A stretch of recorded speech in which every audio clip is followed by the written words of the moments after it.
difficult thing to do then. When did you live in Russia and the Soviet Union? What's your memory of the time? Well, so a number of different times. So I went there. I first went there in 69, 70. Wow. A long time ago. And then I lived in Leningrad mostly, but also in Moscow in 1975. So it was détente time. But it was also a time of political uncertainty and also hardship, for Russians themselves, standing in long lines. I mean, you must remember this, for food and for getting anything was almost impossible. It was a time when Jews were trying to get out. In fact, I just talked to a friend of mine from those days who I helped get out and get to Boston. Lovely people who had managed to have a good life in the United States after they left. But it wasn't an easy time. It wasn't an easy time at all. People set fire to their doors. Their daughter was persecuted in school, once they declared that they wanted to immigrate and that sort of thing. So it was a lot of anti-Semitism. So it was a tough time. Dissidents, hung out with some dissidents, and one guy was actually killed. We think nobody knows exactly by the KGB, but his art studio he had a separate studio in Leningrad, St. Petersburg today. Just a small studio where he did his art, and somebody set it on fire. But, you never really know. And he died in the fire. So, it was a tough time. And, you knew you were followed, you knew you were being reported on as a foreign scholar, as I was. There was a formal exchange between the United States and the Soviet Union, and, they let me work in the archives, but then, Ivanov got to work in the physics lab at Rochester or something like that, so it was an exchange which sent historians and literary people and some social scientists to Russia, and they sent all scientists here to, grab what they could from MIT and those places. How's your Russian? Do you have any knowledge of Russian language that has helped you to understand? Oh, yeah. I mean, I can read it fine. And the speaking, comes and goes, depending on whether I'm there or whether I've been there recently or if I spend some time there. Because I really need, I have Russian friends who speak just Russian. So, when I'm there, I then, I can communicate pretty well. I can't really write it, unfortunately. I mean, I can, but it's not very good. But I get along fine. What's your fondest memory of the Soviet Union, of Russia? Friends. Was it vodka involved, or is it just what? Vodka involved? A little bit, not much of a drinker. Yeah. So I would, they just make fun of me, and I make fun of myself. That was easy enough. I don't really like, a heavy drink. I've done a lot of that. Yeah. Not a lot. I've done some of that, but I never really enjoyed it, and would get sick and stuff. But no, it's friends. One friend I made in the dormitory. It was a dormitory for foreigners, but also Siberians who had come, to Leningrad to study. And so I met a couple of guys, and one in particular from Omsk became a wonderful friend. And we talked outside. We would go walk outside because we both knew they were, people were listening and stuff. And he would say, well, he was an historian, so we would talk history. And he'd say, well, this was the case, wasn't it? I said, no, I'm sorry. Actually, it wasn't the case. It was, we think Stalin actually had a role in killing Kirov. I mean, we're not sure, but, no. I said, yeah. So, we had these conversations, and he was what I don't know if he would agree with me or not. I mean, we're still friends, so he was, he's going to check in with naive, maybe he'll listen to the blog or something. He was a kind of naive Marxist-Leninist. And he thought I was, I had this capitalist ideology. So what ideology? And I said, I don't have an ideology. I try to just put together kind of reason and facts and accurate stories and try to tell them in that way. No, you must, you're a bourgeois, this or that. I said, no, I'm really not. And And so we would have these talks and these kind of arguments, and then, I mean, sure enough, we corresponded for a while, and then he had to stop corresponding because he became a kind of local official in Omsk. And he sort of migrated more and more to being a Democrat. And he was then in the Democratic movement under Gorbachev, and the Council of People's Deputies, which they set up, which was elected as a Democrat from Omsk, and had a political career through the Yeltsin period. And once Putin came along, it was over. He didn't like Putin, and Putin didn't like the Yeltsin people, right? Some of them tried to be Democrats. And Sasha was one who really did. He just published his memoirs in Russian, by the way, which are very good, I think. Komandirovki v vlast. That's what it's called. It's hard to translate in English, Komandirovki v vlast. But I translated it once for him. This is so beautiful. Do you find that the translation is a problem or no? It's such a different... Yes, translation is very difficult. With the Russian language, I mean, it's the only language I know deeply, except English, and it seems like so much is lost about the poetry, the beauty of the people is. And translators are to be treasured, and good ones. Those who do the translations, when you read, things in translation, sometimes they're quite beautiful. Whether it's Russian or Polish, or German, or anything, French. Yeah, I'm actually traveling to Paris. Talk to the famous translators, the Dostoevsky, Tolstoy, and I'm just going to do several conversations with them about, you could just sometimes just grab a single sentence and just talk about the translation in that sense. That's And also, as you said, I would love to be a fly on the wall with some of those friends that you had, because the perspective on history, non-academic, sort of without, just as human beings, is so different from the United States versus Russia. When you talk about the way the World War II is perceived and all those kinds of things, it's fascinating. History also has in it opinion and perspective.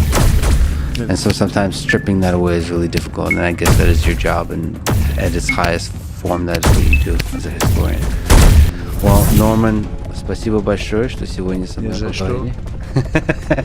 I really appreciate your valuable time. It's truly an honor to talk to you, and thank you for taking us through a trip through some of the worst parts of human history, and talking about hope and love at the end. So I really appreciate your time today. Great. Thank you for having me. Thanks for listening to this conversation with Norman Neymark. To support this podcast, please check out our sponsors in the description. And now, let me leave you with some words from Stalin. A single death is a tragedy. 1 million deaths is a statistic. Thank you for listening, and hope to see you next time.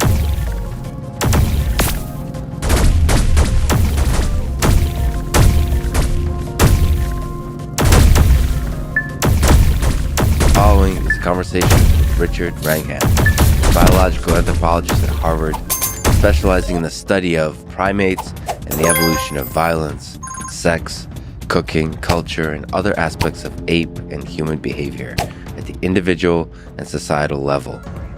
He began his career over 4 decades ago working with Jane Goodall, studying the behavior of chimps, and since then has done a lot of seminal work on human evolution and has proposed several theories for the roles of fire and violence in the evolution of us, hairless apes, otherwise known as Homo sapiens. This is the Lex Friedman Podcast. To support it, please check out our sponsors in the description.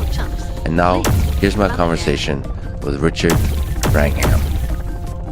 You said that we're much less violent than our close living relatives, chimps. Can you elaborate on this point of how violent we are and how violent our relatives are?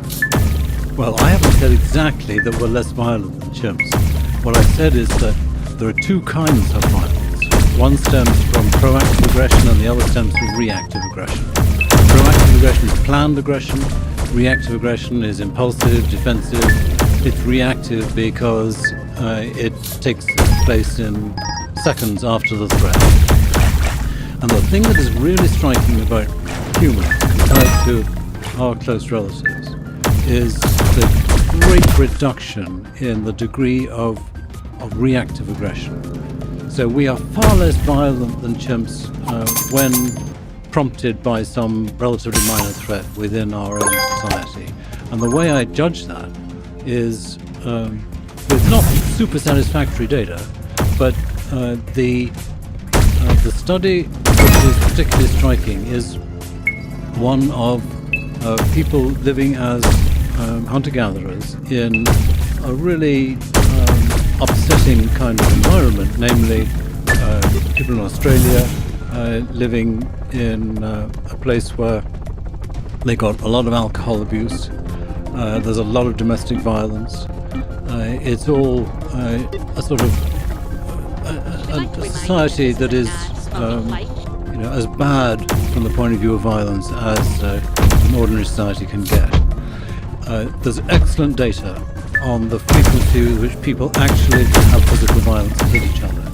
And we can compare that to data from several different sites, comparing, we're looking at chimpanzee and bonobo violence.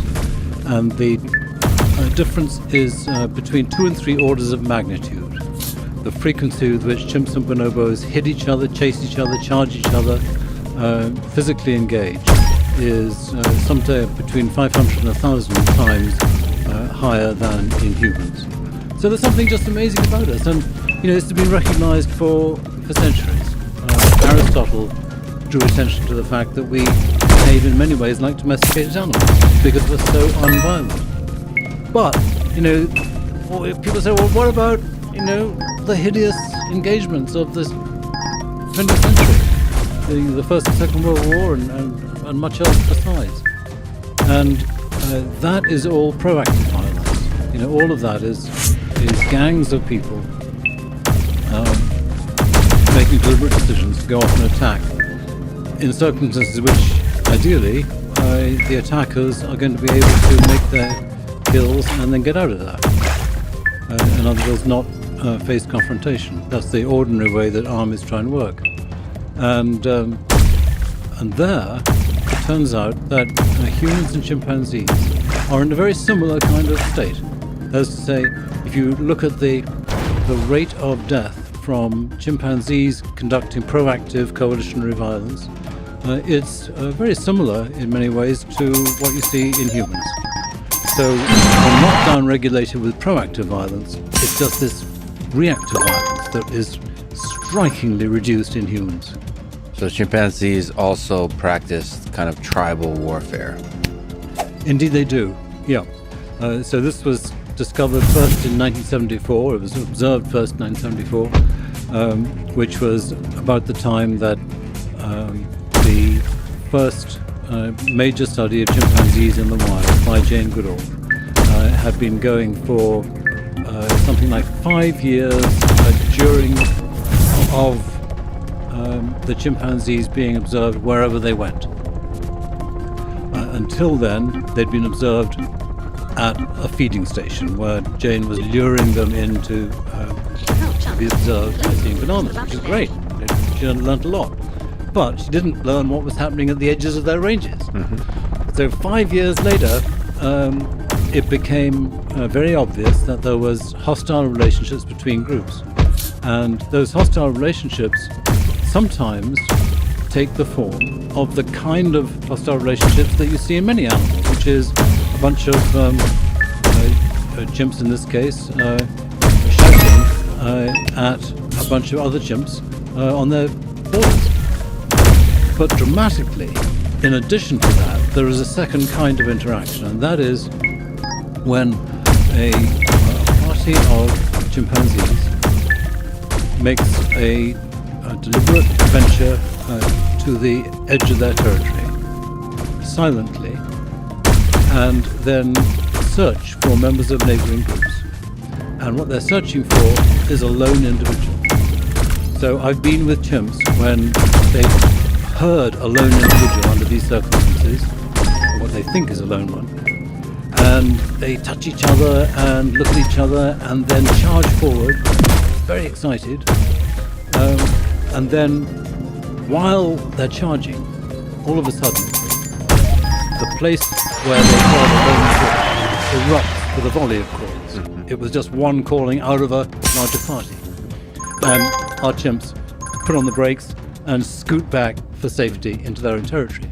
But if in fact they do find a lone individual and they can sneak up to them, then they make a deliberate attack. They're hunting, they're stalking and hunting, and then they impose terrible damage, which typically ends in a kill straight away, but it might end up with the victim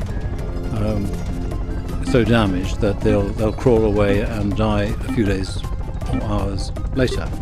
So that was a very dramatic discovery, because it really made people realize for the first time that Konrad Lorenz had been wrong when in the 1960s, in his famous book On Aggression, he said warfare is restricted to humans. Animals do not deliberately kill each other. Well, now we know that actually there's a bunch of animals that deliberately kill each other, and they always do so under essentially the same circumstances, which is when they feel safe doing it. So humans feel safe doing it when they got a weapon. Animals feel safe when they have a coalition that has overwhelming power compared to the victim. And so wolves will do that, and lions will do that, and hyenas will do that, and chimpanzees will do it, and humans do it too. Can they pull themselves into something that looks more like a symmetric war as opposed to an asymmetric one? So accidentally engaging on the lone individual and getting themselves into trouble? Or are they more aggressive in avoiding these kinds of battles? No, they're very, very keen to avoid those kinds of battles, but occasionally they can make a mistake. But so far, there have been no observations of anything like a battle in which both sides maintain themselves. And I think you can very confidently say that overwhelmingly what happens is that if they discover that there's several individuals on the other side, then both sides retreat. Nobody wants to get hurt. What they want to do is to hurt others. Yes. So you mentioned Jane Goodall. You've worked with her. What was it like working with her? What have you learned from her? Well, she's a wonderfully independent, courageous person, who she famously began her studies not as a qualified person in terms of education, but qualified only by enthusiasm and considerable experience, even in her early 20s, with nature. So she's courageous in the sense of being able to take on challenges. The thing that is very impressive about her is her total fidelity to the observations, very unwilling to extend beyond the observations, waiting until they mount up and you've really got a confident picture. We'd like to remind you that this is a And non-smoking site. tremendous attention to individuals. So, that was an interesting problem from her point of view, because when she got to know the chimpanzees of Gombe, this particular community of Kasakela, about 60 individuals. So Gombe was in Tanzania on Lake Tanganyika. She was there initially with her mother, and then alone for 2 or 3 years of really intense observation, and then slowly joined by other people. What she discovered was that there were obvious differences in individual personality. And the difficulty about that was that when she reported this to the larger scientific world, initially her advisors at Cambridge, they said, well, we don't know how to handle that, because you've got to treat all these animals as the same, basically, because there is no research tradition of thinking about personalities. Well, now, whatever it is, 60 years later, the study of personalities is a very rich part of the study of animal behavior. At any rate, the important point in terms of what was she like is that she stuck to her guns, and she absolutely insisted that we have to describe in great detail the differences in personality among these individuals, and then you can leave it to the evolutionary biologist to think about what it means. So what is the process of observation like this like? Observing the personality, but also observing in a way that's not projecting your beliefs about human nature or animal nature onto chimps, which is probably really tempting to project. So your understanding of the way the human world works, projecting that onto.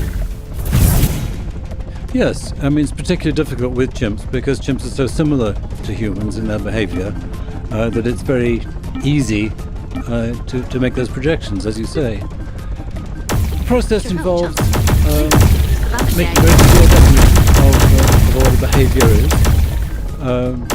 Aggression can be defined in terms of forceful hit, a bite, and so on.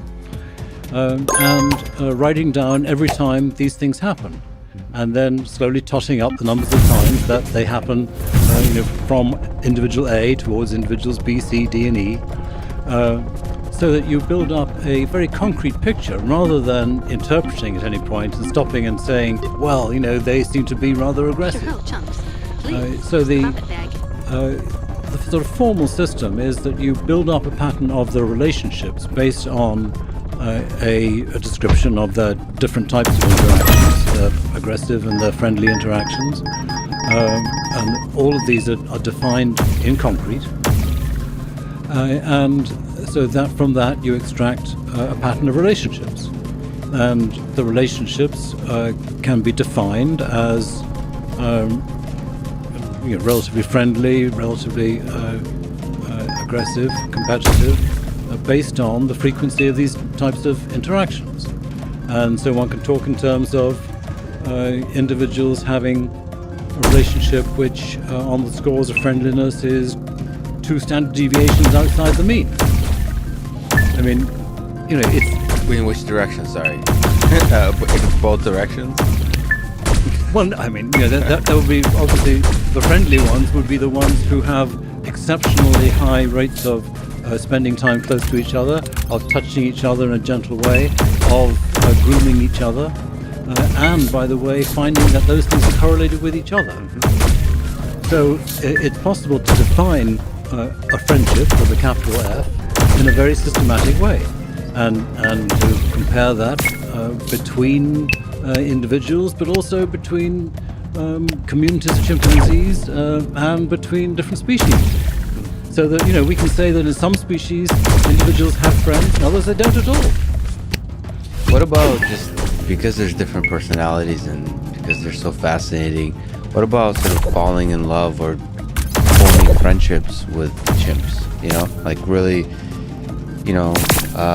connecting with them as an observer. What role does that play? Because you're tracking these individuals that are full of life, intelligence, for a long period of time. Plus, as a human, especially in those days for Jane, she's alone, observing it. It gets lonely as a human. I mean, probably deeply lonely as a human being, observe these other intelligent species. It's a very reasonable question, and of course, Jane in those early years, I think she's willing now to talk about the fact that she regrets to some extent how close she became.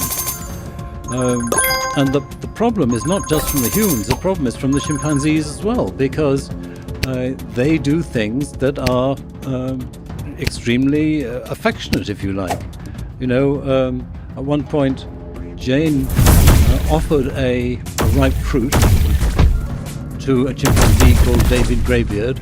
David Greybeard took it and squeezed her hand, as if to say thank you. And then I think he gave it back, if I remember rightly. Yeah. No, thank you.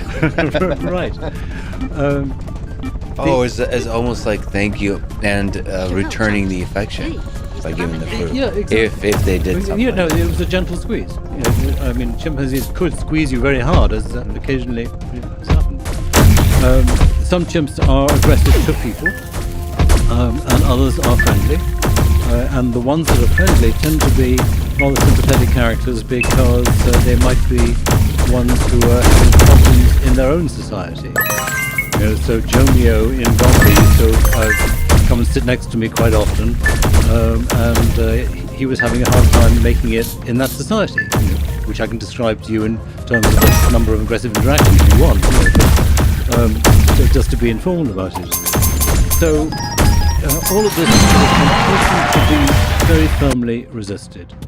And in the community that I've been working with in Uganda for the last 30 years, we try extremely hard to impress on all of the research students who come with us that it is absolutely vital that you do not fall into that temptation. Now, we heard a story of one person who did reach out and touch one of our chimps. It's a very, very bad idea.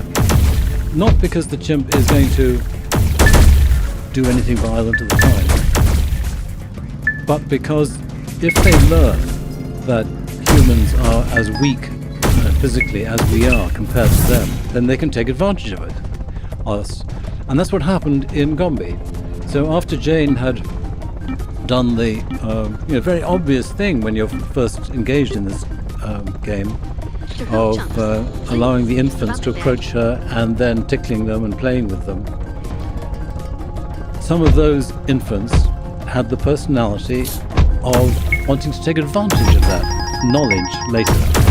And so, you had an individual, Frodo, who was violent on a regular basis towards humans when he was an adult, and he was quite dangerous. I mean, he could easily have killed someone. In fact, he did kill one person. He killed a baby that he took from a mother, a human baby, that he took off her hip when he met her on the path. So, it's a reminder that we're dealing with a species that are rather human-like in the range of emotions they have, in the capacities they have, and even in the strength they have. They are in many ways stronger than humans. So you've got to be careful.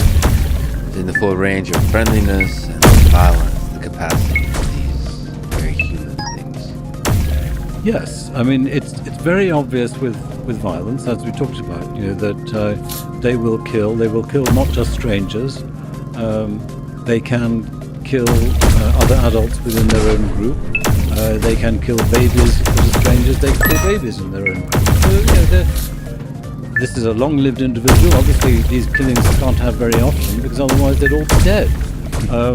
And we're now finding that they can live for 50 or 60 years in the wild at relatively low population densities. They're big animals eating a rather specialized kind of food, the ripe fruits.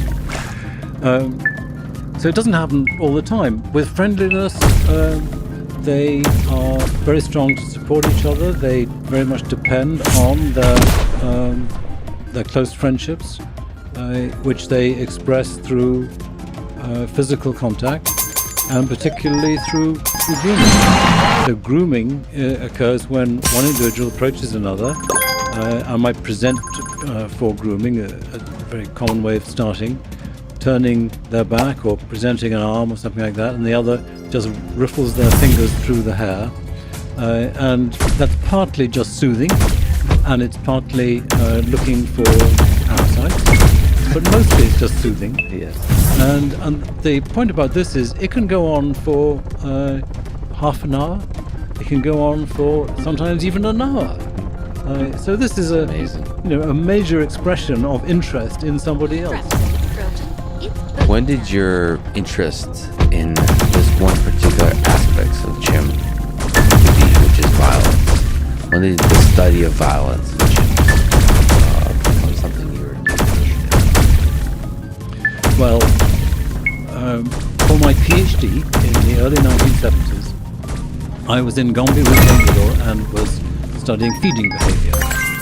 But during that time, we were seeing, and I say we because there were half a dozen research students all in her camp, we were discovering that chimps had the capacity for violence. The first kill happened during that time, which was of an infant in a neighboring group. And we were starting to see these hunting expeditions. And this was the start of my interest because it was such chilling evidence of an extraordinary similarity between chimps and humans. Now, at that time, we didn't know very much about how chimpanzees and humans were related. Chimps, gorillas, bonobos are all three big black hairy things that live in the African forests and eat fruits and leaves when they can't find fruits and walk on their knuckles. And they all look rather similar to each other. So they seem as though those three species, chimps and gorillas and bonobos, should all be each other's closest relatives, and humans are something rather separate, and so any of them would be of interest to us. Subsequently, we learn that actually that's not true, and that there's a special relationship between humans and chimpanzees. But at the time, even without knowing that, it was obvious that there was something very odd about chimpanzees, because Jane had discovered they were making tools. She had seen that they were hunting meat. She had seen that they were sharing the meat among each other. She had seen that the societies were dominated politically by males, coalitions of males. All of these things, of course, resonate so closely with humans. Mm-hmm. And then it turns out that, in contrast to conventional wisdom of the time, the chimpanzees were capable of hunting and killing members of neighboring groups. Well, at that point, the similarities between chimps and humans become less a matter of sort of sheer intellectual fascination than something that has a really deep meaning about our understanding of ourselves. I mean, until then, you can cheerfully think of humans as a species apart from the rest of nature, because we are so peculiar. But when it turns out that, as it turns out, one of our two closest relatives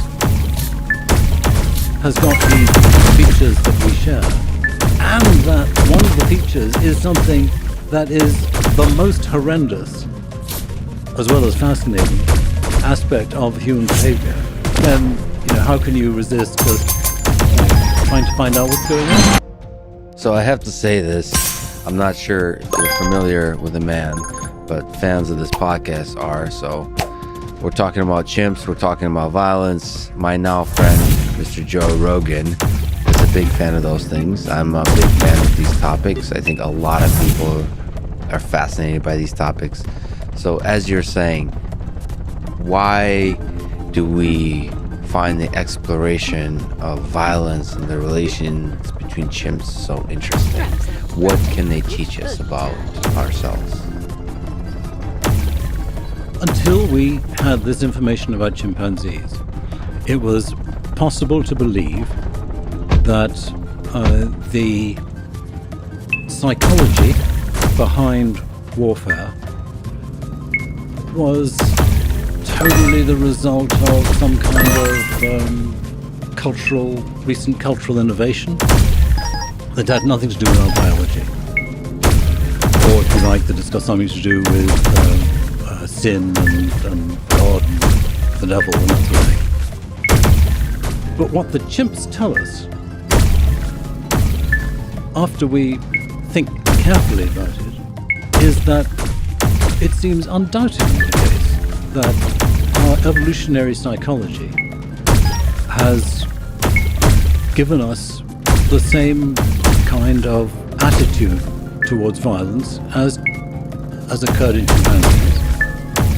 And in both species, it has evolved because of its evolutionary significance. In other words, because it's been helpful to the individuals who have practiced it. And now we know that other species do this as well. In fact, wolves, which this is a really kind of ironical observation. Konrad Lorenz, who I mentioned, had been the person who thought that human aggression in the form of killing members of our own species was unique to our species. He was a great fan of wolves. He studied wolves. And in captivity, he noted that wolves are very unlikely to harm each other in spats among members of the same group. What happens is that one of them will roll over and present their neck, much as you see in a dog park nowadays, and the other might put their jaws on the neck but will not bite. Vomit bag. Okay, so now it turns out that if you study wolves in the wild, then neighboring packs often go hunting for each other. They are in fierce competition, and as much as 50% of the mortality of wolves is due to being killed by other wolves. Adult mortality. So it's a really serious business. The chimpanzees and humans fit into a larger pattern of understanding hunger in which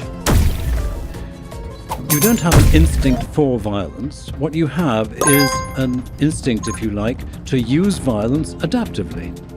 And if the right circumstances come up, it'll be adaptive. If the right circumstances don't come up, it won't be.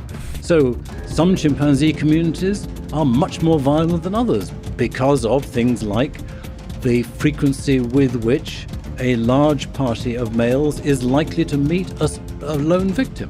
And that's going to depend on the local ecology. But, so the overall answer to the question of what do chimps teach us is that we have to take very seriously the notion that in humans, the tendency to make war is a consequence of a long-term evolutionary adaptation and not just a military ideology or some sort of local patriarchal phenomenon.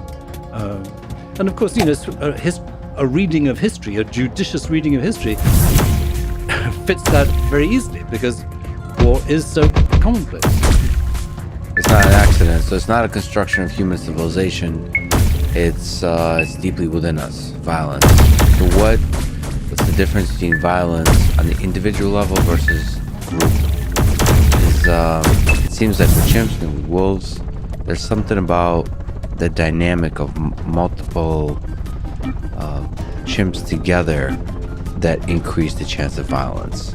Or is violence still fundamentally part of the individual? Like would an individual be as violent as they might be as part of a group? If we're talking about killing, then violence in the sense of killing is very much associated with a group. And the reason is that individuals don't benefit by getting into a fight in which they risk being hurt themselves. So it's only when you have overwhelming power that the temptation to try and kill another victim rises sufficiently for them to be motivated to do it. The average number of chimpanzee males that attack a single male in something like 50 observations that have accumulated in the last 50 years from various different study sites is 8 to 1. Mm-hmm. Now sometimes it can go as low as 3 to 1, but that's getting risky. But if you have 8, you can see what can happen. I mean, basically, you have one male on one foot, another male on another foot, another male on an arm, another male on another arm. Now you have an immobilized victim with 4 individuals capable of just doing the damage. Mm-hmm. And so they can then move in and tear out his thorax and tear off his testicles and twist an arm until it breaks and do this appalling damage with no weapons. Mm-hmm. What is the way in which they prefer to commit the violence? Is there something to be said about like the actual process of it? Is there an artistry to it? So if you look at human warfare, there's different parts in history prefer different kind of approaches to violence. It had more to do with tools, I think, on the human side, but just the nature of violence itself, the practice, the strategy of violence, is it basically the same? You improvise, you immobilize the victim, and they just rip off different parts of their body, kind of thing. Yeah, you have to understand that these things are happening at high speed in thick vegetation, so that they have not been filmed carefully. We have a few little glimpses of them from one or two people like David Watts, who's got some great video, but we don't know enough to be able to say that. it's hard for me to imagine that there are styles that vary between communities, cultural styles, but it is possible. And one thing that is striking is that the number of times that an individual victim has been killed immediately has been higher in Kibale Forest in Uganda than in Gombe National Park in Tanzania. It's conceivable that's just chance. We don't have real numbers now, but I can't remember exact numbers, but 10 versus 15 or something. So maybe they damaged to the point of expecting a death in one place and they just finished it off in the other. But most likely that sort of difference will be due to differences in the numbers of attackers. Human beings are able to conceive of the philosophical notion of death, of mortality. Is there any of that for chimps when they're thinking about violence? Violence, like what is the nature of their conception of violence?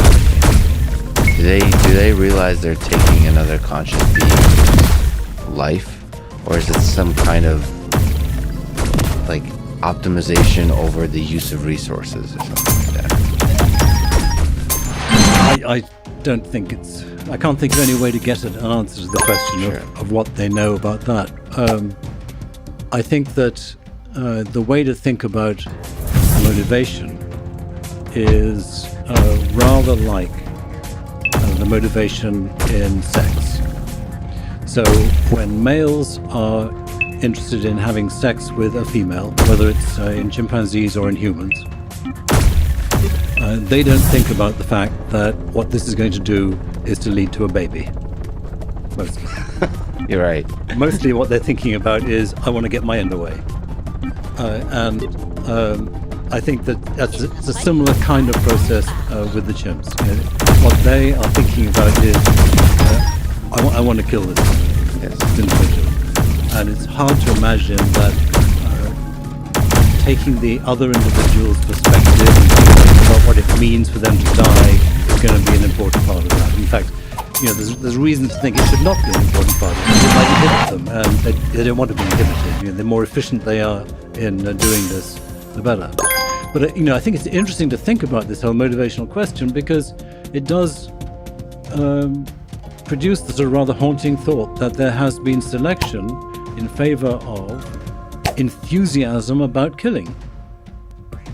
And in our relatively gentle and deliberately moral society that we have today, it's very difficult for us to face the thought that in all of us there might have been a residue and more than that, sort of an active potential for that thought of really enjoying killing someone else. But I think one can sustain that thought very obviously by thinking of circumstances in which it is the truth that the ordinary human male would be delighted to be part of a group that was killing someone. What you've got to do is to be in a position where you're regarding the victim as dangerous and thoroughly hostile. But the pure enjoyment of violence. There's, I don't know if you know, historian Dan Carlin. He has a podcast. He has an episode, 3-4 hour episode that I recommend to others. It's quite haunting. But he takes us through an entire history. It's called Painfotainment.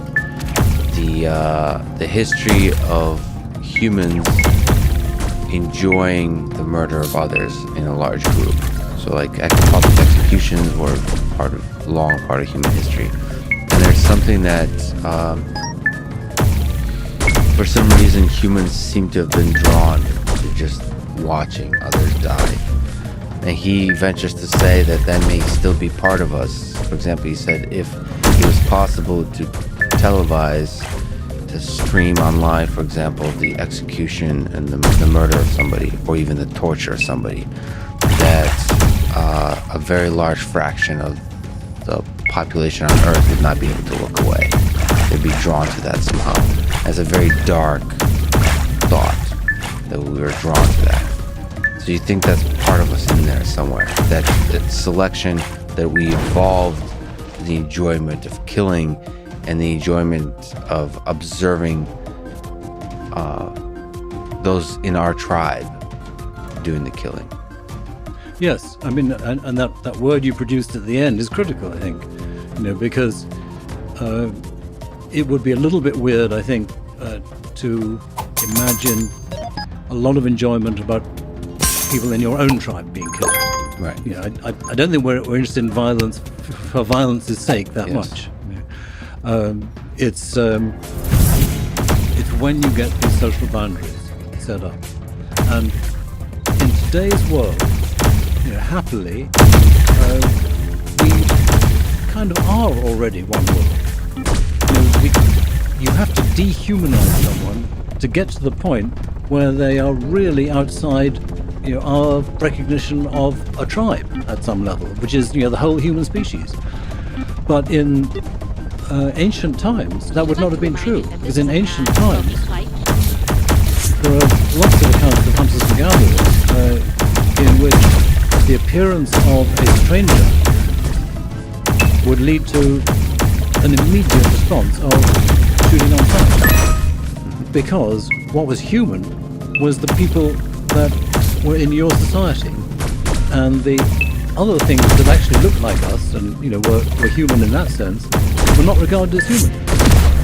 So there was a kind of automatic dehumanization of everybody that didn't speak our language or hadn't already somehow become recognized as sufficiently like us to escape the dehumanization concept. And so hopefully the story of human history is that we are, that tribalism fades away, that our dehumanization, the natural desire to dehumanize, or a tendency to dehumanize groups that are not within this tribe, decreases over time. And so then the desire for violence decreases over time. Yeah, I mean that's the optimistic perspective, and the great sort of concern, of course, is that small conflicts can build up into bigger conflicts, and then dehumanization happens, and then violence is released. As Hannah Arendt says, there currently is no known alternative to war as a means of settling really important conflicts. So if we look at the big picture, what role has violence, or do you think violence has played in the evolution of Homo sapiens? So we are quite an intelligent, quite a beautiful, particular little branch in the evolutionary tree. What part of that was played by our tendency to be violent? Well, I think that violence was responsible for creating Homo sapiens. And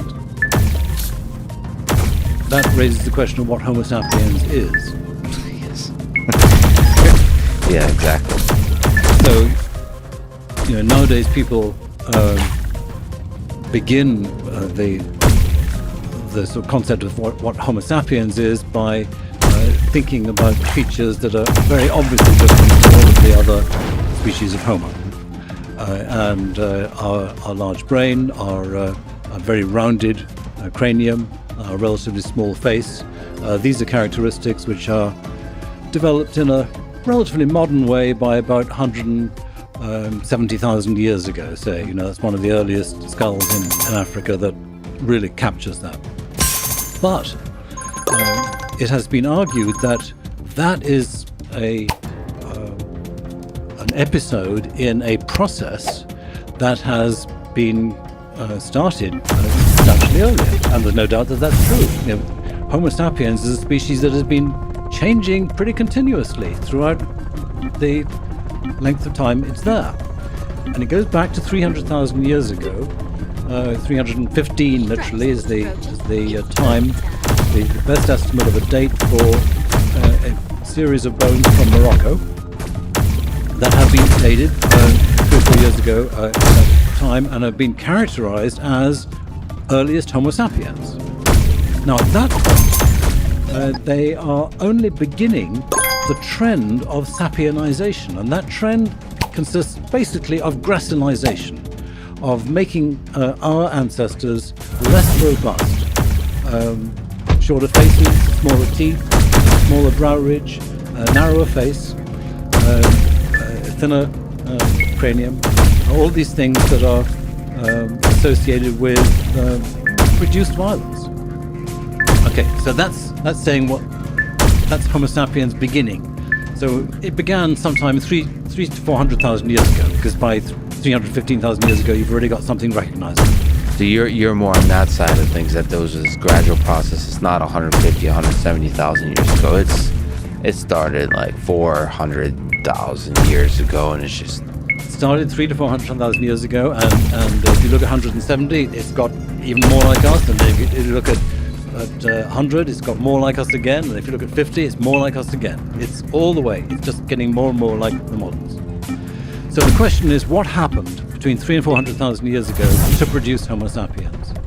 And I think we have a pretty good answer now. And the answer comes from violence. And the story begins by focusing on this question. Why is it that in the human species, we are unique among all primates in not having an alpha male in any group, in the sense that what we don't have is an alpha male who personally beats up every other male? And the answer that has been portrayed most richly by Christopher Boehm, and whose work I've elaborated on, is that only in humans do you have a system by which any male who tries to bully others and become the alpha equivalent to an alpha gorilla or an alpha chimpanzee or an alpha bonobo or an alpha baboon or anything like that, any male who tries to do that in humans gets taken down by a coalition of beta males. And that coalition... That's a really good picture of society, yes. I like it. Okay. So, and that's the way all our societies work now. Yes. Because individuals try and be alpha, and then they get taken out. Yeah, I mean, we don't usually think of ourselves as beta males, but yes, I suppose that's what democracy is. Exactly. Yes. Exactly. Okay, so at some point, alpha males get taken out. Well, what alpha males are males who respond with high reactive violence to any challenge to their status. You see it all the time in primates. Some beta male thinks he's getting strong and maturing in wisdom and so on, and he refuses to kowtow to the alpha male. And the alpha male comes straight in and charges at him. Or maybe he'll just wait for a few minutes and then take an opportunity to attack him. All of these primates have got a high tendency for reactive aggression, and that enables the possibility of alpha males. We don't. We have this great reduction, as I talked about earlier. And the question is, when did that reduction happen? Well, cut to the famous experiments by the Russian biologist Dmitry Belyaev, who tried domesticating wild animals. When you domesticate wild animals, what you're doing is reducing reactive aggression. You are selecting those individuals to breed who are most willing to be approached by a human or by another member of their own species, and are least likely to erupt in a reactive aggression. And you only have to do that for a few generations to discover that there are changes in the skull. And those changes consist of shorter face, smaller teeth, reduced maleness, the males become increasingly female-like, and reduced brain size. Well, the changes that are characteristic of domesticated animals in general compared to wild animals are all found in Homo sapiens compared to our early ancestors. So it's a very strong signal that when we first see Homo sapiens, what we're seeing is evidence of a reduction in reactive aggression. And that suggests that what's happening with Homo sapiens is that that is the point at which there is selection against the alpha males. And therefore, the way in which the selection happened would have been the way it happens today. The beta males take them out. So I think that Homo sapiens is a species characterized by the suppression of reactive aggression as a kind of incidental consequence of the suppression of the alpha male. And the story of our species is the story of how the beta males took charge and have been responsible for the generation of a new kind of human, and incidentally, for imposing on the society a new set of values. Because when those beta males discovered that they could take out the previous alpha male, and continue to do so, because in every generation there'll always be some male who says, oh, well, maybe I'll become the alpha male, and so they just keep chopping them down. In discovering that, they also obviously discovered that they could kill anybody in the group. Females, young males, anybody who didn't follow their values. And so this story is one in which the males of our species, and these would be the breeding males, Mayday, we've lost it. have been able to impose their values on everybody else. And there is two kind of values. There's one kind of value is things that are good for the group, like thou shalt not murder. And the other kind of value is things that are good for the males. Such as, hey, guess what? When good food comes in, males get it first. Yes. So, I mean, it's fascinating that kind of set of ideals could outcompete the others. Do you have a sense of why, or maybe you can comment on Neanderthals and all the other early humans? Why did Homo sapiens come to succeed and flourish, and all the other branches of evolution died out or got murdered out? Nowadays, when Homo sapiens meets Homo sapiens, and we don't know each other initially, then conflict breaks out, and the more militarily able group wins. We've seen that everywhere throughout the age of exploration and throughout history. So I'm rather surprised that the conventional wisdom that you see nowadays in contemporary anthropology is very reluctant to point to success in warfare as the reason why sapiens wiped out Neanderthals within about 3,000 years of the sapiens coming into Europe 43,000 years ago. And people are much more inclined to say, well, the Neanderthals were at low population density, so they just couldn't survive the demographic sweep, or the disease came in. And, maybe those things might have been important, but far and away the most obvious possibility is that sapiens were just were powerful. Everyone agrees they had larger groups. They had better weapons. They had projectile weapons, bows and arrows, to judge from the little microlith bits of flake, which the Neanderthals didn't. Nowadays there's evidence of interbreeding, quite extensive interbreeding between sapiens and Neanderthals, as well as with some other groups. And sometimes people say, well, so they loved each other. They made love, not war. I think they made love and war. And, it wouldn't necessarily have been too loving. I mean, if you just follow through from typical ethnographies nowadays of when dominant groups meet subordinate groups, they didn't know each other, then you can imagine that Neanderthal females would essentially be captured and taken into sapiens groups. Maybe you can comment on this cautiously and eloquently. What's the role of sexual violence in human evolution? Because you mentioned taking Neanderthal females. You've also mentioned that some of these rules are defined by the male side of the society. What's the role of sexual violence in this story? I think you've got to distinguish between groups and within groups. I think where the world has been slowly waking up over the last several decades to the fact that sexual violence is routine in war. And that to me says that it's just another example of power corrupts, because when frustrated, scared, elated soldiers come upon females in a group that there's been essential dehumanization of, then they get carried away by opportunity.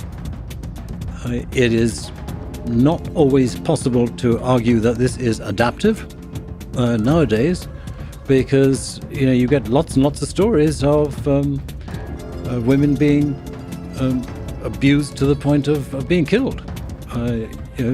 She'll be gang raped and then killed. There's lots of terrible cases of that reported from all sorts of different wars. But you can see that could build on a pattern that would have been adaptive if happening under sort of much less extreme circumstances.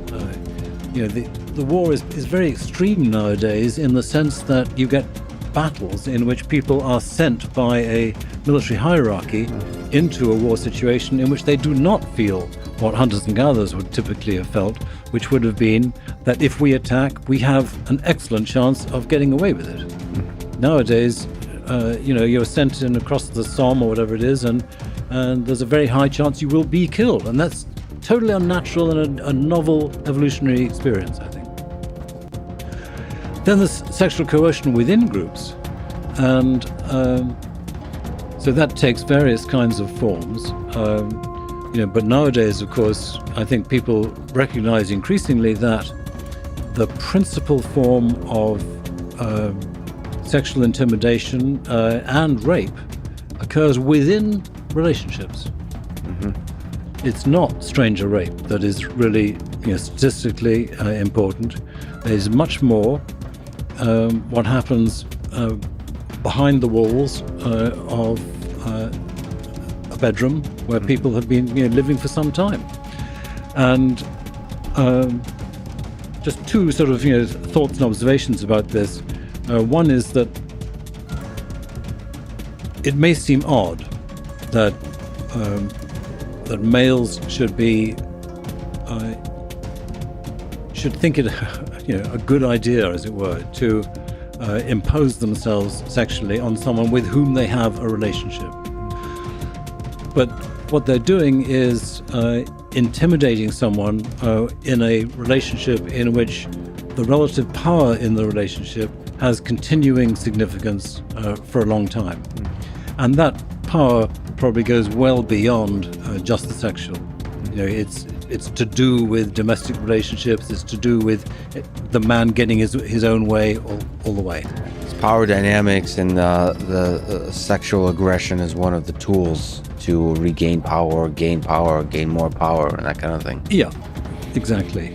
And in that respect, it's worth noting that although this wasn't appreciated for some time, it's emerging that in a bunch of primates you have somewhat similar, somewhat parallel kinds of sexual intimidation, where males will target particular females, even in a group in which the norm is for females to mate with multiple males. But each male will target a particular female, and the more he is aggressive towards her, then the more she conforms to his wishes when he wants to mate. So a long-term pattern of sexual intimidation. So there's that aspect. The other aspect I would just note is that males get away with a lot compared to females in any kind of intersexual conflict. So the punishment, here's one example of this, the punishment for a husband killing a wife has always been much less than the punishment for a wife killing a husband. And you see similar sorts of things in terms of the punishments for adultery and so on. I bring this up in the context of males sexually intimidating their partners, be it wives or whoever, because it's a reminder that it's basically a patriarchal world that we have come from. A patriarchal world in which male alliances tend to support males and take advantage of the fact that they have political power at the expense of females. And I would say that all goes back to what happened 300,000 to 400,000 years ago, when the beta males took charge and they started imposing their own norms on society as a whole, and they've continued to do so. And we now look at ourselves and, Jordan Peterson says, we are not a patriarchal society. Mm-hmm. Well, it's true that the laws try and make it even-handed nowadays between males and females. But obviously we are patriarchal de facto, because society still, in many ways, supports men better than it supports women in these sorts of conflicts. So, beta male patriarchal. If we're looking at the evolutionary history. Okay, is there, maybe sticking on Jordan for a second, is there, so he's a psychologist, right? And what part of the picture do you think he's missing in analyzing the human relations? Like, what does he need to understand about our origins and violence and the way the society has been constructed? Oh, I don't want to go deep into his missing perspectives, but I just think that that what he's doing in that particular example is focusing on the legalistic position. Mm-hmm. And that's great that you do not find formal patriarchy in the law anything like to the extent that you could find it 100 years ago and so on. Women have got the vote now, hooray! But it took a long time for women to get the vote. And it remains the case that women suffer in various kinds of ways. A woman who has lots of sexual partners is treated much more rudely than a male who has lots of sexual partners. There are all sorts of informal ways in which it's rougher being a woman than it is a man. And if we look at the surface layer of the law, we may miss the deeper human nature, like the origins of our human nature that still operates no matter what the law says. Yeah, which is, human nature is awkward because it includes some unpleasant features that when we sit back and reflect about them, we would like to them to go away. Yeah. But it remains the fact that men are hugely concerned to try and have sex with at least one woman, and often lots of women. Yeah. And so men are constantly putting pressure on women in ways that women find unpleasant. And if men sit back and reflect about it, they think, we shouldn't do this. But actually, it just goes on because of human nature. So maybe looking at particular humans in history, let's talk about Genghis Khan. So is this particular human, who was one of the most famous examples of large-scale violence, is he a deep representative of human nature, or is he a rare exception? Well, I think that it's easy to imagine that most men could have become Genghis Khan. It's possible that he had a particular streak of psychopathy. It's striking that by the time you become immensely powerful, then your willingness to do terrible things for the interest of yourself and your group becomes very high. Stalin, Mao Zedong, these sorts of people have histories in which they do not show obvious psychopathy, but by the time they are big leaders, they are really psychopathic in the sense that they do not follow the ordinary morality of considering the harm that they are doing to their victims. What kind of experiment would we need to discover whether or not anybody could fall into this position? I don't know. But, Lord Acton's famous dictum was, power corrupts, and absolute power corrupts absolutely. And then the point that people often forget is the next sentence that he said, which is, great men are almost always bad men. And that is right. It is very difficult to find a great man in history who was not responsible for terrible things. I think there's some aspect of it that it's not just power. I think men who have been the most destructive in human history are not psychopathic completely. They have convinced themselves of an idea. It's like the idea is psychopathic. Stalin, for example, Hitler's a complicated one. I think he was legitimately insane. But I think Stalin has convinced himself that he's doing good. So the idea of communism is the thing that's psychopathic in his mind. Like you construct a worldview in which the violence is justified, the cruelty is justified. So they're, in that sense, first of all, you can construct experiments, unethical experiments that could test this, but in that sense, anybody else could have been in Stalin's position. It's the idea that could overtake the mind of a human being, and in so doing justify cruel acts. And that seems to be, at least in part, unique to humans, is the ability to hold ideas in our minds and share those ideas and use those ideas to convince ourselves that proactive violence on a large scale is a good idea. So that, I don't know if you have I suppose so. I mean, but it seems to me what really motivated Stalin was not so much communism as the retention of power.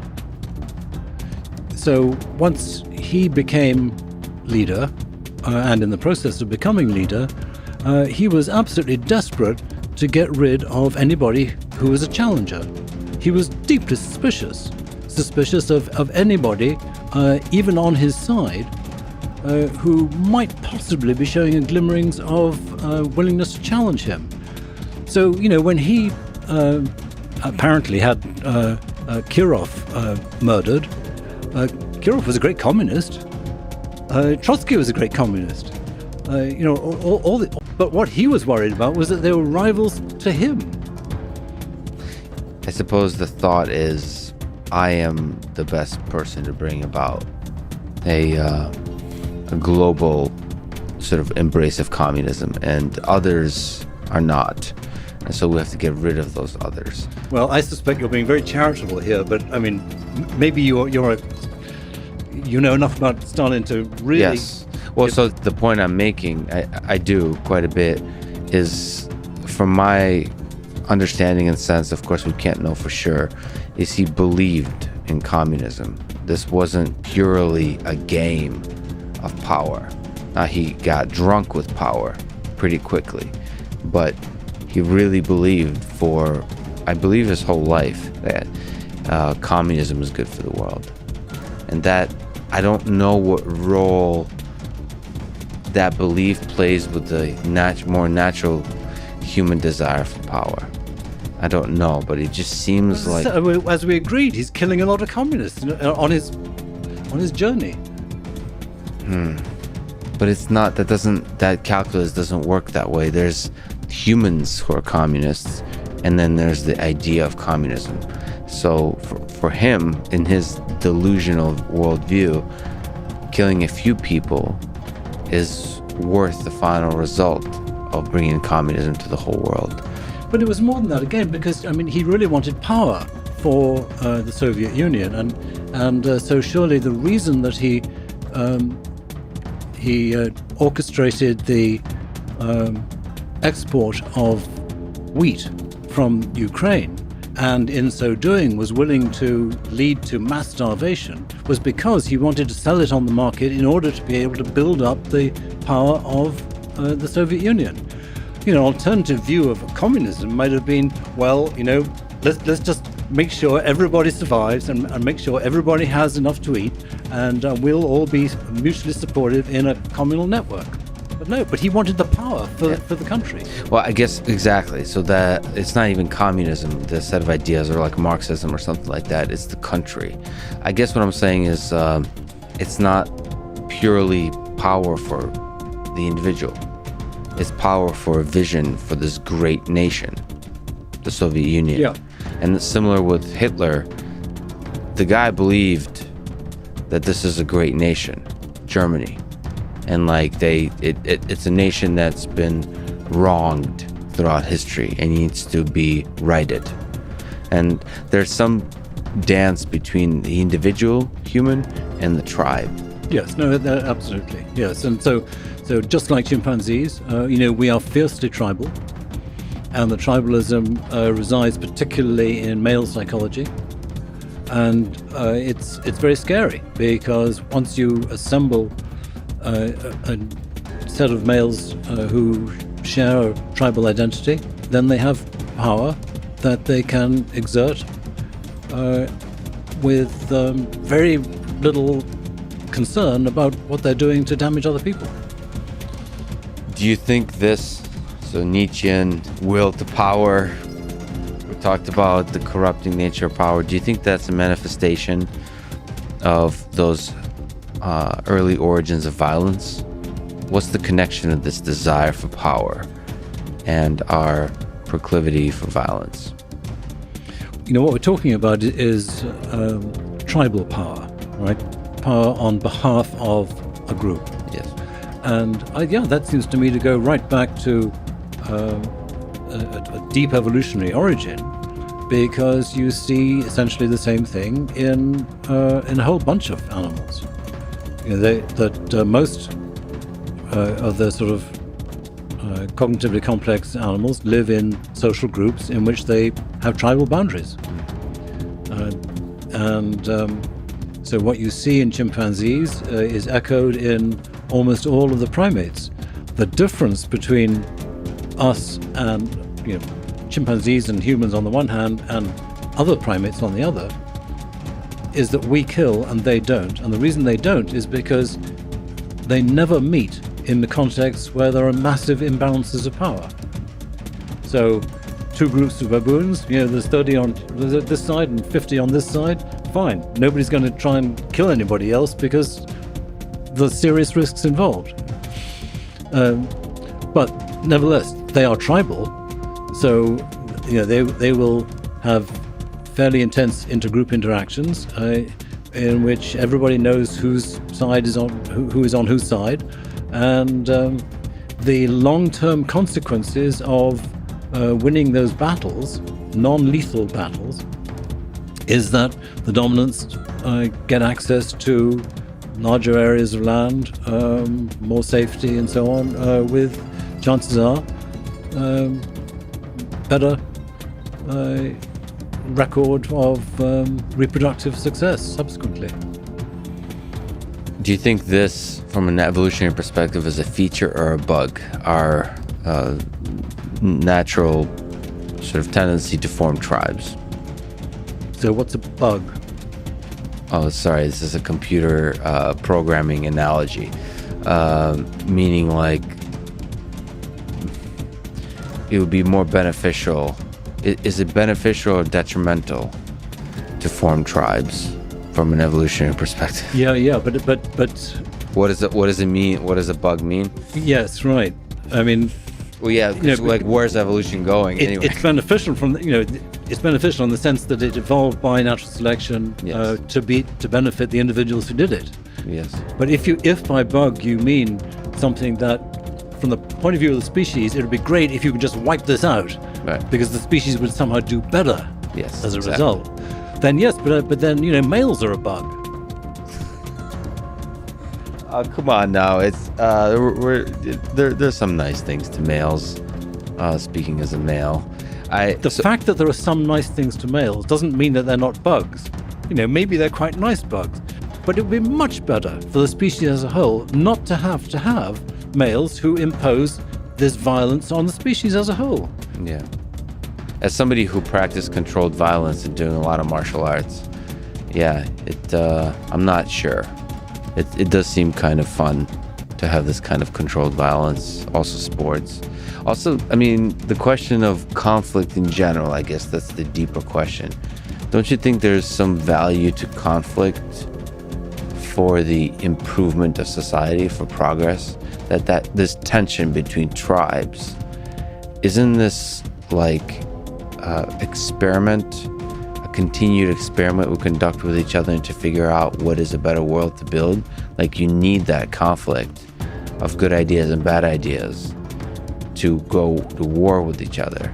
It's like the United States with the 50 states and it's the laboratories of ideas. Don't you think that is, again, feature versus bug? This kind of conflict, when it doesn't get out of hand, is actually ultimately progressive, productive for a better world. Well, what do you mean by conflict?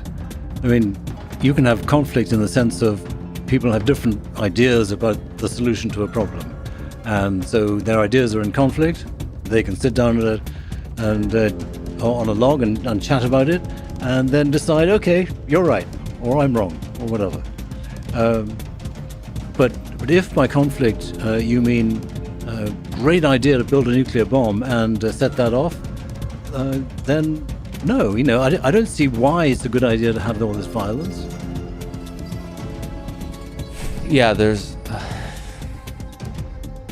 I wonder, I mean, it's not a good idea, but I wonder if human history would evolve the way it did without the violence. Oh, I'm sure you're right. Probably humans would not have evolved in the sense that we have.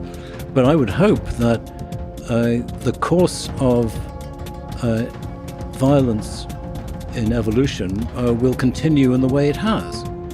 So, there's all sorts of indications that the importance of violence has been reduced over time. And, this is made famous in Steven Pinker's book, but others have written about it too, that the frequency of death from violence in every country you look at has been declining. That's just great. And so, the amazing thing about this is that even when you take the death due to the First World War and the Second World War, the 20th century appears to have been statistically, meaning rates of death per individual, the least violent in history. So we haven't got very far down the course to non-violence, but I don't see why we shouldn't just carry on doing it. I think it's ridiculous, frankly, excuse my frankness, to say that the violence is a good thing.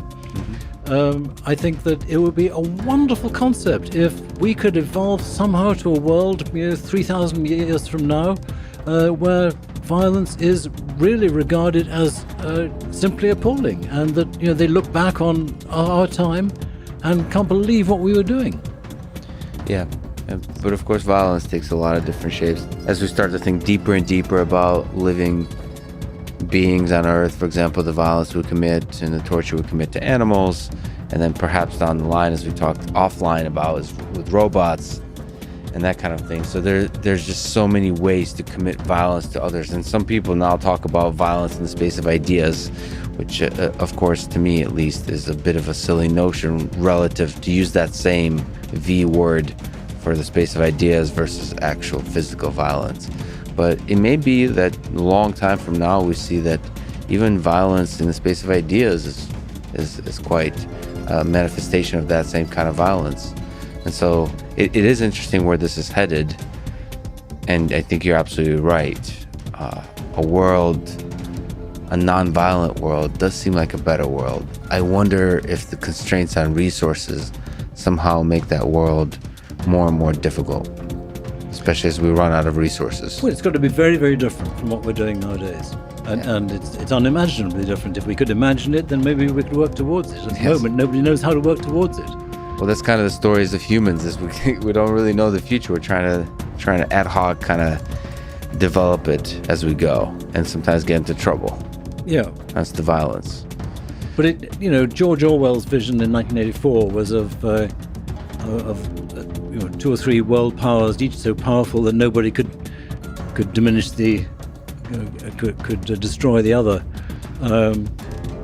But the notion of an evolutionarily stable relationship among heavily armed world powers just does not seem as though it's reasonable at all. That is to say, we've now got 170 or 190 nations in the world, dominated by a few big ones, all with arms pointing at each other. And the notion that we could just carry on having peace talks and making sure that these arms don't get involved in some kind of massive conflagration seems incredibly optimistic. Some kind of major change has to happen, whereby, and some people would like to see all the weapons go. That'd be great. I'm a member of that sort of group that tries to see that happen. It's going to be very difficult to see it happen. Another kind of concept is the nations themselves will dissolve and will become one government. That itself is a terrifying vision, because the capacity for abuse by a single world power would be so problematic. And in addition, how do you get there without a war in the first place? So, at the moment we have no reasonable kind of future in mind, but I'm sure it's there somewhere. It's just that we haven't yet to find it. And a lot of people, like in the cryptocurrency space, argue that you can create decentralized societies if you take away the power from states to define the monetary system. So they argue, like, if you make the monetary system such that it's disjoint from the control of any one individual, any one government, then that might be a way to form sort of ad hoc decentralized societies. They just pop up all over the place. That's a really interesting technological solution to how to remove the overreach of power from governments. Yes, right. Absolutely.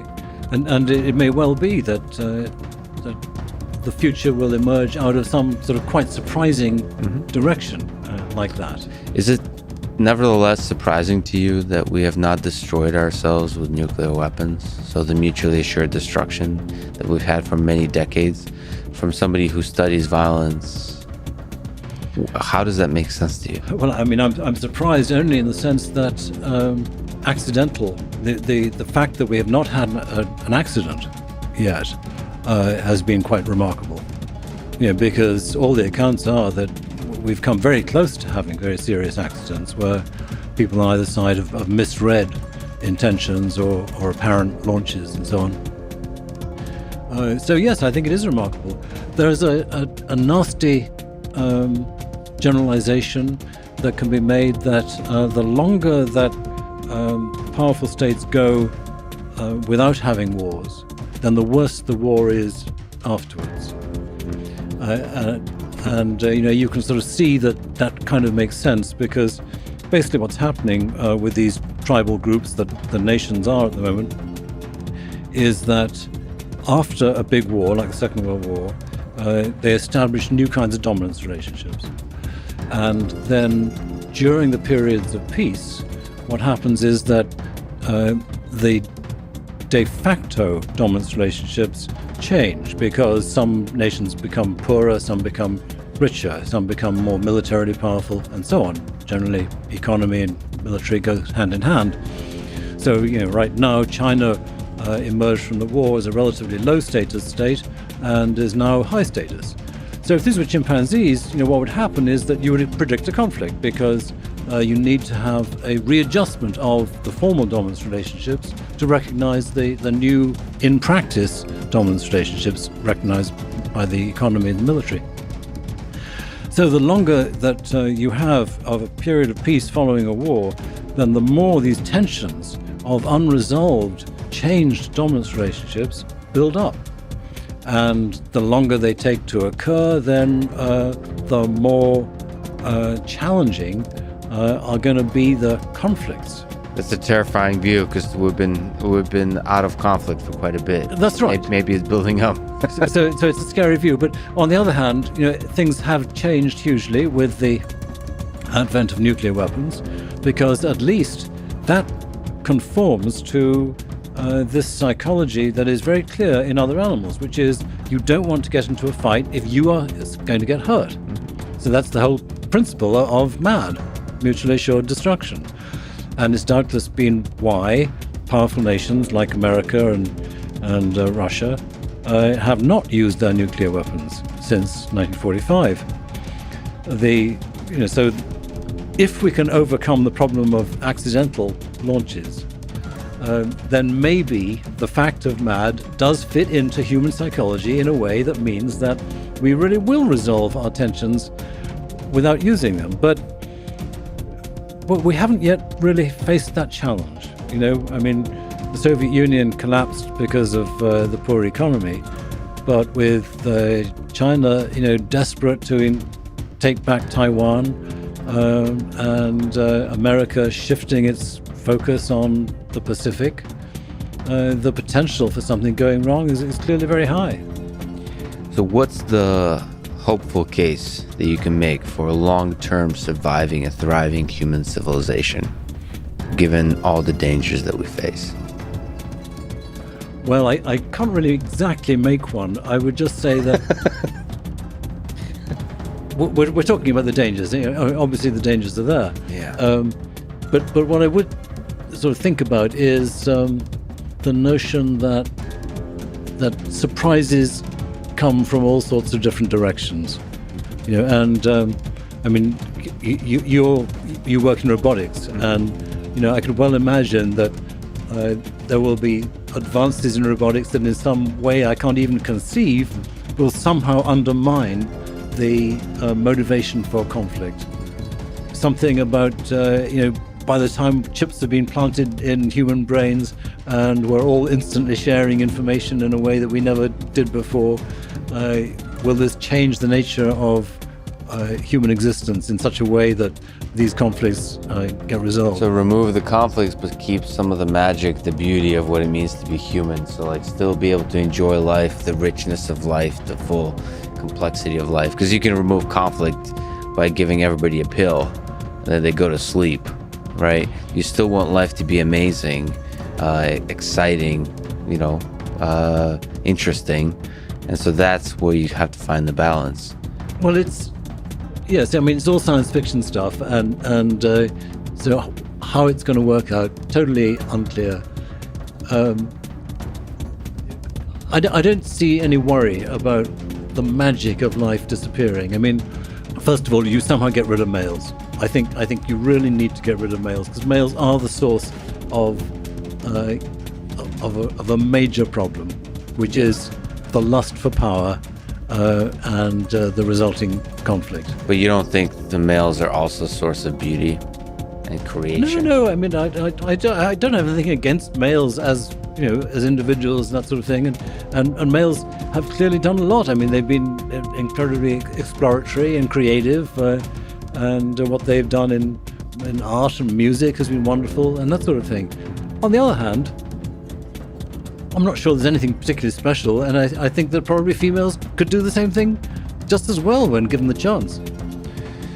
Yes, including the dark stuff. A part of me is not understanding so there is evolutionary distinction between men and women, but I tend to believe both men and women, if you look out into the future, can be destructive, can be evil, can be greedy, can be corrupted by power. So if you move males from the picture, which are historically connected to this evolution that we've been talking about, that women are going to fill that role quite nicely. And then it'll be just the same kind of process. Not the same, but it'll be new and interesting. There's a sense that the will to power, craving power, committing violence is somehow coupled with all the things that are beautiful about life.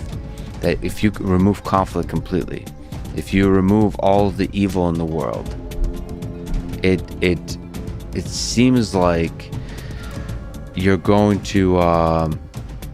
not going to have a stable place for the beauty, for the goodness. Like there's always has to be a dragon to fight for the way. If you look at human history now, you can say the reason I'm nervous about a sort of utopia where everything is great is every time you look through human history when utopia has been chased, you run into a lot of trouble where again sneaks into this evil, this craving for power. Now you could say that's a male problem, but I just think it's a human problem, and it's not even a human problem, it's a chimp problem too. It's life on Earth problem, intelligent life on Earth problem. So like it's better to not necessarily get rid of the sources of the darker sides of human nature, but more create mechanisms that the kindness, the goodness, as the goodness paradox, your book, that is incentivized and encouraged, empowered. Well, look, I don't think it would be utopia if you got rid of the males. Right. And certainly females are capable of conflict. I just think it's a gamble worth taking if you could actually do it. You can certainly find females in history who've done unpleasant things. But nevertheless, we have a very strong evolutionary theory which explains why males benefit more by having conflict and winning conflicts than females do. And so if we want to talk about reducing conflict, Yes. then it would reduce it to get rid of males. Now, I understand this is a fantasy, and I think it's a fantasy that people would be able to talk about fairly soon because reproductive technology is getting to the point where it's quite likely that human females could breed without the use of males. And so there would be a sort of a potential dynamic if everybody just agreed not to have any male babies. It's a really interesting thought experiment. I will agree with you that if given two buttons, one is get rid of all women and the other button is get rid of all men, realizing that I have a stake in this choice, you're probably getting rid of all men. If I wanted to preserve Earth and the richness of life on Earth, I would probably get rid of all men. I don't know. I don't think you have a stake in it. But you're saying that because you're a man. Yeah. But I don't see why being a man should make you any more interested in having a male future for the world than a female future. You've got just as many ancestors who were male as were female. Mm-hmm. Well, my problem is I'll have to die. Well, that's going to happen anyway.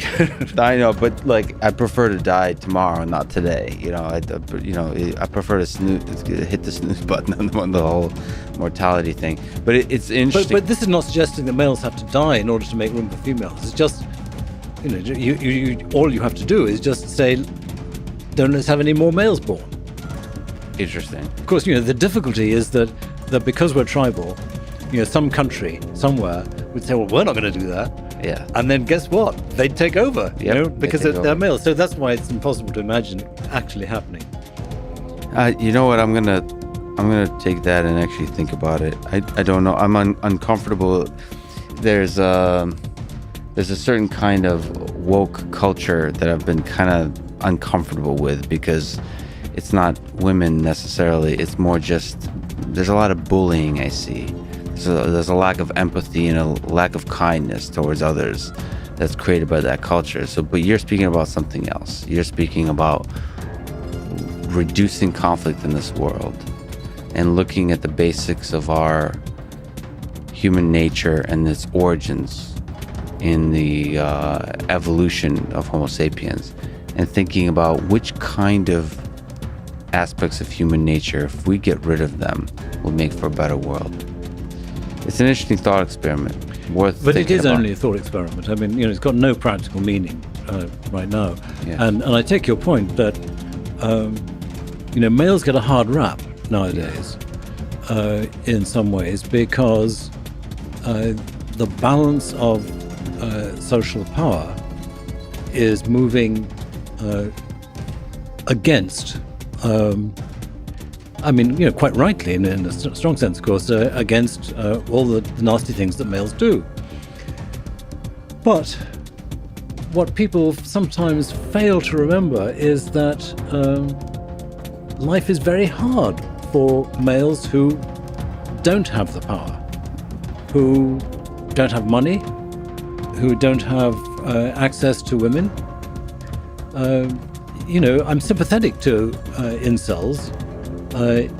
I'm not sympathetic to them using violence to solve their problems, but I am very sympathetic to the fact that it's not easy simply to be told by well-off feminist middle-class people that you shouldn't behave like this or you shouldn't feel like this, because you do. Yes. It's who you are. I mean, that in general, just empathy and kindness, male or female, I believe will be the thing that builds a better world. And that's practiced in different ways from different backgrounds, but ultimately you should listen to others and empathize with the experience of others and put more love out there in the world. Now that hopefully is the way to reduce conflict, reduce violence, and reduce that whole psychological experience of being powerless in this world, powerless to become the best version of yourself. And that, Well, no one's going to disagree with all those fine sentiments, right? But yes, but that's an actionable thing, is actually practice empathy, right? Like saying that somebody should be silenced, or just like this group is bad and this group is good. I just feel like that's not empathy. Empathy is understanding the experience of others and like respecting it. Like, I mean, that's what a better world looks like. That's what the reduction of conflict looks like.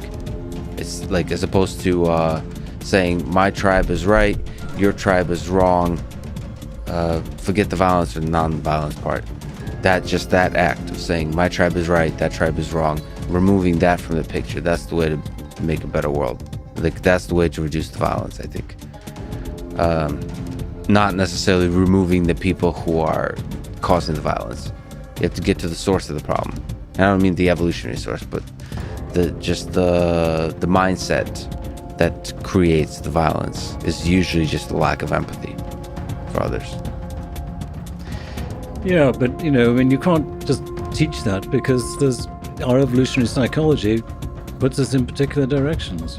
So do you think it's possible to learn through practice to resist the basics of our evolutionary psychology, the basic forces? Yeah, I mean, lots and lots of training, lots and lots of education can do it. The famously most peaceful society that anthropologists have recorded involves a tremendous amount of teaching, including some punishment. It's a society in Thailand. Mm-hmm. You have to beat it out of children to make them nice. So it's carrot and stick. The point is that you do not find societies in which people are spontaneously showing the kinds of behaviors that we would all love them to show.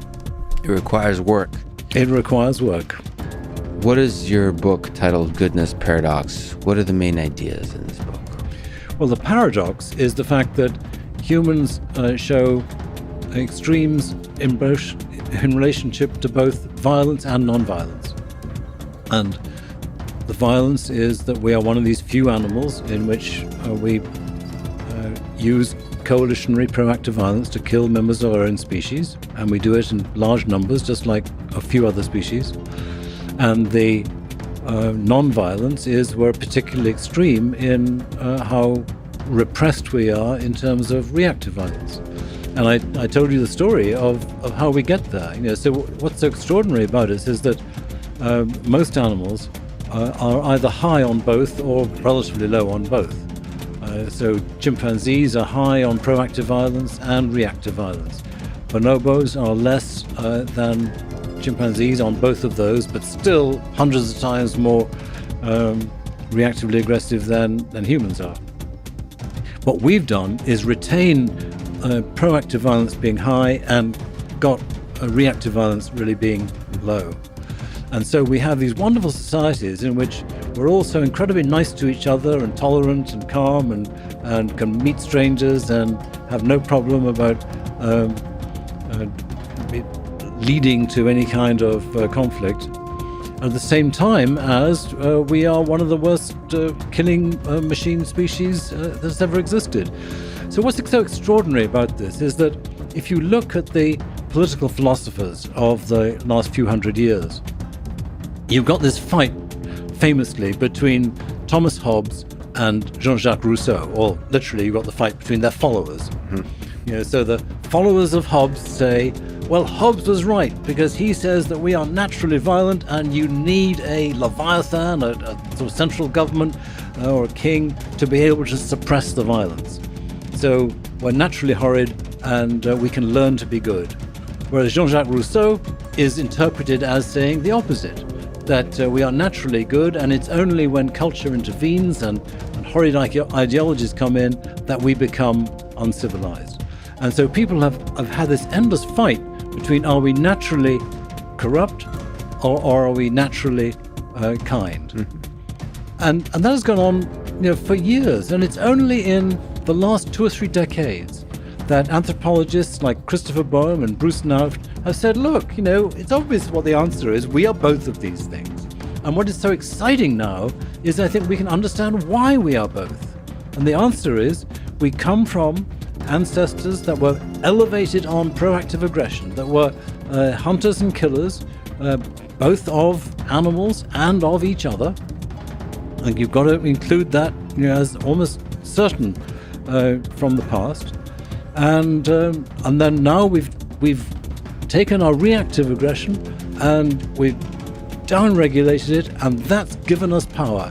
It's given us power because once you get rid of the alpha male, once the beta males take over and force selection in favor of a more tolerant, less reactively aggressive individual, the effect is that our cultures suddenly become capable of focusing on things other than conflict.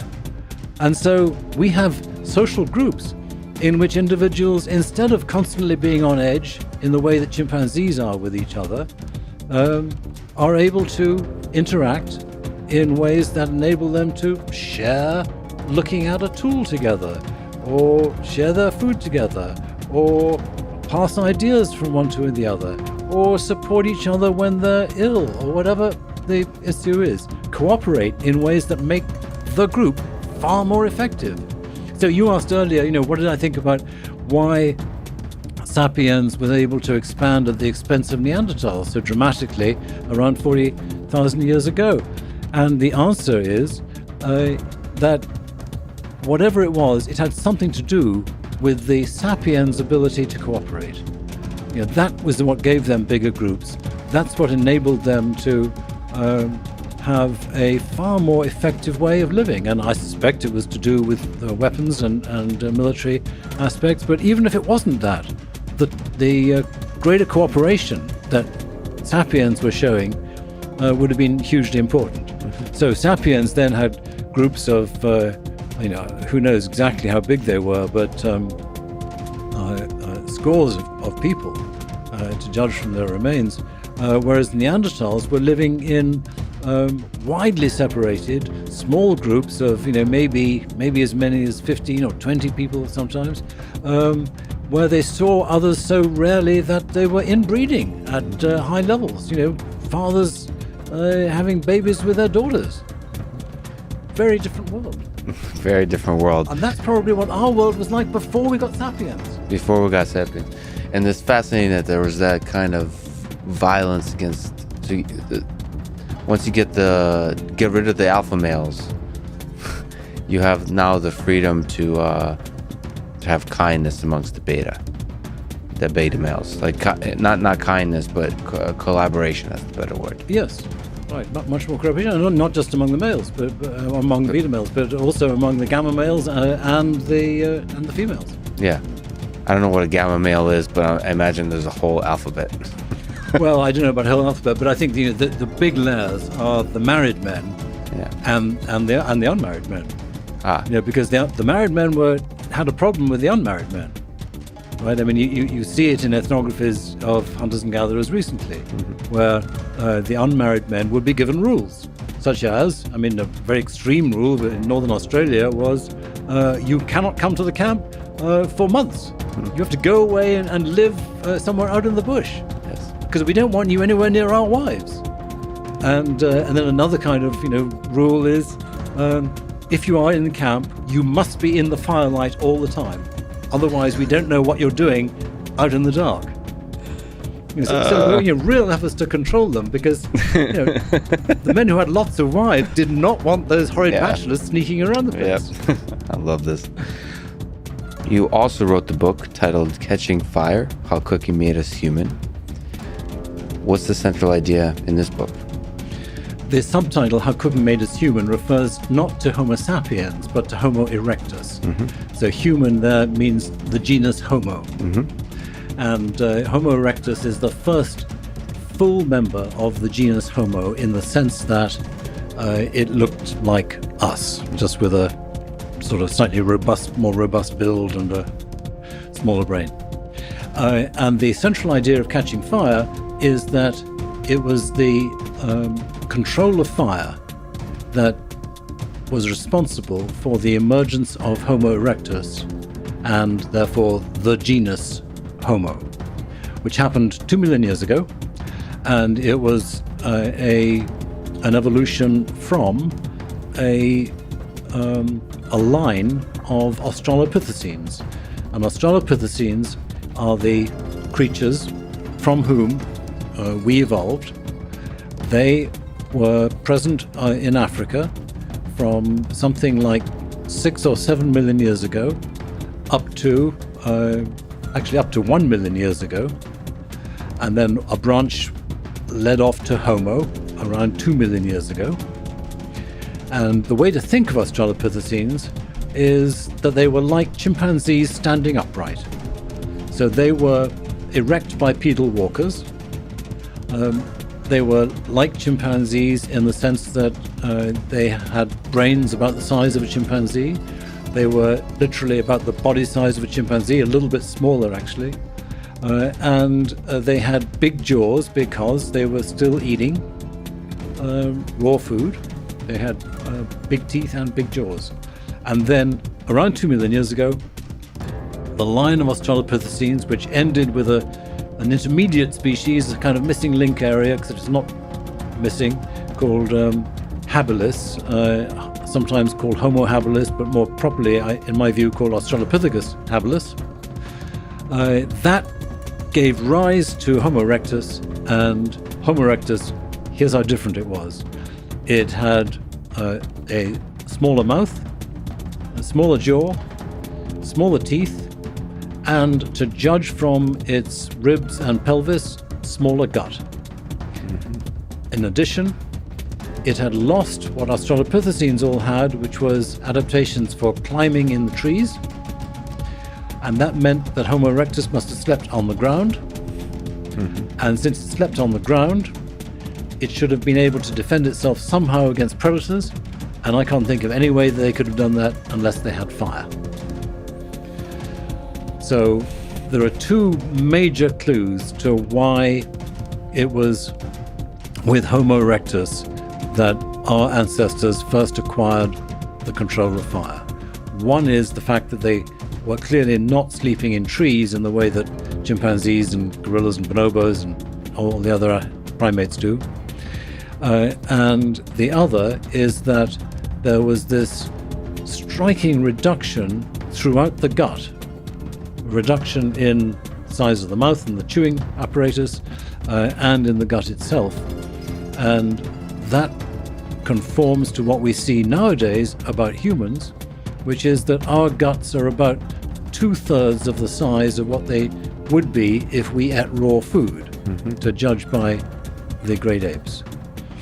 So at some point in our evolution, we acquired the skill of cooking and skill of controlling fire.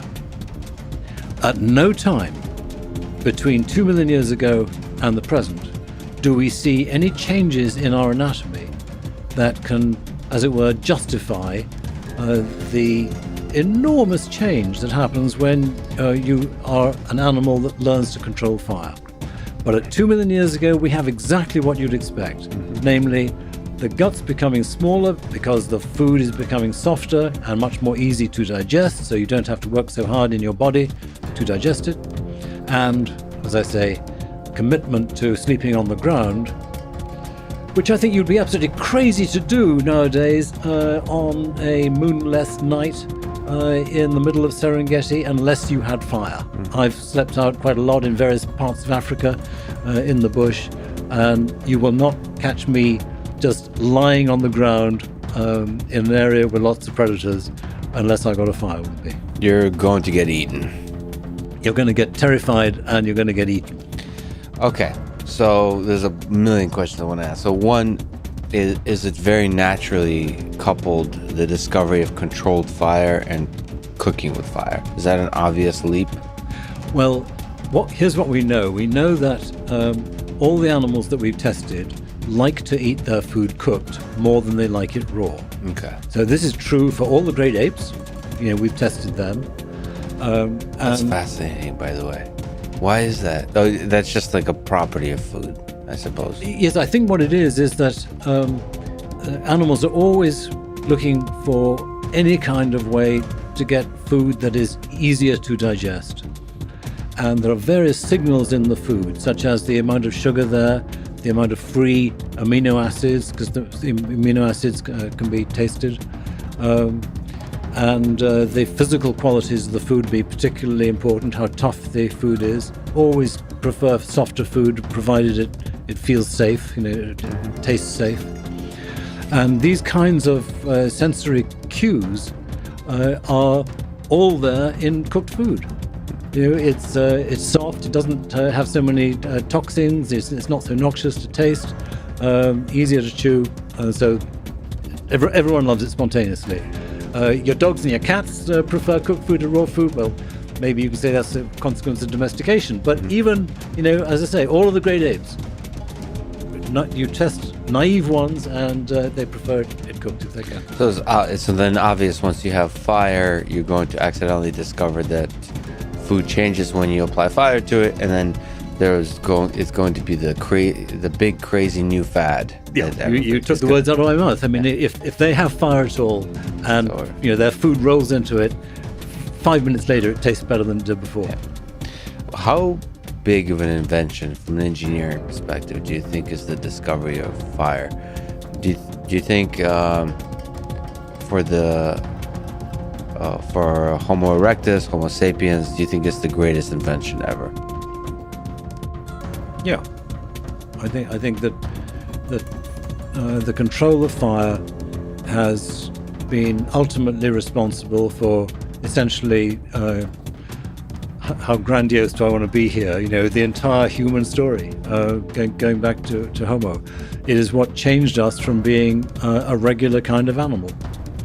And perhaps the biggest way in which it is likely to have changed us is it reduced the difficulty of making a large brain. So, the story here is that the constraints on brain size are energetic. You and I have brains that are something like 2.5% of our body weight.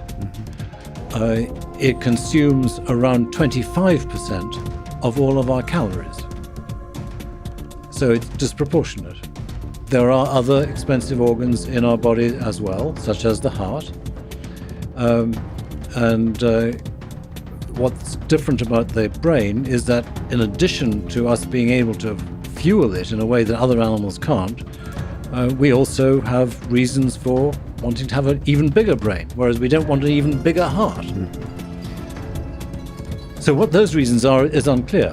But with regard to the costs of maintaining a brain, cooking makes it possible because it's supplying more calories and it is enormously reducing the amount of time that it takes to chew your food. So if you were a gorilla and you wanted to have a bigger brain, you might say, okay, well, let's just eat some more. But gorillas are eating for pretty much the entire day, in the sense that they are eating for maybe 7 or 8 hours a day in some seasons. That's just chewing, and then they've got to sit around and digest their food, because they can't just eat all the time. They've got to take a break while the food is digested in the stomach and then passed into the gut. So the stomach is already full. So basically, gorillas are eating about the maximum rate already. So how does a gorilla get a bigger brain? It doesn't. It's actually got a smaller brain relative to its body size than a chimpanzee does. And that's the basic problem for our ancestors. Then you come along and cook, and all of a sudden you can get an increased amount of energy from your food. You are spending much less energy on digesting your food. There are 25 bodily processes or more that are involved in digesting your food, making the acid that takes the proteins apart, maintaining the brush border where the molecules are taken across the gut wall, and so on. That all costs. It costs you to digest your food. It costs less if you cook your food. So you get a net gain in the amount of energy. And you are reducing the amount of time from, in our case of our ancestors, probably around 50% of the day chewing, to nowadays 1 hour a day chewing. So all of a sudden you've got hours a day in which to do other things and to use those brains that you've now enabled to grow. So with Homo erectus, you start the process of getting a bigger brain, and famously, throughout the whole period of the evolution of the genus Homo, you have a steadily increasing size of brain. Until right at the end, when it actually gets smaller, but that's a different story. Which end is this? Which, are we talking about Homo sapiens? Yeah, with Homo sapiens, you get a smaller brain from, people haven't got it exactly down, but at least 30,000 years ago, it starts declining.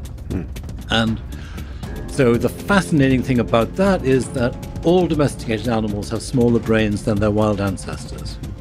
And the domestication is intricately connected to this brain size, you think? And exactly. So I think what we're seeing in humans is that same manifestation. And then the fascinating question is why. And the only point I would want to make about this is that there's no evidence that in the small brain domesticates, they're losing, say, an average about 15% of brain size. In those small brain domesticates compared to their wild ancestors, there's no indication of a loss of cognitive ability. So I think what's going on is that it's a younger brain, it's a more pedomorphic brain, looking like the juveniles of the ancestor.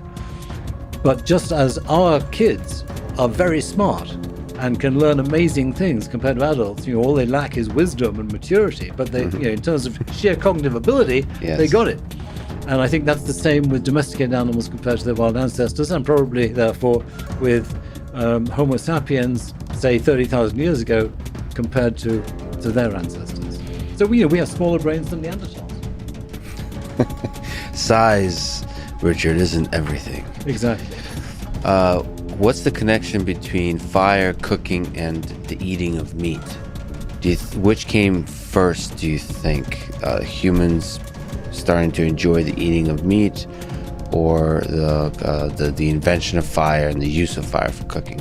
I think that fire increased the use of meat, but the fact that chimpanzees really like to hunt and kill meat, as do bonobos, certainly puts us in. So those two species have a common ancestor with us going 6-7 million years ago, and it was from that common ancestor that you get the Australopithecine line. It's very likely, therefore, Australopithecines were eating meat when they could get it, which wouldn't be very often because they wouldn't be very good sprinters, but nevertheless they would occasionally be able to get some meat, and I bet they loved it all the time. And basically all primates like meat if they can get it, almost all. But I think fire would have been very important for a couple of reasons. One is that once you eat your food cooked, then you're saving yourself time. By saving yourself time, you can free up the opportunity to go and hunt more. Because hunting is a high-risk, high-gain activity. There's every risk that you will get nothing on one particular afternoon that you go off looking for opportunities to kill. But it's high gain because when you do get something, you bring down a kudu, then you've got a serious amount of meat. What did males and females do with the time they were saving from not having to chew their food? I think that in the case of males, it's very reasonable to think they spent a greatly increased amount of time hunting. So chimpanzees, they hunt maybe 2 or 3 times a month, and the average hunt length is 20 minutes. With humans, they're hunting maybe 20 times a month, and the average hunt length is 6 hours. So wow. It's a huge difference. Yeah. So, and that's possible because the time was available, because they were cooking. Less chewing, more hunting. You got it. The other thing is that the meat is so much nicer.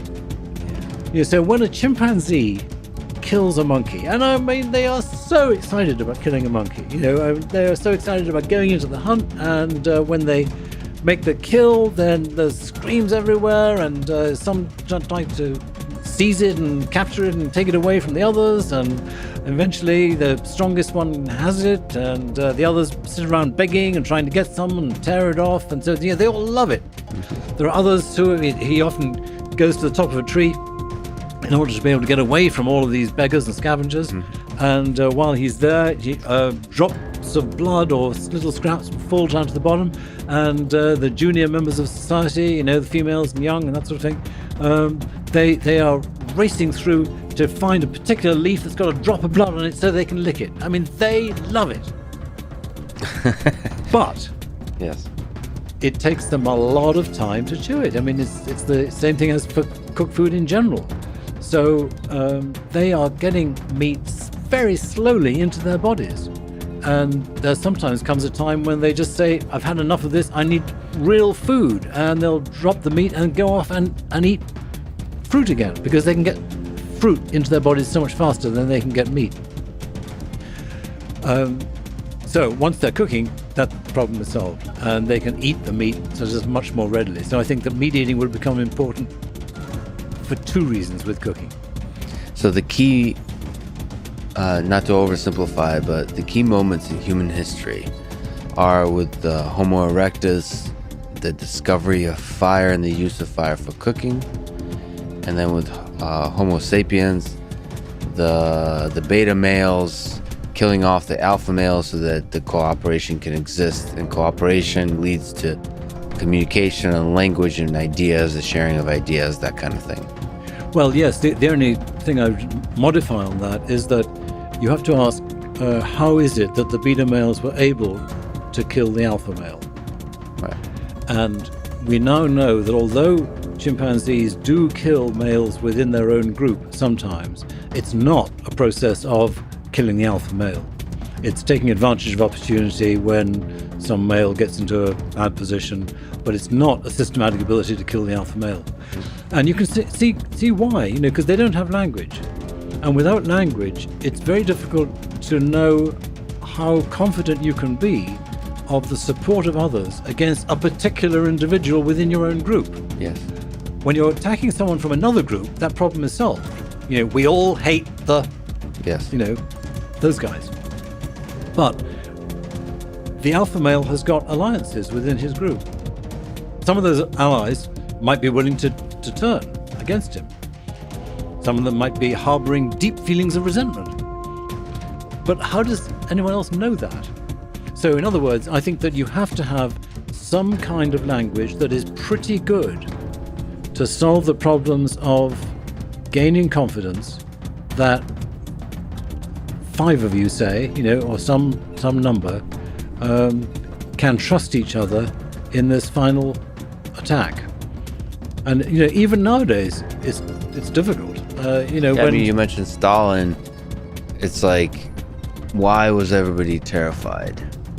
Any dictator that takes control, why is all of us as individuals terrified when there's millions of us? That's right. And so like that, we lack the language because our basic psychology of fear overtakes us. Like, who can we talk to? Who can we talk to and not get killed ourselves? Exactly. That's right. But do you have this intuition that some kind of language was developing along with this process of beta males taking over? Yes. I mean, once you have sufficient language to be able to have the beta males conspiring to kill the alpha male, then you have selection in favor of cooperation and tolerance, as we spoke about. And at that point, there will be increased ability to communicate, and the language will get richer and better and better.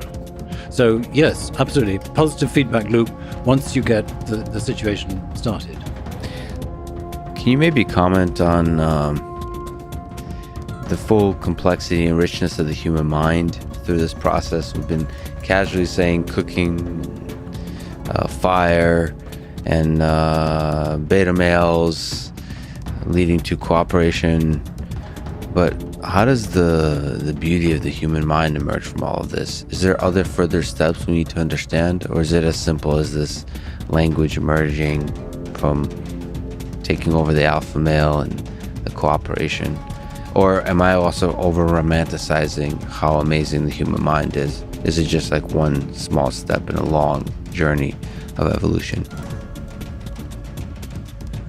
Well, if the beauty of the human mind is the ability of us all to be creative, to explore, that's one kind of beauty.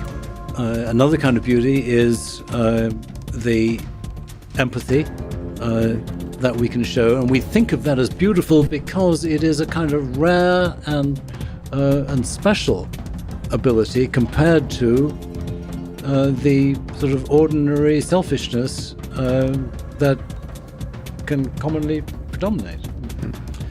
I suppose we have to think of different sources for those two types. I suppose a general answer is that there has been selection in favor of bigger brains, which probably in general has been associated with increasing cognitive ability. And as that has happened, the complexity of life has increased because people have more and more complex, highly differentiated strategies in response to each other's more complex, highly differentiated strategies. And we get to a point where there is deception and self-deception. There is a manipulation of ideas through stories that we invent and stories that we pass on. I guess all I'm wanting to say is that there is a world of the mind that evolves in response to these platforms that are put there. The platform of increasing brain size and therefore cognitive ability made possible by increased energy supply. The platform of cooperation and tolerance in a world in which there remains a lot of conflict and therefore a need to respond to the conflict and manipulate your allies appropriately. I don't see beauty as coming, either kind of beauty as coming sort of totally independently of these things. I don't think there's a selection for staring into the sunset and creating poetry. Yes. But I guess sexual selection, males wanting to impress females in different ways will lead to them wanting to Write poetry. Well, yes, show off. Yeah, in all the different ways. So all of these are natural consequences of just coming up with strategies of how to cooperate and how to achieve certain ends. So that's just like a natural.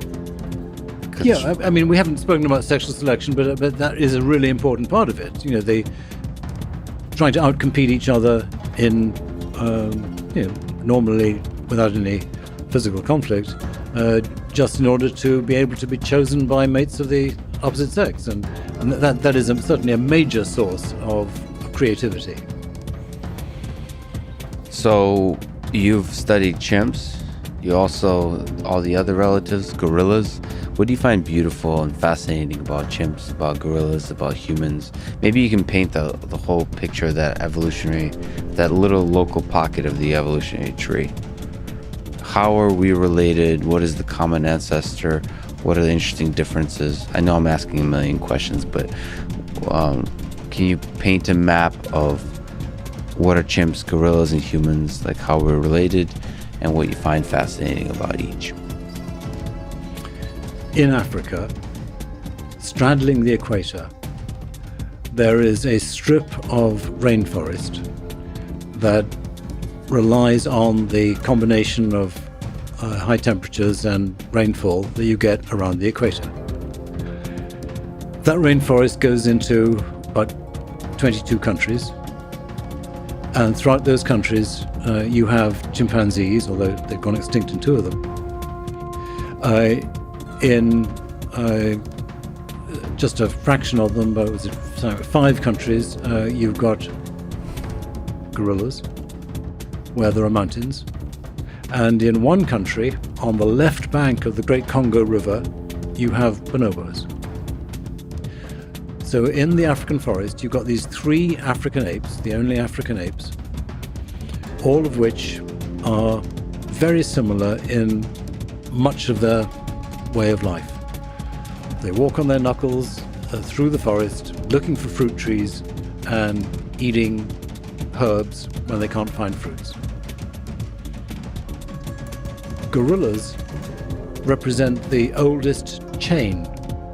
So about 10 million years ago, maybe as recently as 8 million years ago, the ancestor of gorillas broke off from the ancestor leading to chimps and bonobos and humans. So they've probably remained very similar now to what, very similar to what they were then. They were probably the largest apes, living in montane areas and spending more time eating just herbs, stems, not so vitally dependent on fruit, and living in, if it was like the present, groups up to about 50 stable groups with 1 alpha male who was in charge. Gorillas are wonderfully slow and inquisitive compared to chimps and bonobos. Yeah.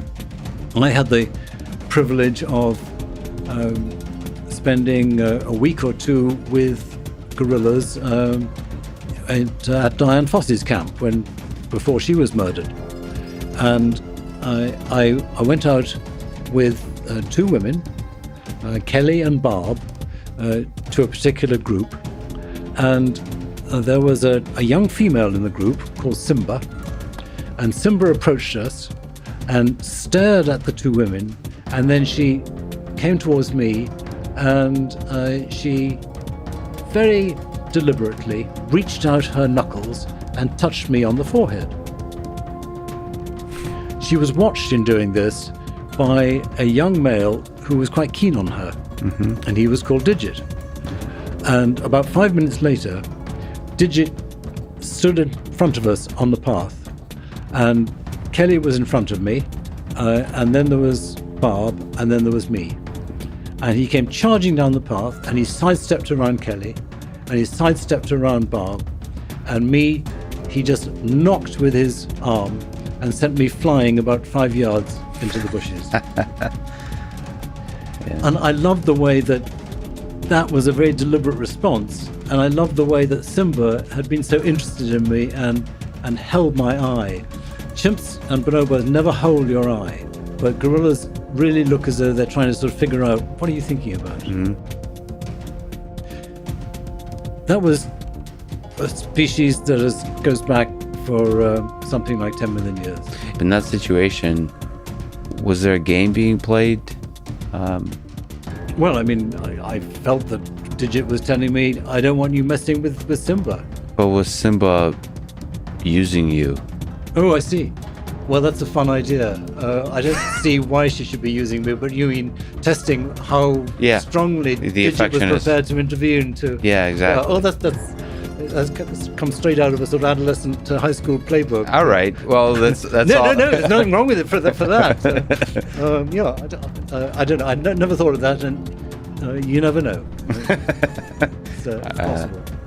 So this is an ancient branch of the evolutionary tree. This gorilla that led to gorillas.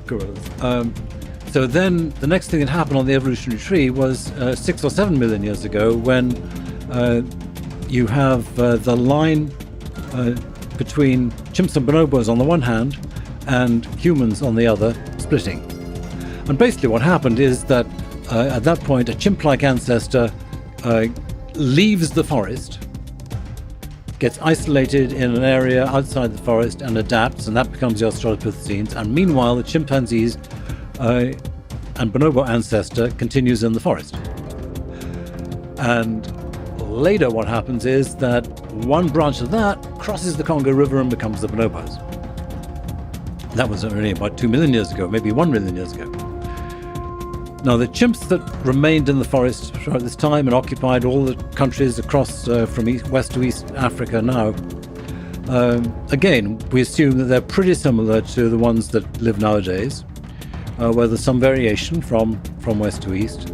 And these are animals that live in social communities of between, say, 20 and 200. You can have a lot of them in one group, but they never come together in a single unit. They share an area, a community territory, and that area is defended by males, and within it, females wander and bring up their young independently. And the females are very scared about the possibility that males will be mean to their infants, and in order to avoid them doing that, they do their best to mate with every single male in the group multiple times, as if to give a memory in that male of, I remembered you, so I'm not going to be mean to your baby. Mm-hmm. So what's wonderful about chimps? Well, as we've spoken about them, they are creative and sort of amazingly human-like. Yeah. But I love the sort of the quiet moments, and here's one. I've got 2 chimps who are grooming each other on a day when they are utterly exhausted. They've walked 11 kilometers the day before, up and down hills.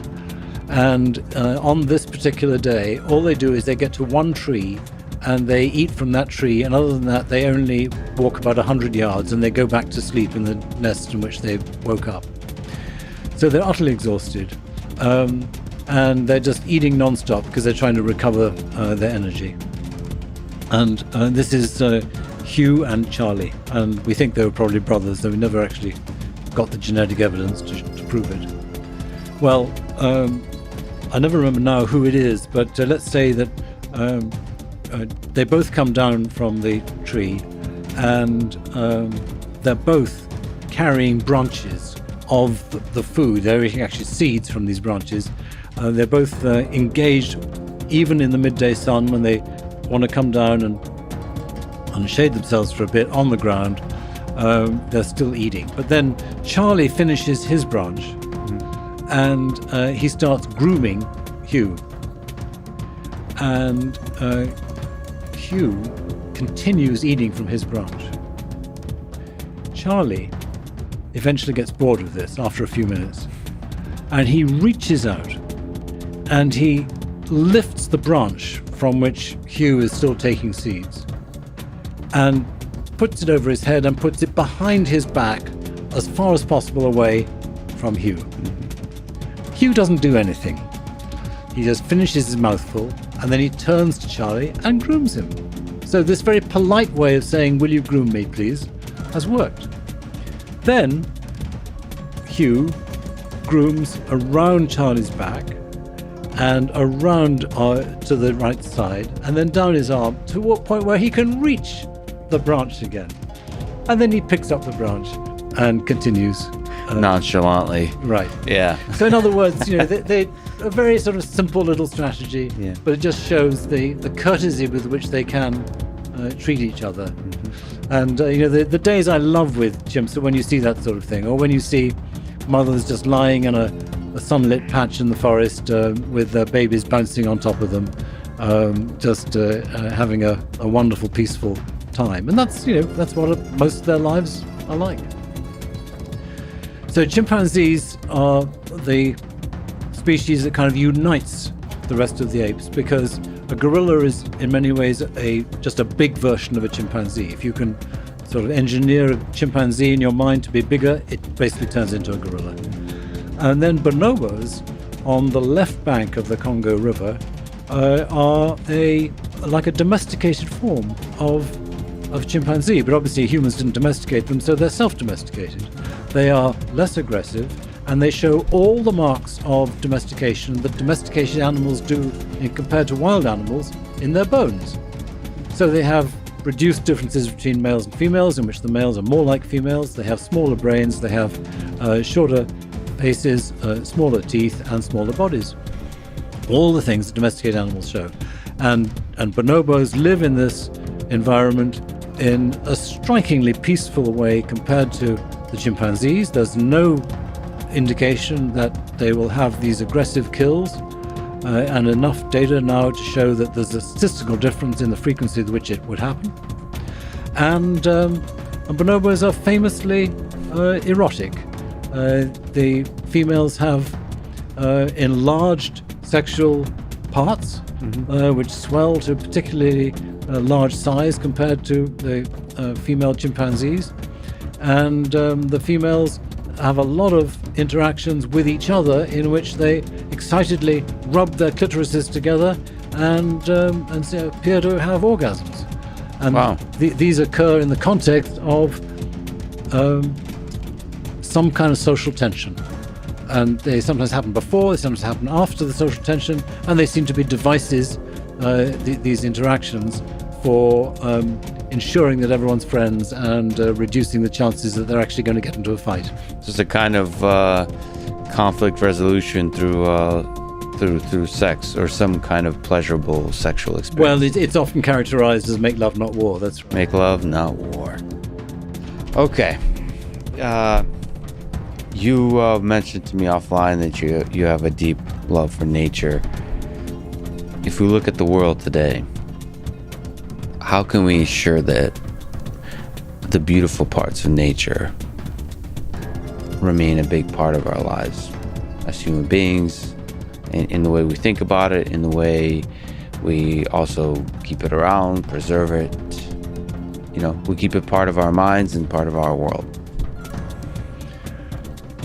It's a very difficult question, because every time there is a conflict between conservation of a natural habitat and allowing people to get that little bit of extra food for their babies, then naturally the tendency is for the humans to win.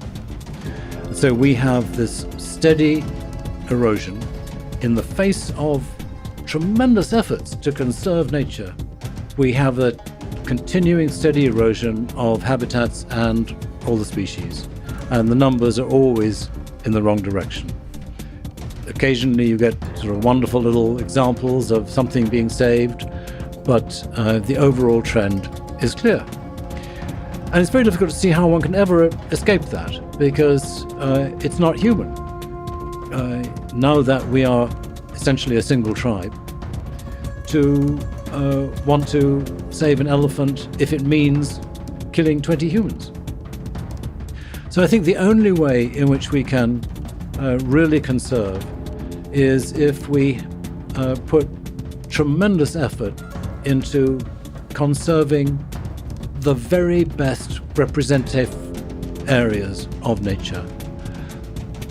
Often this will be the national parks that already exist, and what we have to do is to make them so valuable that it is worth it in terms of human survival to be able to keep those sorts of places.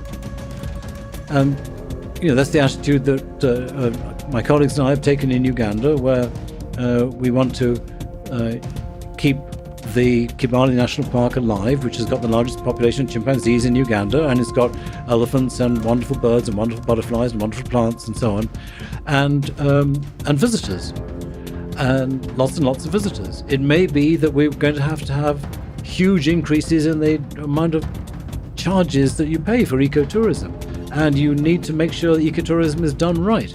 Mm-hmm. In other places, you will keep nature there because it's useful for maintaining the climate, bringing rain. Maybe you can, in some places, convince people of the sheer sort of aesthetics of keeping nature, that even over the long term, presidents whose job it is to look for the future of the country will be persuaded that you can do it for purely aesthetic reasons. But overall, what is required is for people in the rich countries to do much more investment than they have so far in maintaining both the natural places in their own countries and in the tropics. And if you look at Africa, the population trends are that Nigeria may become the most populous country in the world, I think, within a century. The future of African habitats, it's clear what's going to happen in general. There's going to be a huge conversion towards agricultural land. I heard Ed Wilson speak years ago about the prospect of the entire globe being turned into a single human feedlot. It's going to take a lot to avoid that. He is out there calling for half the earth to be devoted to nature. It's incredibly ambitious and incredibly optimistic. But unless you have really exciting goals, probably nothing will be achieved. Yeah, there's something to me, like when I visit New York and I see Central Park, and it's somehow constructed a situation where you preserve this park in the middle, probably some of the most expensive land in the world. The fact that that's possible gives me hope that you can do this kind of preservation at a global scale. Perhaps for just the aesthetic reasons of just valuing the beauty and just respecting our origins of having come from the earth. We are so incredibly lucky to have chimpanzees, bonobos and gorillas as our close relatives still living on the earth. We're unlucky that we don't have Australopithecines and other species of Homo, but we're still lucky to have those because they are incredibly closely related to us compared to what most animals have. There are many animals that don't have any close relatives to them on the earth. But not only are they relatively close, but they teach us so much about ourselves. The similarities between them and ourselves raise questions that we can then test about the extent to which our own behavioral propensities are derived from the same evolutionary stock as in those great apes. Well, how much is that worth? We could spend billions going to the Mars to find evidence of bacteria there, and that's fascinating too. Mm-hmm. But we should be spending billions on this Earth in order to make sure that we have, I don't know how to say it, substantial, representative populations of these close relatives. Yeah, that we can meet. There's something like space tourism, when you go out into space and you look back down on Earth.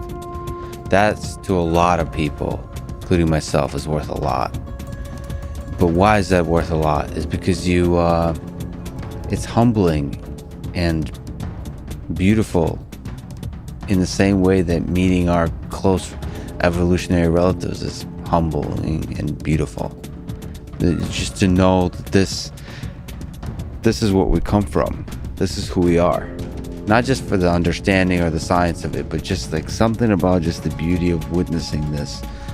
And it's both humbling and empowering. That this place is fragile and we're damn lucky to be here. Yes, and unfortunately, the problems are incredibly difficult to solve, and there is no one solver. It has to happen from a network of potentially cooperating people. But I mean, you're so right about it being daunting to think about what it looks like from space. And I love the view that Hermann Muller expressed of being able to go out from space. And he said the whole of life would look like a kind of rust on the planet. Yeah, so if the aliens were to visit, I'm not sure they would notice the life. They would probably notice the trees or ocean. It's a kind of rust. But let me ask the big, ridiculous philosophical question. What is the meaning of this rust? What do you think is the meaning of life on Earth? What is the meaning of our human intelligent life? Well, I think it's very clear that we have an evolutionary story that is only getting challenged around the edges. We have a very clear understanding of the evolution of life. And the meaning is, we are here as a consequence of materialistic processes that began, in our sense, with the establishment of the Earth 4.5 billion years ago, whatever it was, and then water and oxygen and so on. We are the astonishing consequence of the evolution of cells and multicellular organisms. The word random is the wrong word to use unless you understand what it means. It didn't happen by chance, but a lot of random events had to happen to make this possible. And those random events, of course, are the production of appropriate mutations. But the meaning of life is there is no meaning. The really big mystery of life is, why is there a universe? And that same why propagates itself through the whole of it, through the whole process of it, for the emergence of planets, the emergence, first of all, of galaxies, of star systems, of planets, of the proteins required to construct the single-cell organisms, and the single-cell organisms becoming complex organisms, and some of the clever fish crawling out onto the land, and the whole of it. And then there's fire. Some clever guy or lady invented fire, and then now here we are. It just does seem, speaking as a human, kind of special that we're able to reflect on the whole thing. Or the whole wonderful story. It's so much more interesting than the stories produced by religion. Yeah, it is. It is beautiful, but it just seems special that us humans are able to write religions and construct stories. Yeah, and also do science. That seems kind of amazing. It seems like the universe is such that it creates beings like us that are able to investigate it. and that's why there's this longing for a why. That's just that's such a beautiful little pocket of complexity created by the universe. It seems like there should be a why, but maybe there's just an infinite number of universes, and this is the one that led to this particular set of humans. Even without an infinite number of universes, I bet there's an infinite number of intelligent beings throughout this universe. Yeah. Now that we know how many planets have the right sort of conditions, which is what, I can't remember, a lot. It's some significant percentage of all planets. Then there are apparently billions of planets, and there's things happen so quickly on Earth. Once you got water, then you got life, and it did not take long for life to evolve in the big scheme of things. And if you look out there, say there's a nearly infinite number of intelligent civilizations, one dimension you could look at is the proclivity to violence they have. And it's interesting to think what level of violence is useful for extending the life of a civilization. So we have a particular set of violence in our history. Maybe being too peaceful is a problem in the early days. Maybe being too violent, quite obviously, is a problem. So you look at viruses. What kind of viruses on Earth propagate and succeed? If you're too deadly, that's a big problem. If you're not deadly enough, that's also a problem. So, so that is a fascinating exploration of... I don't see any evidence. I don't see where you're coming from when you say that being too peaceful is a problem. Well, because... So I'll say it this way. Death is a way to get rid of suboptimal solutions. So violence... But there's lots of ways to die without violence. Right. To me, death in itself is violence. And you can... I mean, a lot of people that talk about, for example, longevity and disease and all that kind of stuff, they see death is a... This is the way they talk about it, and it's interesting to philosophically think of it that way. Death is, it's like mass murder that's happening, and it's like people that try to, from a biological perspective, help extend life. They see that you're helping the biggest atrocity in the history of human civilization, from their perspective, is not allocating all our resources to solving death. Right? Because death is a kind of violence. It is a kind of murder that we're allowing to be committed on us by nature. And so the flip side of that is death makes way for new life, for new ideas. And so that... Yes, but that's got nothing to do with peace versus war. You know, I mean, you have animals that are very, very peaceful, but they evolve just in the same way as other animals do. They just don't do it with death caused by violence, and violent death is premature death. Surely, I mean, you know, I don't mind about people dying. You know, what I mind about is people dying in their youth, in middle prematurely. Age. But Exactly. Some people would say all death is premature. It certainly feels that way. It's died too soon. Anyone who's ever died too soon. Yeah, well, I mean, if we can become like sequoias, you know, and live for hundreds of years or thousands of years, that would be great. Do you ponder your own mortality? Are you afraid of death? I don't think I'm afraid of it. You know, I'm reconciled to the fact it's going to happen.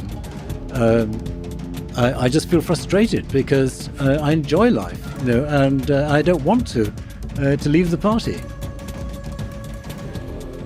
Yeah, it's kind of a fun party. I don't want to leave the party either.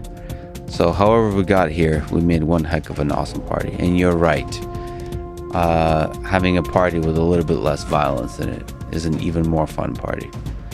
Richard, I'm deeply honored that you spent time with me today. Your work is amazing. It includes some of the deepest thinking about our human history and the nature of human civilization. So again, thank you so much for talking today. It's an honor. Oh, thanks for your great questions. It was a really fun conversation. Thanks for listening to this conversation with Richard Wrangham. To support this podcast, please check out our sponsors in the description. And now, let me leave you with some words from Jane Goodall. The greatest danger to our future is apathy. Thank you for listening, and hope to see you next time.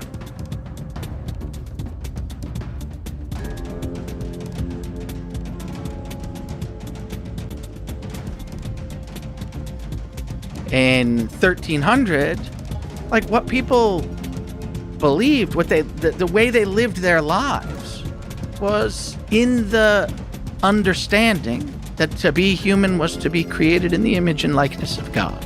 That's the way they understood themselves. And also to be created sinful because of, Adam and Eve's transgression in the Garden of Eden, and to have the project of trying to understand how, as a sinful being, you could nevertheless live a virtuous life. How could you do that? And it had to do with, for them, getting in the right relation to God.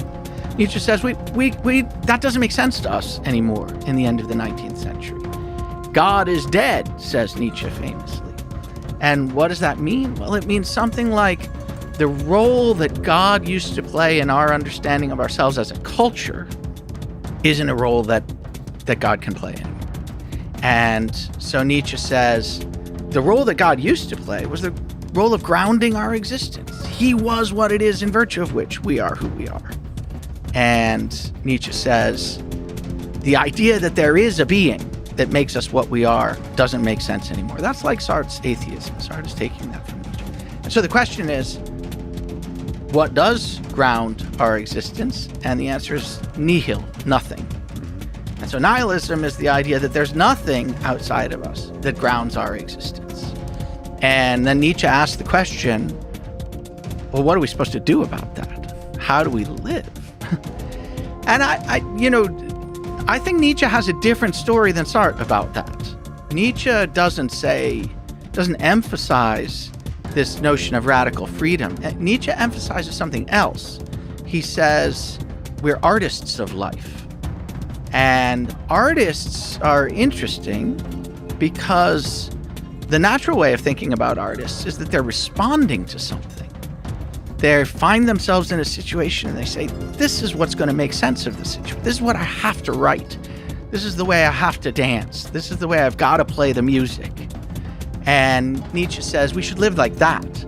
There are constraints, but like understanding what they are is a complicated aspect of living itself. And there's a great story, I think, from music that maybe helps to understand this. I think Nietzsche, of course, jazz didn't exist when Nietzsche was writing, but I think Nietzsche really is thinking of something like jazz improvisation. I mean, he talks about improvisation. There's classical improvisation. Nietzsche was, by the way, a musician. I mean, he was a composer and a pianist. Not a great one, really, to be fair, but he loved music. And Herbie Hancock, who's a pianist, a jazz pianist, who played with Miles Davis for quite a while in the 60s, tells this kind of incredible story that I think exemplifies Nietzsche's view about the way in which we bear some responsibility for being creative, and that gives us a certain kind of freedom. But we don't have the radical freedom that Sartre thinks. So what's the story? Herbie Hancock says, I think they were in Stuttgart, he says, playing a show, and things were great, he says. He's the young pianist, and Miles Davis is the master. And he says, I'm back in the solo, and I'm playing these chords. And he says, I played this chord, and it was the wrong chord. He's like, it just, like, that's what you got to say. It didn't work right there. And I thought, holy mackerel, I screwed up. I screwed up. We were tight. Everything was working. And I blew it for Miles, who's doing his solo. And he said, Miles paused for a moment. And then all of a sudden, he went on in a way that made my chord right. And I think that idea that, like, you could be an artist who responds to what's thrown at you in such a way as to make it right. By what measure? Everyone could hear it, is all you can say, right? Everyone knew, wow, that really works. And I think that's not, like, there are constraints. Not anything would have worked there. He couldn't have just played anything. Most of what anyone would have played would have sounded terrible.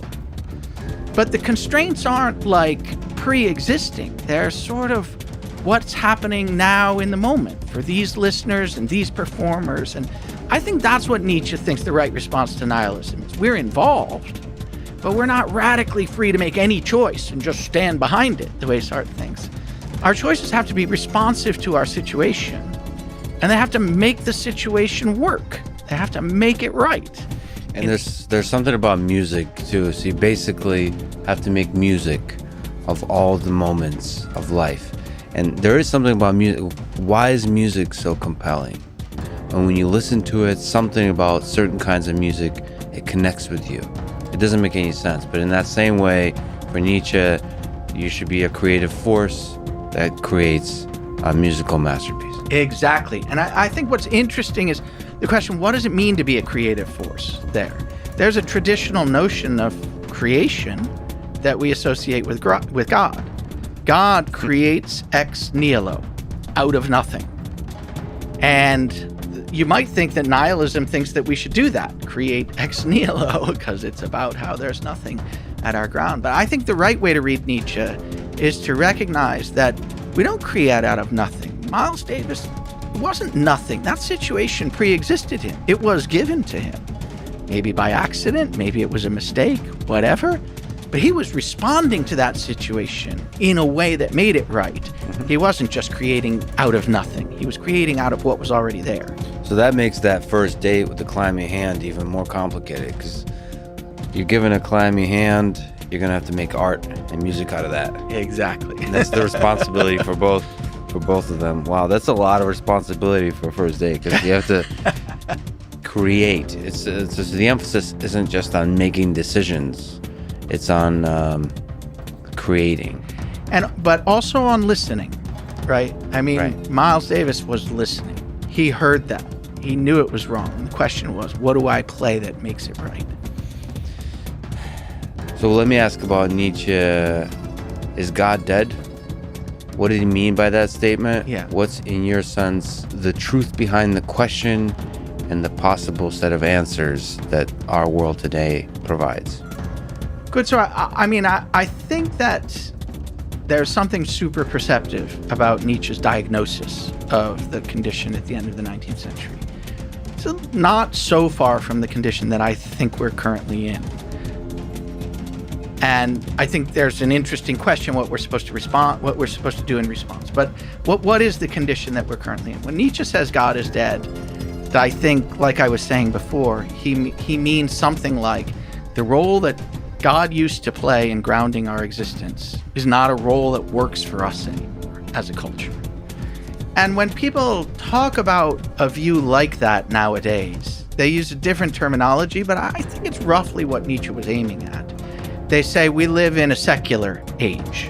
Our age is a secular age. And so what do people mean when they say that? I think, first of all, it's a descriptive claim. It could be wrong. The question is, does this really describe the way we experience ourselves as a culture, or as a culture in the West, or wherever it is that we are? So what does it mean to say that we live in a secular age, an age in which God is dead? Well, first thing is, it doesn't mean there are no religious believers, because there are plenty. There are lots of people who go to church or synagogue or mosque, every week or more. And there are people who really find that to be an important aspect of the way they live their lives. But it does mean that for those people, the role of their religion, the role that their religious belief plays in their life isn't the same as it used to be in previous ages. So what's that role? We'll go back to the High Middle Ages. That was clearly not a secular age. That was a religious age. And so there we are in 1300. Dante is writing the Divine Comedy or something. And what did it mean then to live in a sacred age? Well, it meant not just that the default was that you were a Christian in the West, but that your Christianity, your religious belief, your religious affiliation justified certain assumptions about people who didn't share that religious belief. So you're a Christian in the West in 1300, and you meet someone who's a Muslim, and the fact that they don't share your religious belief justifies the conclusion that they're less than human. Mm-hmm. And that was the ground of the Crusades. That was the religious wars of the High Middle Ages. To say that we live in a secular age is to say that, not that there aren't a lot of people who have religious belief, there are, but it's to say that their religious belief doesn't justify that conclusion. If you're a religious believer and you meet me, and suppose I'm not a religious believer, learning that about me doesn't justify your concluding that I'm less than human. And that's the kind of liberalism of the modern age. Most of the time we think that's a good thing. We let 1,000 flowers bloom. There are lots of ways to live a good life. And there's some way in which that is a nice, progressive kind of liberal thought. But it's also true that it's an undermining thought, because it means if you're a religious believer now, your belief can't ground your understanding of what you ought to be aiming at in life in the way it used to be able to. You can't say, as a religious believer, I know it's right to do this, because you also know that if you meet someone who doesn't share that religious belief and so doesn't think it's right to do that necessarily, or does but for different reasons, you can't conclude that they've got it wrong. Right. So there's this sort of unsettling aspect to it. Well, isn't it true that you can't conclude as a public statement to others, but within your own mind, it's almost like an existentialist version of belief, which is like it's you create the world and around you. Like it doesn't matter what others believe. You don't.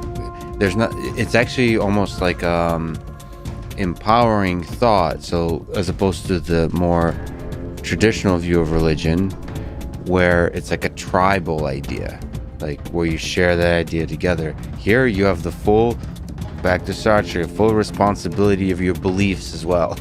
Good. But what you're describing is not a religious believer, right? You're describing someone who's found in themselves the ground of their existence rather than in something outside of themselves. So the religious belief, I mean, if you go full Sartrean, then well, you're not in a position to criticize others for the choices that they make, but you are in a position to criticize them for the way in which they make them, either taking responsibility or not taking responsibility.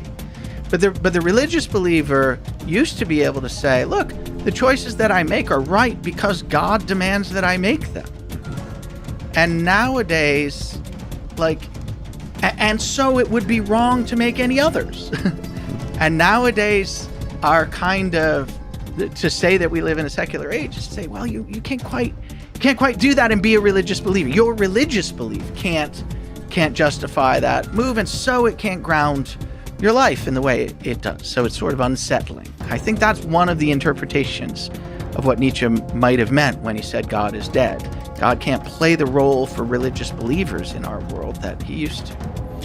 But we nevertheless find meaning. I mean, you don't see nihilism as a prevalent set of ideas that are overtaking modern culture. So a secular world is still full of meaning. Good. Well, I think that's the interesting question. I think it's certainly possible for a secular world to be a world in which we live meaningful lives, worthwhile lives, lives that are sort of worthy of respect and that we can be proud of aiming to live. But I think it is a hard question what we're doing when we do that. And that is the question of existence. Sort of what does it mean to exist in a way that brings us out at our best as the beings that we are? That's the question for existentialism. So besides Sartre, who to you is the most important existentialist to understand for others? What ideas in particular of theirs do you like? Maybe other existentialists, not just one. Yeah. So good. Sartre is the grounding, strong, atheistic existentialism statement. Who else is there? So I'm teaching an existentialism course now, and I think the tradition goes back at least to the 17th century. And I'll just tell you some of the figures that I'm teaching there. We could talk about any of them that you like. The figure I start with is Pascal. Pascal, French mathematician from the 17th century. He died, I'm terrible with dates, but I think 1661 or something like that, middle of the 17th century. Brilliant polymath, sort of, we have computer languages named after him. He built the first mechanical calculating machine. But he was also deeply invested in his understanding of what Christianity was. And he thought that everyone before him had really misunderstood what Christianity was, that they'd really attempted to think about it not as a way of living a life, but as a set of beliefs. that you can have and which you can justify. And I think that's the first move that's really pretty interesting. And then figures like Kierkegaard and Dostoevsky develop that move, and all of those take themselves to be defending an interpretation of a certain kind of Christianity, an existential interpretation of Christianity. And then I think there are other figures, other theistic figures, figures like Camus and Fanon, who are mid-20th century figures. And then I'll just mention the figure who I think is the most interesting is Martin Heidegger. He's a complicated figure because... By the way, when you said, sorry to interrupt, that when you said Camus, you meant atheistic? I think that Camus is an atheistic existentialist. Yeah, I'm happy to talk about that. So, okay, so we got, it's like sports cards. We have the different existential. So maybe let's go to, you know what? Let's go to Dostoevsky. All right, okay, let's do it. So my favorite novel of his is The Idiot. First of all, I see myself as the idiot and an idiot. And I love the optimism and the love the main character has for the world. So that just deeply connects with me as a novel. Notes from Underground as well. But what ideas of Dostoevsky's do you think are existentialist? What ideas are formative to the whole existentialist movement? Excellent. So let me talk about the Brothers Karamazov. Yes. Partly because that's the last novel that Dostoevsky wrote. I think it's certainly one of the greatest novels of the 19th century. Maybe the best. And I'm about to teach it in a few weeks, so I'm super excited about it. But what is the Brothers Karamazov about? I mean, without spoiling the ending for anyone. Spoiler alert. Yeah. I mean, look, it's a murder mystery, right? I mean, the father gets murdered. And the question is, who did it? Who's responsible for it? So there's a notion of responsibility here, like in Sartre. But it's responsibility for a murder. That's what we're talking about. And there's a bunch of brothers, each of whom has pretty good motivation for having murdered the father. The father's a jerk. I mean, he's, if anybody is worthy of being murdered, he's the guy. He's a force of chaos, and he's nasty in all sorts of ways. But still, it's not good to murder people. So what's the view of Dostoevsky? I mean, it's this intense exploration of what it means to be involved in various ways with an activity that everyone can recognize as atrocious. And what the right way is to take responsibility for that, what the right way is to relate to others in the face of it, and how, even through this kind of action, you can achieve some kind of salvation. That's Dostoevsky's word for it. You can but salvation here and now, not like you live some afterlife where you're, paradise for eternity. Who cares about that, says one of the characters. That doesn't make my life now any good, and it doesn't justify any of the bad things that happen in my life now. What matters is, can we live well in the face of these things that we do and have to take responsibility for? So it's this intense exploration of notions and gradations of guilt and responsibility and the possibility of love and salvation in the face of those. It is an incredibly human work. But I think Dostoevsky is the opposite of Sartre. And I think it's so fascinating. I don't know anybody else who notices this, but Sartre actually quotes a passage from Dostoevsky when he's developing his view. It's close to a passage. It doesn't appear quite in this way. But the passage that Sartre quotes is this. It's in the form of an argument. Sartre puts it in the form of an argument. He says, look, there's a conditional statement is true. If there is no God, then everything is permitted. And then there's a second premise. There is no God. That's Sartre's view. I mean, he's an atheist. There is no God. Conclusion? Everything is permitted. And that's Sartre's radical freedom. And if you think about the structure of the Brothers Karamazov, I think Dostoevsky, though he never says it this way, would run the argument differently. It's a modus tollens instead of a modus ponens. The argument for Dostoevsky would go like this. Yeah, conditional statement. If there is no God, then everything is permitted. But look at your life. Not everything is permitted. You do horrible, atrocious things, like be involved in the death of your father, and there is a price to pay. That's not a livable moment. To have to take responsibility, to have to recognize that you're at fault or you're somehow guilty for having been involved in whatever way you were and letting that happen or bringing it about that it does happen, is to pay a price. So we're not beings that are constituted in such a way that everything is permitted. Look at the facts of your existence. So not everything is permitted. Therefore, there is a God. And the presence of a God for Dostoevsky, I think, is just found in this fact that when we do bad things, we feel guilty for them. That we find ourselves to be responsible for things, even when we didn't intend to do them, but we just allowed ourselves to be involved in them. And the nature of God for Dostoevsky is, unclear. It's a very complex exploration in itself. And God speaks through several of his characters in complicated ways. Yeah. So it's not like a trivial version of God. It's totally not trivial. And it's not a being that exists outside of time. And none of that is sort of relevant for Dostoevsky. For him, it's a question about how we live our lives. Do we live our lives in the mood that Christianity says it makes available to us, which is the mood of joy? Is there, maybe this is a bit of a tangent, but so I'm a Russian speaker, and I kind of listen to my heart, and what my heart says is I need to take on this project. So there's a couple of famous translators of Dostoevsky and Tolstoy that live in Paris currently, so I'm going to take the journey.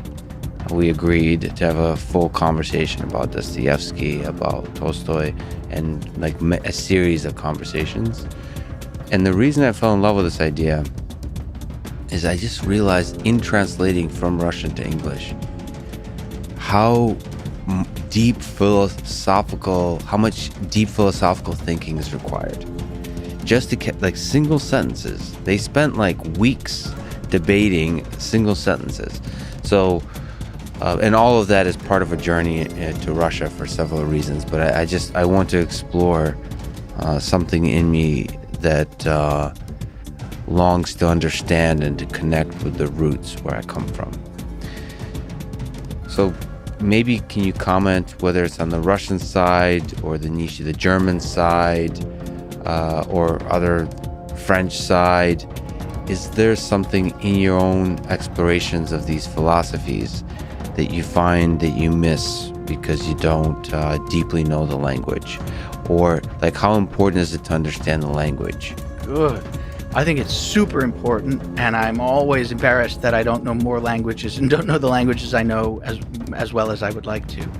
But there's a way in. So I do think different languages allow you to think in different ways, and that there's a sort of a mode of a way of being that's captured by a language, that it makes certain ways of thinking about yourself or others more natural. And it closes off other ways of thinking about yourself and others. And so I think languages are fascinating in that way. The Heidegger, who is this philosopher that I'm interested in, says at one point, language is the house of being. And I think that means something like, it's by living in a language that you come to understand, or that possibilities for understanding what it is to be you and others and anything are opened up.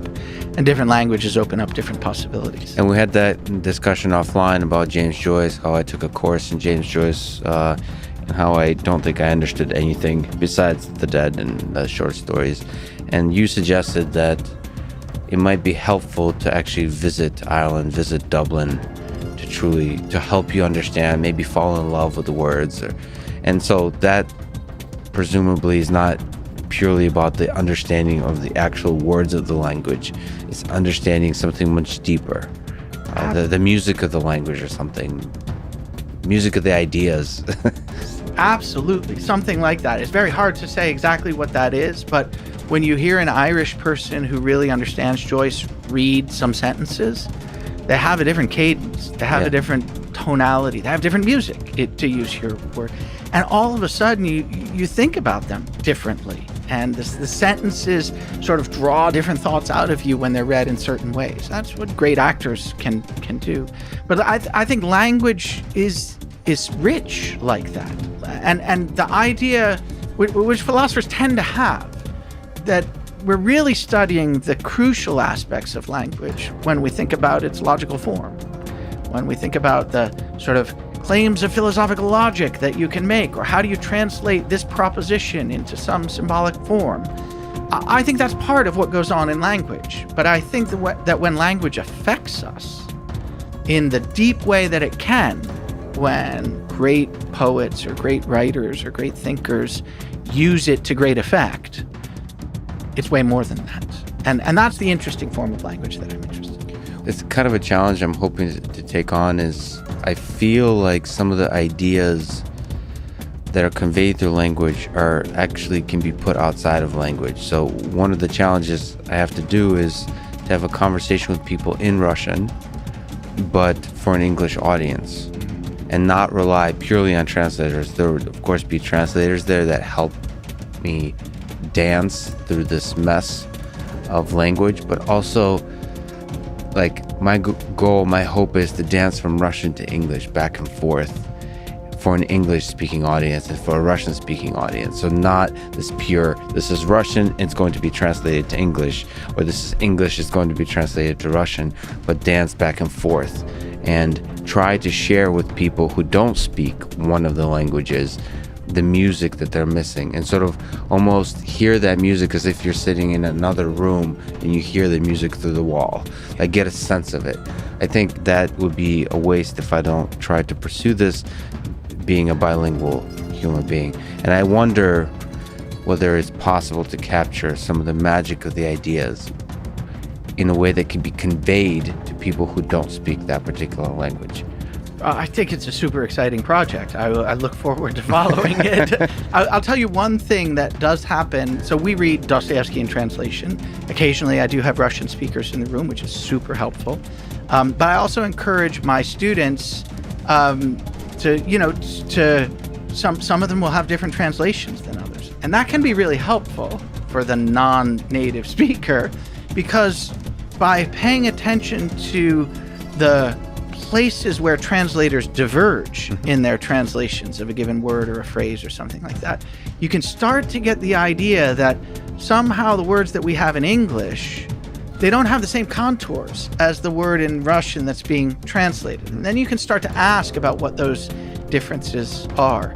And I think there's a kind of magic to it. I mean, it's astonishing how rich and affecting these languages can be for people who grew up in them, especially who speak them as native speakers. And that's a really powerful thing that actually doesn't exist enough of is, for example, for Dostoevsky, most novels have been translated by 2 or 3 famous translators. And there's a lot of discussions about who did it better and so on. But I would love to, I'm a computer science person, I would love to do a diff where you automatically detect all the differences in the translation, just as you're saying, and use that. Like, somebody needs to publish literally just books describing the differences. In fact, I'll probably do a little bit of this. I heard the individual translators in interviews, in blog posts and articles discuss particular phrases that they differ on, but like to do that for an entire book, that's a fascinating exploration. As an English speaker, just read the differences in the translations. Yeah. You probably can get to some deep understanding of ideas in those books by seeing the struggle of the translators to capture that idea. That's a really interesting idea. Yeah. Absolutely. And you can do that for other projects in other languages too. I mean, one of I don't know, I have this weird, huge range of interests. And some days I'll find myself reading about something. At one point I was interested in 14th century German mysticism. Mm-hmm. Okay. Turns out there's somebody who's written like volumes and volumes about this. He's fantastic. And I was interested in reading Meister Eckhart. I wanted to know what was interesting about him.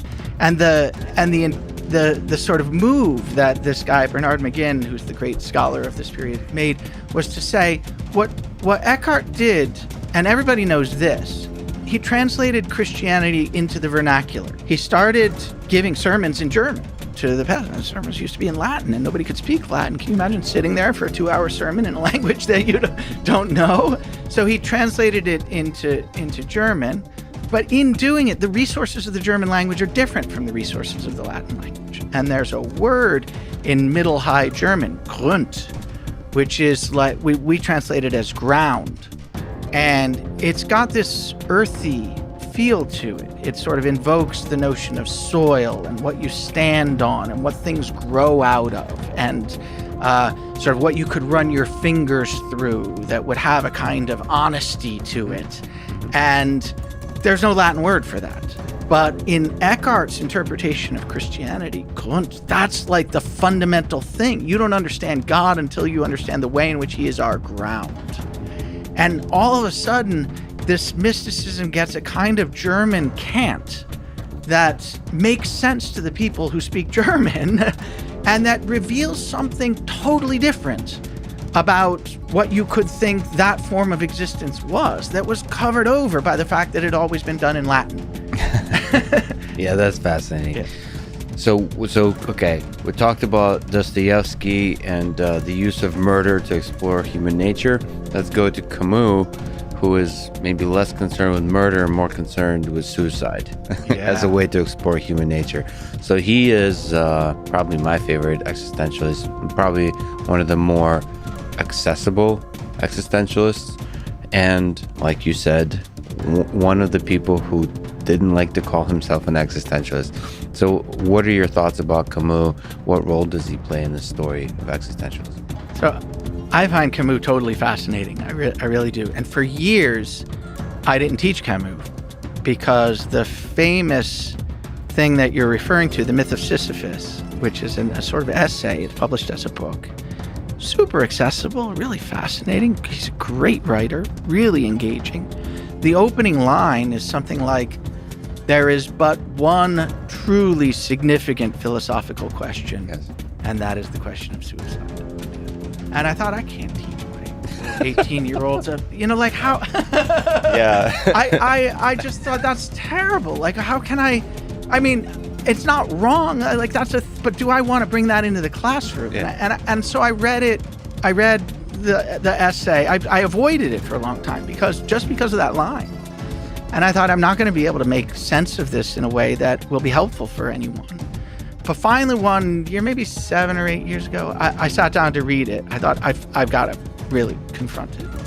And I read it, and it's incredibly engaging. I mean, it's really, really beautiful. And Camus is against suicide, which turns out to be good. I was happy about that. But he has a bit of a bleak understanding of what human existence amounts to. And so in the end, he thinks that human existence is absurd. And it's being absurd is a kind of technical term for him. And it means that the episodes in your life and your life as a whole presents itself to you as if it's got a meaning. But really it doesn't. So there's this tension between the way things seem to be on their surface and what really turns out to be true about them.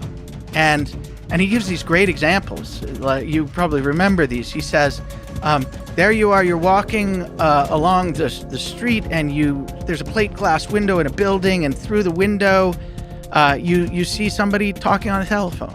I mean, I imagined it as a cell phone, but Camus didn't. But you see somebody talking on a cell phone, and he's animated. He's talking a lot, as if things really meant something. And yet, Camus says, it's a dumb show. And it's not dumb just in the sense that it's stupid. It's dumb in the sense that it's silent. It presents itself as if it's got some significance, and yet its significance is withheld from you. And he says that's what our lives are like. Everything in our lives presents themselves to us as if it's got a significance, but it doesn't. It's absurd.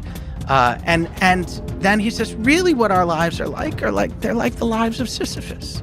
Just day after day, you do the same thing. You know, you wake up at a certain time, you get on the bus, you go to work, you take your lunch break, you get off. I have a colleague who once said to me something like this. It was about October or so in the fall semester. I said, how's it going, Dick? He said, well, you know how it is. I got on the conveyor belt at the beginning of the semester and I'm just going through, and that's the way my life is. And Camus thinks that experience, which you can sometimes have, reveals something true about what human lives are like. Our lives really just are like the life of Sisyphus, who rolls this boulder up the hill from morning till night, and then at night he gets to the top and it rolls back down to the bottom. Over the course of the night he walks back down and then he starts it all over again. And he says Sisyphus is condemned to this life, like we're condemned to our lives. But we do have one bit of freedom, and it's the only thing that we can hang on to. It's the freedom to stick it to the gods who put us in this position by embracing this existence rather than giving up and committing suicide. And I thought, well, it's kind of a happy ending. Right? But I also thought it's a dim view of what our existence amounts to. So I think there's something fascinating about that. But what I came to believe, and I tried to write about this once. I know you read the thing about aliveness that I published once. That's secretly a criticism of Camus. I don't think I mentioned Camus in there. But I think Camus has got the phenomenon wrong, or he's missed some important aspect of it. Because in Camus' view, when you experience your day as sort of going on in this deadening way, and you're just doing the things that you always do the way you always do them, for Camus, that reveals the truth about what our lives are. But I think there's some aspect, at least for me, and maybe he just didn't feel this or didn't have access to it. Maybe others don't. But for me, there's an extra part to it, which is somehow that, yes, that's the way things are, and it's inadequate. And there's something that's missing from that aspect of our existence that could be there. And it feels like our lives are not about just putting up with that and sticking it to the gods by embracing it, but seeking that absent part of it, the part that's recognizable in its absence in your experience of that. And that's what I think. I think we do have the experience of the presence of that in moments when you feel truly alive. And that's what you mean by the word aliveness, which is a fascinating and a powerful word. Yeah, that's what I mean by it. I mean, I think most people can recognize moments in their lives when they really felt alive. And it could happen in a moment when, I don't know, maybe Miles Davis felt it in that moment when he was responding to Herbie Hancock's chord. Or maybe you feel it in that moment where you grab for the hand on the first date and the gesture is reciprocated. Mm-hmm. Or maybe you feel it in some moment when you are doing a kind of peak athletic thing, or watching somebody else do a peak athletic thing. But I think there are moments when it feels like it's not like the way Camus is describing things, and it's better because of that.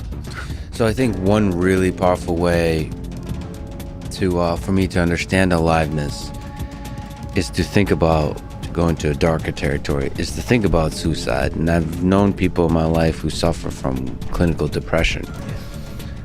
And, whatever the chemistry is in our brain, there is a certain kind of feeling that is to be depressed, where you look in the mirror and ask, do I want to kill myself today? This is the question that Camus asks. This philosophical question. And there is people who, when they're depressed, say, not only do they say, I want to kill myself, or I don't, they say, it doesn't matter. And that's chemistry. That's whatever that is, that's chemistry in our mind. And then on the flip side of that, for me, I've had some low points, but I've been very fortunate to not suffer from that kind of depression. I am the opposite, which is not only moments of peak performance in athletics or great music or any of that. I'm just deeply joyful often by mundane things. Like, as you were saying it, I was drinking this thing and it's cold, and for some reason the coldness of that was like, oh great, like refrigeration. I don't know, there was a joy in that. Like I can't put it into words, but I just felt great. And then just so many things. You look out in nature, there's a nice breeze, and just like it's amazing. So that doesn't feel like I'm embracing the absurd. That seems like I'm getting some nice like dopamine hits in whatever the chemistry is from just the basics of life, and that is the source of aliveness. However my brain is built, it's gotten a natural sort of mechanism for aliveness. And so one nice way to see the absence of aliveness is to look at the clinical depression. And so that Camus doesn't seem to contend with that at all in asking the question of suicide, because when you look in the mirror and ask, like if I ask myself, do I want to kill myself today? I ask that question in a different way, more like a stoic way often, like basically every day is, what if I die today? It's more like contemplating your mortality every single day. That excites me. The possibility that this is my last day. That, it just reminds me how amazing life is. And that's chemistry. I don't know what that is, but that's certainly not some kind of philosophical decision I made. I am a little bit riding a wave of the chemistry of the genetics I've been given, of the dopamine. So that question of suicide, by the way, do you find that formulation of the question of existentialism, I know you didn't want to teach it because obviously suicide is a very difficult word, especially for young minds, but do you think that's a useful formulation of the question of existentialism? Like him saying, this is the most important question of suicide. I think there is something to it. If you read the question as the question, what is it in virtue of which it ought to be desirable to live the lives that we're capable of living? That's a deep question. Yeah, that's a question that gets focused when someone asks themselves whether they ought to continue to live that life. With the famous line, nothing focuses the mind more than one's impending execution. I think there's something important about that recognizing the riskiness and the vulnerability of one's existence is super important. And the idea, and I think that if we didn't have that, our lives wouldn't be capable of being meaningful. If they weren't risky and vulnerable, there would be nothing to lose. And it's only because there are things to lose that they can come to have the significance that they do. So yeah, I think I'm not against the idea that that's a deep way of approaching the questions at the core of existentialism. But as you say, I was worried for a while about how I was gonna teach it. Well, I think there's a difference between suicide and not living. Because suicide is an action. Yeah. So it feels like to me, like suicide doesn't make sense because, imagine you're in like a hotel and you're saying the room I'm in sucks, but like there's other rooms. So like maybe explore those other rooms. Maybe you'll find meaning in those other rooms. Like basically embracing the fact that you don't know everything. And there's you need time to explore everything. It's like once you've explored everything, then maybe you can make a full decision. But it's unfair to make a decision.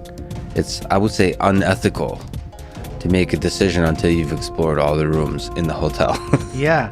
And this gets focused in the brothers Karamazov, of course. There's one brother who is really asking that question. He's asking the question of suicide. He's asking the question whether the world that we live in is a world that's worth living in. And I think that character's, as you say, very ill. I mean, that, and it's possible, and often because, as you say, of, brain chemistry, physiology. So there's certainly a physical ground to that situation, to that condition. But I think it is possible for someone to be in that situation. I think that Ivan Karamazov, who's the character who's asking this question, is maybe, let's say, chemically depressed or something like that. But I think there's more to it too. And I think that Dostoevsky's real view is that the brain chemistry doesn't exist on its own. Like the way we interact with one another, the way we care about or isolate ourselves from others, the way we care for the lives that we lead, affects the chemistry of our brain, which goes on and changes the mood that we're in. So I think Dostoevsky does think that Ivan's salvation, if he's capable of being saved, is going to come through the love of his brother Alyosha. Let me spring maybe a bit of a tangent on you. Do you ever, one of my other favorite authors is Hermann Hesse. Do you ever include him in our deck of sport cards that represent existentialism? I haven't. Maybe I should. What should I read? What should I think about including? Oh no, there's some kind of embrace of absurdism. Like there's a existentialist kind of ideal pervading most of his work, but there's more of a, like with Siddhartha, there's more almost like a Buddhist, sort of like watch the river and like become the river, like this kind of idea that what it means to truly experience the moment. So there is an experiential part of existentialism where you want to it's not just about, we've been talking about kind of decisions and actions, but also what it means to listen, like you said from Nietzsche, like what it means to really take in the world and experience the moment. So he's very good at writing about what it means to experience the moment and experience the full absurdity of the moment. And for him, I'm starting to forget, Steppenwolf, I think, is humor. It's part of the absurdity, which I think modern day internet explores very well with memes and so on. Humor is a fundamental part of the existentialist ethic that's able to deal with absurdity. Yeah. You gotta like laugh at it. I think there is some. Let me just say something about humor, because I think you're absolutely right. Kierkegaard, who is Danish and, most people think deeply depressed and so on, is actually an incredibly funny writer. And someone who was a classmate of mine in graduate school, who left philosophy to become a Hollywood comedy writer. He's a very successful guy. And then he came back 25 years later and finished his dissertation. And I was the reader on the dissertation. Maybe a conflict of interest, I'm not quite sure. But his dissertation was about, he called it Kierkegaard and the Funny, which is a kind of a funny title, yeah. But Kierkegaard, according to Eric Kaplan's reading, Kierkegaard does have this idea that there's something destabilizing about humor that's crucial to the sort of the important possibilities for us. And so there's the idea that like there's a moment when a joke is being set up, when you're sort of proceeding as if you're on stable ground, and then the punchline comes and the rug is pulled out from under you, and for a moment it's like you're falling. There's nothing supporting you until you're captured by your totally new understanding of what was going on. And that humor necessarily has that kind of destabilizing feature to it. And that's like the riskiness. That's like the riskiness that you were pointing to. If there aren't risks in your life, if your life is totally safe, then there's no possibility of significance. And so I think on Eric's reading, Kierkegaard sort of wants to line up the importance of the riskiness and vulnerability in your life to its having meaning with the experience of destabilization that you get in jokes and comedy, which then becomes significant, right? That when you remember having heard a joke for the first time, it's got a kind of salience for you. Speaking of jokes, and speaking of, you mentioned film and literature. So existentialism in film and literature.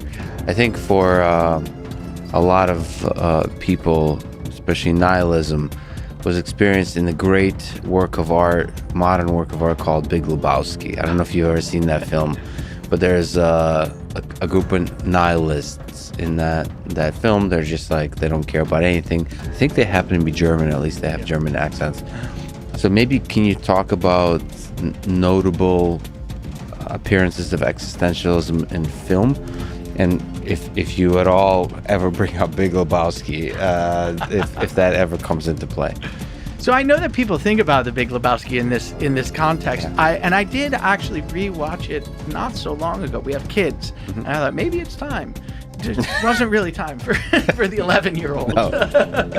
So somewhat inappropriate. But I have never taught that film, so I'd have to think more. We could talk about it. I'd be happy to try to think on the fly about it. Okay, so I would love to, because feels like there's a philosophical depth to that film. So there's a person that just the main character, The Jeff Bridges character. Jeff Bridges' right? character, yeah. He kind of he drinks like these White Russians, and he just kind of walks around in a very relaxed way, and irradiates both a love for life, but also just an acceptance of like it is what it is kind of philosophy.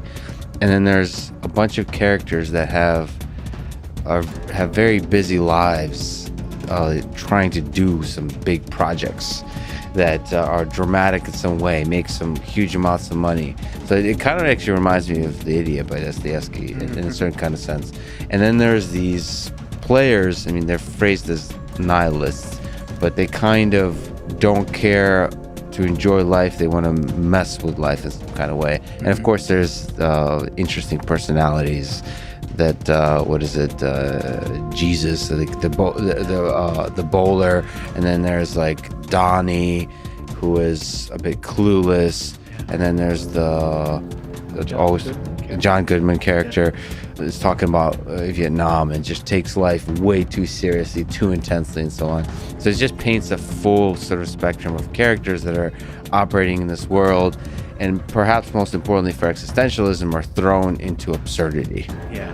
And hence the humor. Okay. All right, good. Well, that's helpful. Thank you for reminding me of all that. And I think, so one thing to say is that the group of nihilists who call themselves nihilists, I think they've got a bad misinterpretation of what nihilism is supposed to be.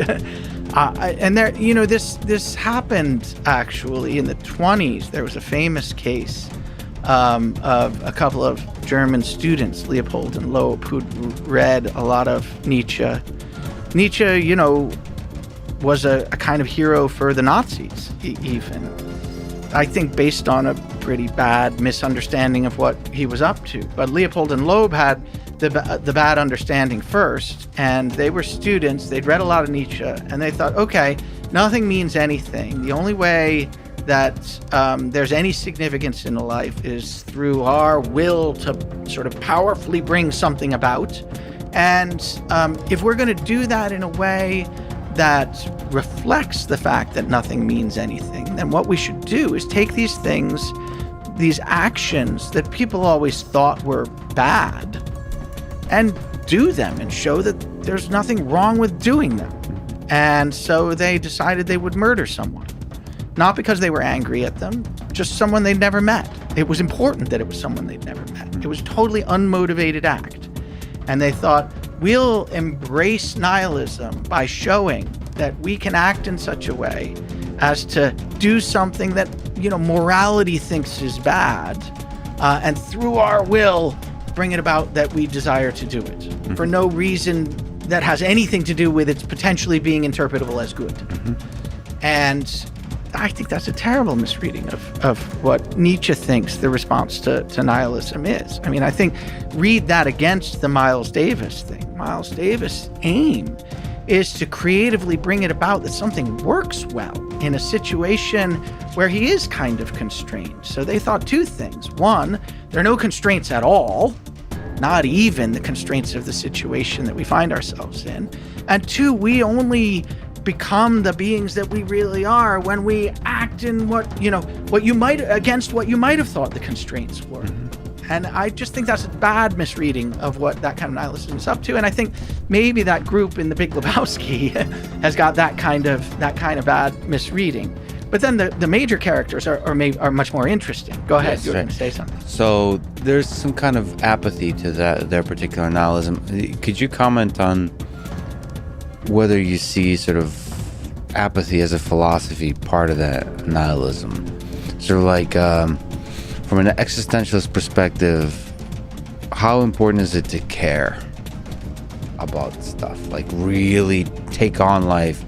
What does existentialism have to say about just sitting back and just not caring? Excellent. So apathy is like a really important word. The Greek word is apatheia. It means without passions. And the Stoics, who you mentioned earlier, really thought that, passions are what get in the way of your living well. Because to live well, you have to think clearly about what you should do, and you shouldn't let your resentments and your angers and your petty animosities direct your behavior. You should release yourself from those kinds of passions. So Stoicism, again, huge caricature, but it's an aim not to care, because caring is bad. And there's certain forms of existentialism, certainly in Pascal and Kierkegaard and Dostoevsky and Heidegger, and Sartre in his own way. So it's not just a theistic or atheistic thing, where what's crucial about us is that we do care. Heidegger says, care is the being of Dasein. Dasein is his name for us. That's what it is to be us, is to be the being that already cares. And you can't not do that. You can pretend you're not doing it, but you're just caring in a different way. It's like Sartre saying you can pretend you're not taking responsibility. Or you could pretend that you don't have to make a decision. That is making a decision. Not caring is a way of caring.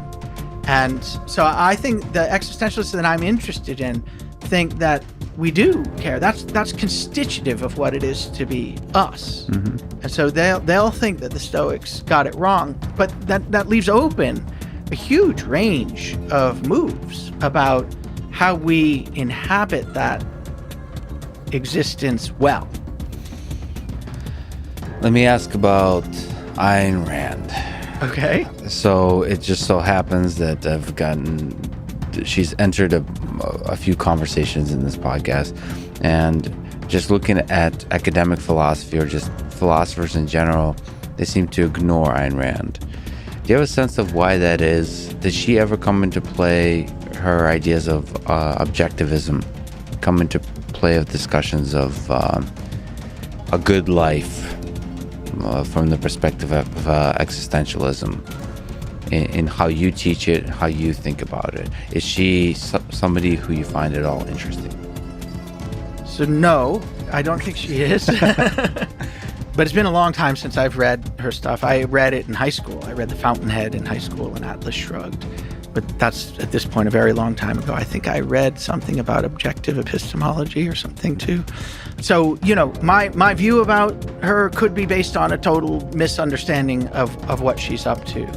But sort of my caricature of her, and tell me if I've got it wrong, is that she's sort of motivated by a kind of, I think maybe sometimes you call it libertarianism, but maybe let's, in the context of our discussion, tie it back to Sartre, a kind of view according to which we're the being who has to contend with the fact that we're radically free to do stuff, and we're just not being courageous or brave enough when we don't do that. And the people to admire are the people who make stuff out of nothing.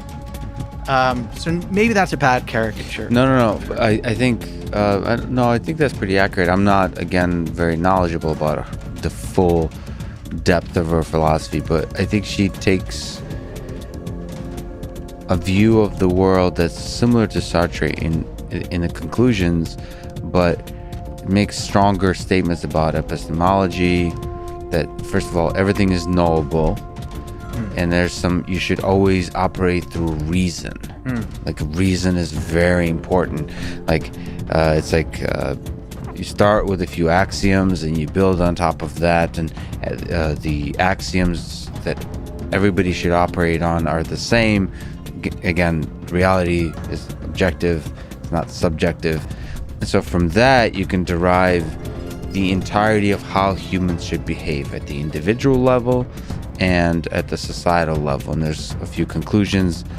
She would talk about virtue of selfishness, and sort of a lot of people use that to dismiss her. Look, she's very selfish and so on. She actually meant something very different. It's more like the Sartre thing. Take responsibility for yourself, understand what forces you're operating under, and make the best of this life. And that's how you can be the best member of society, is by making the best life you can.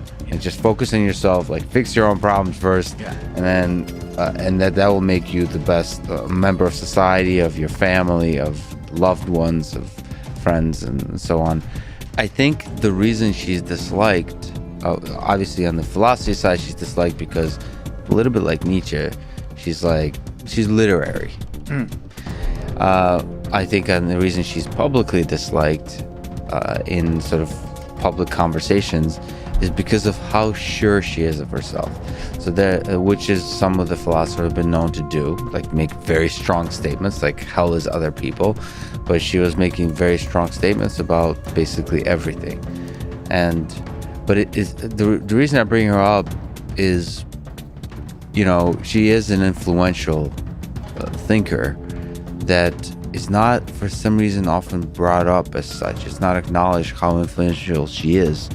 I was recently looking at like a list of the most important women of the 20th century in terms of thought, not science but like thought. And she wasn't in that list. And I see this time and time again, and it doesn't make sense to me why she's so kind of dismissed, because clearly she's an author of some of the most read books like ever, and she clearly had very strong ideas that should be contended with, and that's why it kind of didn't make sense to me, because she's also a creature of her time, and an important one. She's a creation of the Soviet Union, somebody who left because of that. And so the strength of her ideas has to do with how much she dislikes that particular philosophy and way of life. But also, she's a creature of like Sartre and like that whole like Nietzsche and so on. Now, one of the other criticisms is she doesn't integrate herself into this history. She keeps basically kind of implying that she's purely original in all her thoughts, even though she's kind of citing a lot of other people. But again, many philosophers do this kind of thing as if they are truly original, and they're not. It is interesting. And also what's interesting about her is she is a woman. She is a strong feminist. And it feels like with Simone de Beauvoir, like she seems like she's a very important person in this moment of history that shouldn't be fully forgotten. Interesting. Yeah. Well, so I mean, I don't have a lot to add. I will just say this. I mean, the way she and Beauvoir seem to me, from your description of her and remembering what I remember from 35 years ago, they seem pretty opposite from one another. Like, one of the things I find interesting about Beauvoir is that she takes seriously the thing that Sartre didn't, which is our thrownness, which is our the sense in which we're born into a situation that's already got a significance. For her, I think it was easier for her to recognize that than Sartre, because she was a woman. And Sartre seems to act as if, there are no constraints, or at least there shouldn't be. We're pretty close. as, privileged white males. Yeah, And exactly. if we could just get rid of the last bits of them, we would be God like we're supposed to be. Yeah. And I think Beauvoir sort of sees things differently. I think she recognizes one's not born but becomes a woman, she says. So how does that happen? Well, you're thrown into your culture, and your culture starts treating you in a certain way because of your gender, and that starts to form your understanding and your experience of things. And by the time you're grown up, well, you're pretty well formed by that. That seems a fact. It's a fact about Sartre too, though it was harder for him to notice it because he was formed into his privilege. But the world reminds us of our thrownness for some more than others. Yes, absolutely. And for people who have to contend on a daily basis with the fact that the social position they're thrown into is one that negates them, or one that oppresses them, or one that sort of pushes them to the side in some way or another. I mean, the black experience is interesting in this respect too. Frantz Fanon, who's a contemporary of Sartre and Beauvoir's, writes about it. And it's very familiar, the things that he's saying now, but, he writes back in the 50s about being a black man in Paris and getting on an elevator with a woman alone. And how, her reaction to him, not knowing him, not having any reason to have any views about him, sort of puts him in a particular social position with respect to her. And that's if you don't have that experience, it's much harder to recognize the way in which what we're thrown into is something we might not have chosen. So the idea that's not an aspect of our existence, which, as you describe Ayn Rand's views, she sounds more like Sartre. She sounds more like either it's not an aspect of our existence, or at least we ought to sort of aim at its not being. Almost act as if it's not. Yeah, exactly. Act as if it's not. And so I think, from my point of view, I don't pretend that I'm explaining the public reception of her. I'm just sort of trying to say how I understand her in this intellectual context. From my point of view, that's something big to miss. And the ambition to think that really what's happening is that we're all the same. We're all rational beings. We're all beings who, if we just got the axioms of our existence right and made good judgments and reasoned in an appropriate way, would optimize ourselves. That feels to me like a kind of natural end point of the philosophical tradition. I mean, sort of Plato starts off with a view that helps us in that direction, and the Enlightenment moves us further in that direction. But from my point of view, that movement has led us astray because it's missed something really important that's crucial to the kind of being that we are. Yeah, it misses the music. Exactly. Misses the music. Let's talk about thrownness, and I think you mentioned that in the context of Heidegger. Yeah. So can we talk about Heidegger? Okay. Who is this philosopher? What are some fascinating ideas that he brought to the world? Okay, so Martin Heidegger was a German philosopher. I do know when he was born, 1889. I know that only by accident. It's because it's the same year that Wittgenstein, an Austrian philosopher, was born, and the same year that Hitler was born. So if I've remembered my dates right, and someone will call in and correct me otherwise. But that's the way it sort of sits in my memory bank. And it's interesting that the three of them were born at the same time. Wittgenstein and Heidegger share some similarities, but then it's also interesting that Heidegger was a Nazi. I mean, this is a very disturbing fact about his personal political background. And so it's something that anyone who thinks that things that he said might be interesting has got to contend with. Heidegger was born in Germany, Hitler in Austria, Wittgenstein is Austria also. But so you have to, when you call Heidegger a Nazi, you have to remember, I mean, there was millions of Nazis too. So there are parts of that's the history of the world. There's a lot of communists, Marxists, and Nazis in that part of history. Absolutely. And, one of the discussion points is, well, was he just a kind of social Nazi? I mean, he went to parties with them and stuff, or was he did he really believe in the ideology? And that's a choice point. And we could talk about it if you want. He held a political position. That's one of the relevant parts. In 1933, he was made rector of the University of Freiburg. That's like the president of the university. And that was in Germany. All the universities are state universities, and so that's a political appointment. Can we just pause on this point? Yeah. From an existentialist perspective, what's the role for standing up to evil? So, I think Camus probably had something to say about these things because he was a bit of a political figure. Do you have a responsibility not just for your decisions, but, if the world you see around you is going against what you believe somewhere deep inside is ethical, do you have a responsibility to stand up to that, even if it costs you your life or your well-being? You ask from an existential perspective, and there's lots of different positions that you could have. So let me tell you something in the area of what I think I might believe, which comes out of this tradition. And it's this. If you live in a community where people are being dragged down by the norms of the community rather than elevated, then there's two things that you have to recognize. One is that you bear some responsibility for that. Not necessarily because you chose it. Maybe you reviled it. Maybe you were against it.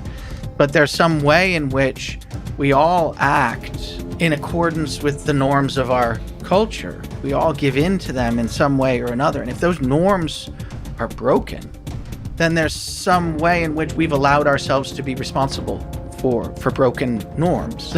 We've become responsible for broken norms. And I do think you have to face up to that. I think that, let's just take gender norms. Maybe the gender norms are broken. Maybe the way men and women treat one another or the way men treat women is broken. Maybe it is. Maybe there's, I'm not making a substantive claim. I'm just saying, lots of people say it is. And if you're in a culture where those norms take root, you don't get to just isolate yourself and pull yourself out of the culture and think, I don't have any responsibility.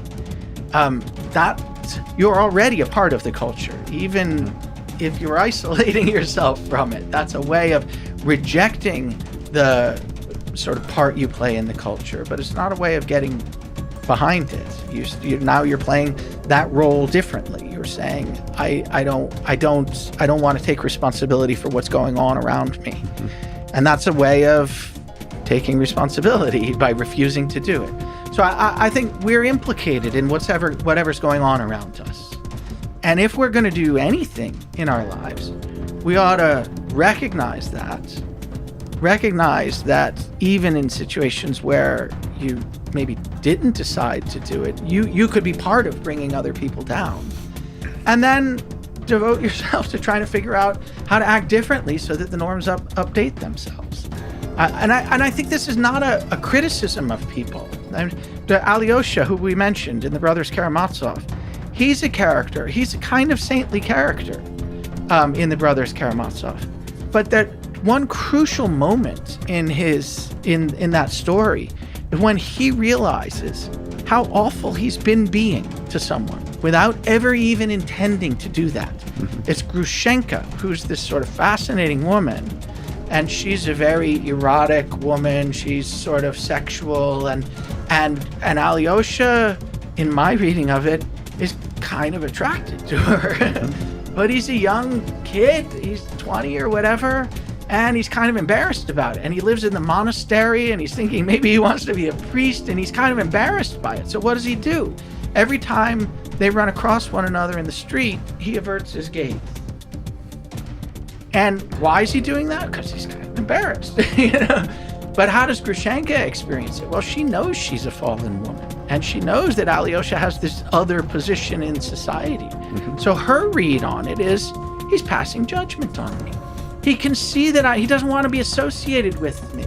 He can see that I'm a fallen woman. He knows that in order to maintain his purity, he's got to avoid me.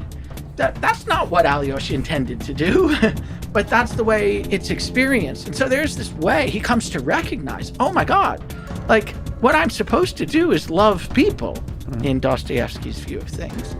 And what I'm doing instead is dragging this poor woman down. I'm making her life worse. I'm making her feel terrible about herself.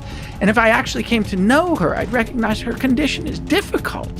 She's living a difficult life. She's making hard choices. And why don't I see that in her face instead of this other thing that's making me want to avoid her? And that's a huge moment. So the idea is that we're implicated in bringing other people down, whether we want to be or not. And that's our condition. So the requirement to understand that is to be almost to a radical degree, be empathetic and to listen to the world. And I mean, you brought up sort of gender roles. It's not so simple. All of this is messy. For example, this is me talking. It's clear to me that, for example, the woke culture has bullying built into it, has some elements of the same kind of evil built into it. And when you're part of the wave of wokeness, standing up for social rights, you also have to listen and think, are we going too far? Are we hurting people? Are we doing the same things that we're fighting against, that others were doing in the past? So it's not simple once you see that there's evil being done, that is easy to fix. No, in our society, it's there's something about our human nature that just too easily stops listening to the world, to empathizing with the world, and we label things as evil. This is through human history. This is evil. You mentioned tribes. This religious belief is evil, and so we have to fight it, and we become certain and dogmatic about it, and then in so doing commit evil onto the world. It seems like a life that accepts and responsibility for the norms we're in has to constantly be sort of questioning yourself and questioning, like listening to the world fully and richly without being weighed down by any one sort of realization. You just always constantly have to be thinking about the world. Am I wrong? Am I wrong in seeing the world this way? I mean, the very last thing you said, you've constantly got to be thinking about the world. You've constantly got to be listening. You've constantly got to be attending, and it's not simple.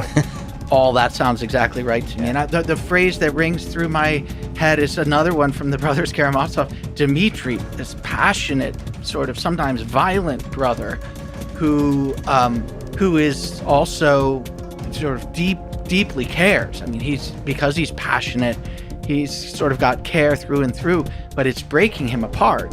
He says at one point, God and the devil are fighting and the battlefield is the heart of man. And I just think, it's not simple. And the idea that there might be a purely good way of doing things is just not our condition. Yeah. That everything we do is going to be sort of undermined by some aspect of it. There's not going to be a kind of pure good in human existence. And so it's sort of required that we're going to have to be empathetic, that we're going to have to recognize that others are dealing with that just as we are. So I apologize for distracting us. We were talking about Heidegger. Okay. And the reason we were distracted is he happened to also be a Nazi, but he nevertheless has a lot of powerful ideas. What are the ideas he's brought to the world? Okay, so that's a big, huge question. So let me see how much of it I can get on the table. I mean, the big picture is that Heidegger thinks, and he's not really wrong to think this, that the whole history of philosophy from Plato forward, maybe even from the pre-Socratics forward, from like the 6th century BC to now, has been motivated by a certain kind, or has been grounded on a certain kind of assumption that it didn't have the right to make.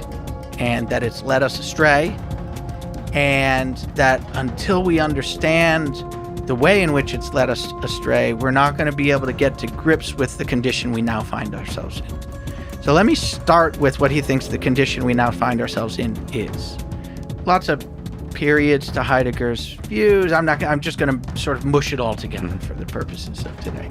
Heidegger thinks that one of the crucial things that we need to contend with when we think about what it is to be us now is that the right name for our age is a technological age. And what does it mean for our age to be a technological age? Well, it means that we have an understanding of what it is for anything at all to be at all that we never really chose. That's sort of animating the way we live our lives, that's animating our understanding of ourselves and everything else, that is quite limited. And it's organized around the idea that to be something is to be what's sitting there as an infinitely flexible reserve to be optimized and made efficient. And Heidegger thinks that that's not just the way we think of silicon circuits or, the river. When we put a hydroelectric power plant on it, we're optimizing the flow of the river so that it makes energy which is infinitely flexible and we can use in any way at all. It's the way we understand ourselves, too. We think of ourselves as this reserve of potential that needs to be made efficient and optimized. And when I talk with my students about it, I ask them, what's your calendar look like? What's the goal of your day? Is it to get as many things into it as possible? Is it to feel like I've failed unless I've made my life so efficient that I'm doing this and this and this and this and this that I can't let things go by? The feeling that I think we all have, that there's some pressure to do that, to relate to ourselves that way, is a clue to what Heidegger thinks the technological age is about. And he thinks that's different from every other age in history. We used to think of ourselves in the 17th century, at the beginning of the Enlightenment, as subjects who represent objects. Descartes thought that a subject is something, some mental sort of realm that represents the world in a certain way. And we are closed in on ourselves in the sense that we have a special relation to our representations.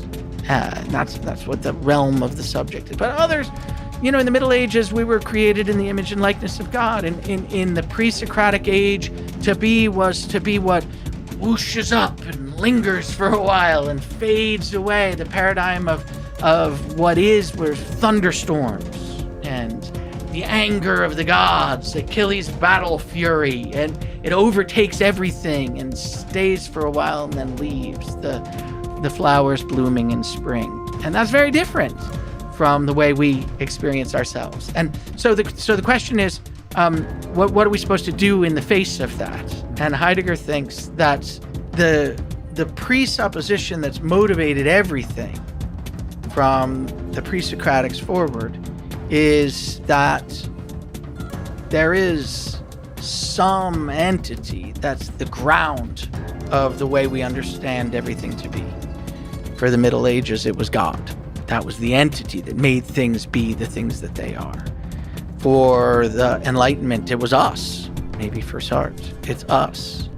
And Heidegger thinks whatever it is that stands at the ground of what we are, it's not another thing. It's not another entity. And we're relating to it in the wrong way if we think of it like that. There's some way, and this is partly why I was interested in Meister Eckhart. He says, what there is there's giving going on in the world. And we're the grateful recipient of it. And the giving is like, whatever it is, it's the social norms that we're thrown into. We didn't choose them, they were given to us. And that's the ground. That is what makes it possible for anything to be intelligible at all. Okay. If we lived outside of communities, if we lived in a world where there were no social norms at all, nothing would mean anything.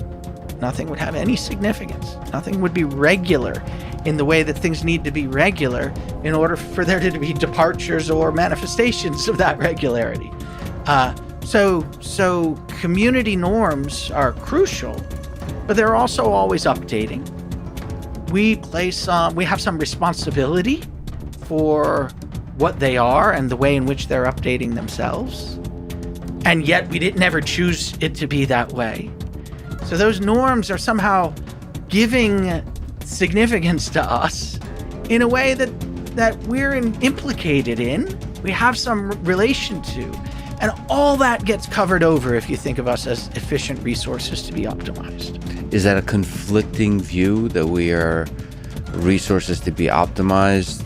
Is that somehow deeply conflicting with the fact that there's a ground that we stand on? Absolutely. So what Heidegger thinks is that this is he calls this the supreme danger of the technological age, is that without ever having chosen it, without ever having decided it, this is the way we understand what it is to be us. But he thinks that it's also, he says, quoting Hölderlin, this 18th century German poet, he says, in the supreme danger lies the saving possibility. So what does that mean? It means that this is the understanding that we've been thrown into, that we've been given. It's the gift that was given to us. It's supremely dangerous. If we let ourselves live that way, we'll destroy ourselves. But it's also the saving possibility, because if we recognize that we never chose that it was given to us, but also we were implicated in its being given, and we could find a way to supersede it, that it's the ground, but it's also updatable. He calls the ground the groundless ground. It's not like an entity which is there, solid, stable, like God, who's eternal and non-changing. It's always updating itself, and we're always involved in its being updated. But we're only involved in it in the right way if we listen, like Miles Davis. So optimization is not a good way to live life. If you thought that it was obviously clear that was the relevant value, so obviously clear that it never even occurred to you to ask whether it was right to think that, then you would be in danger. Yeah. Got it. So yeah, there is some in this modern technological age, in the full meaning of the word technology, that's updated to actual modern age with a lot more technology going on. It does feel like colleagues of mine in the tech space actually are somehow drawn to that optimization, as if that's going to save us, as if the thing that truly weighs us down is the inefficiencies. Exactly. And I think if you think about other contexts, like what are the moments when, I mean, we're unique in this respect. This period in history is unlike any previous period. Nobody ever felt that way, right? But it's also true that no previous period in history was nihilistic. So our condition is tied up. That sort of thing is meant to be a response to the felt lack of a ground. Mm-hmm. And so no previous epoch in history felt that way. They didn't have our problem. But it was much more natural to them to experience moments in ways that feel unachievable for us, what we were calling moments of aliveness before.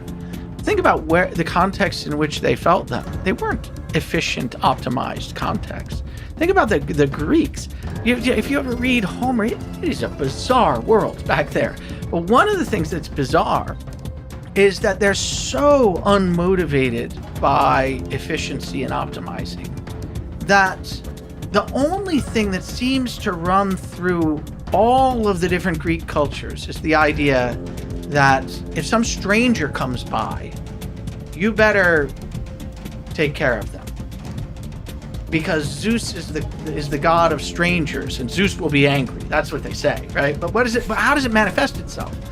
Odysseus, he's trying to get home, and he gets shipwrecked on an island, and he's trying to figure out how he's been at sea for 10 days. He's starving, he's bedraggled, and he sees Now Sissa, the princess who's beautiful, and he's like, boy, I better, I don't know, get some clothes or something. Yeah. Like, I don't want them to beat me up and kill me. And so she takes him to the palace. They have 3 days of banquets and festivals before they even ask his name. It's like, here's a stranger. Our job is to celebrate the presence of a stranger because this is where significance lies. Now, we don't have to feel that way, but the idea that that's one of the places where significance could lie is pretty strongly at odds with the idea that our salvation is going to come from optimization and efficiency. Now, maybe something about the way we live our lives will have that integrated into it, but it's at odds with other moments. Let me ask you a question about Bert Dreyfus. He is a friend, a colleague, a mentor of yours, unfortunately no longer with us.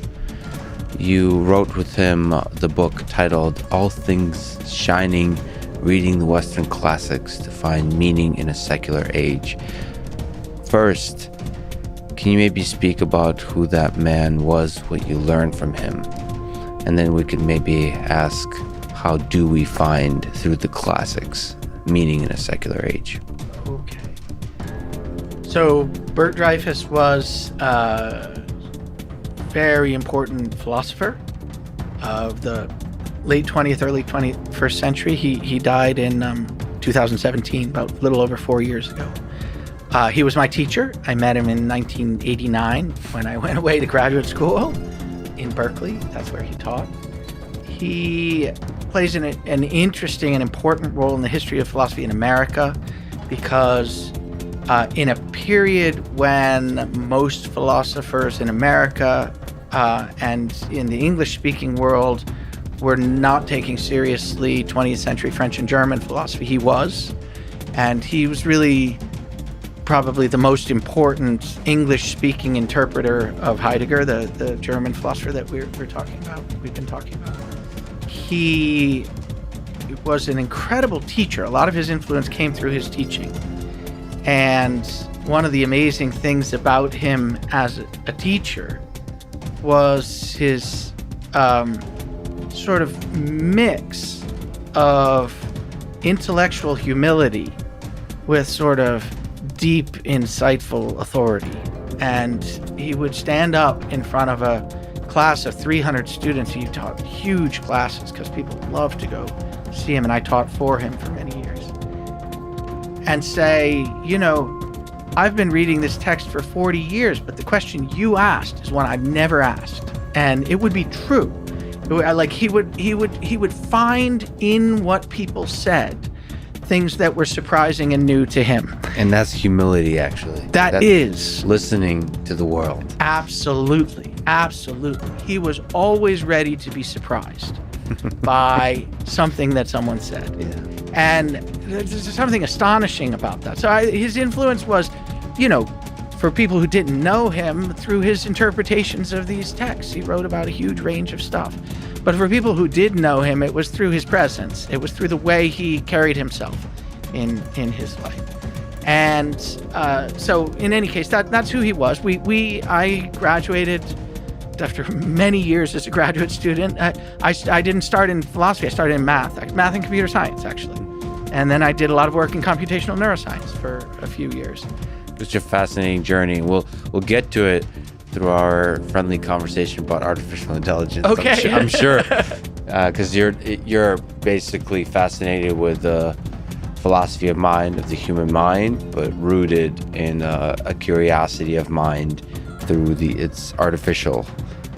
engineering of mind. Yeah, that's right.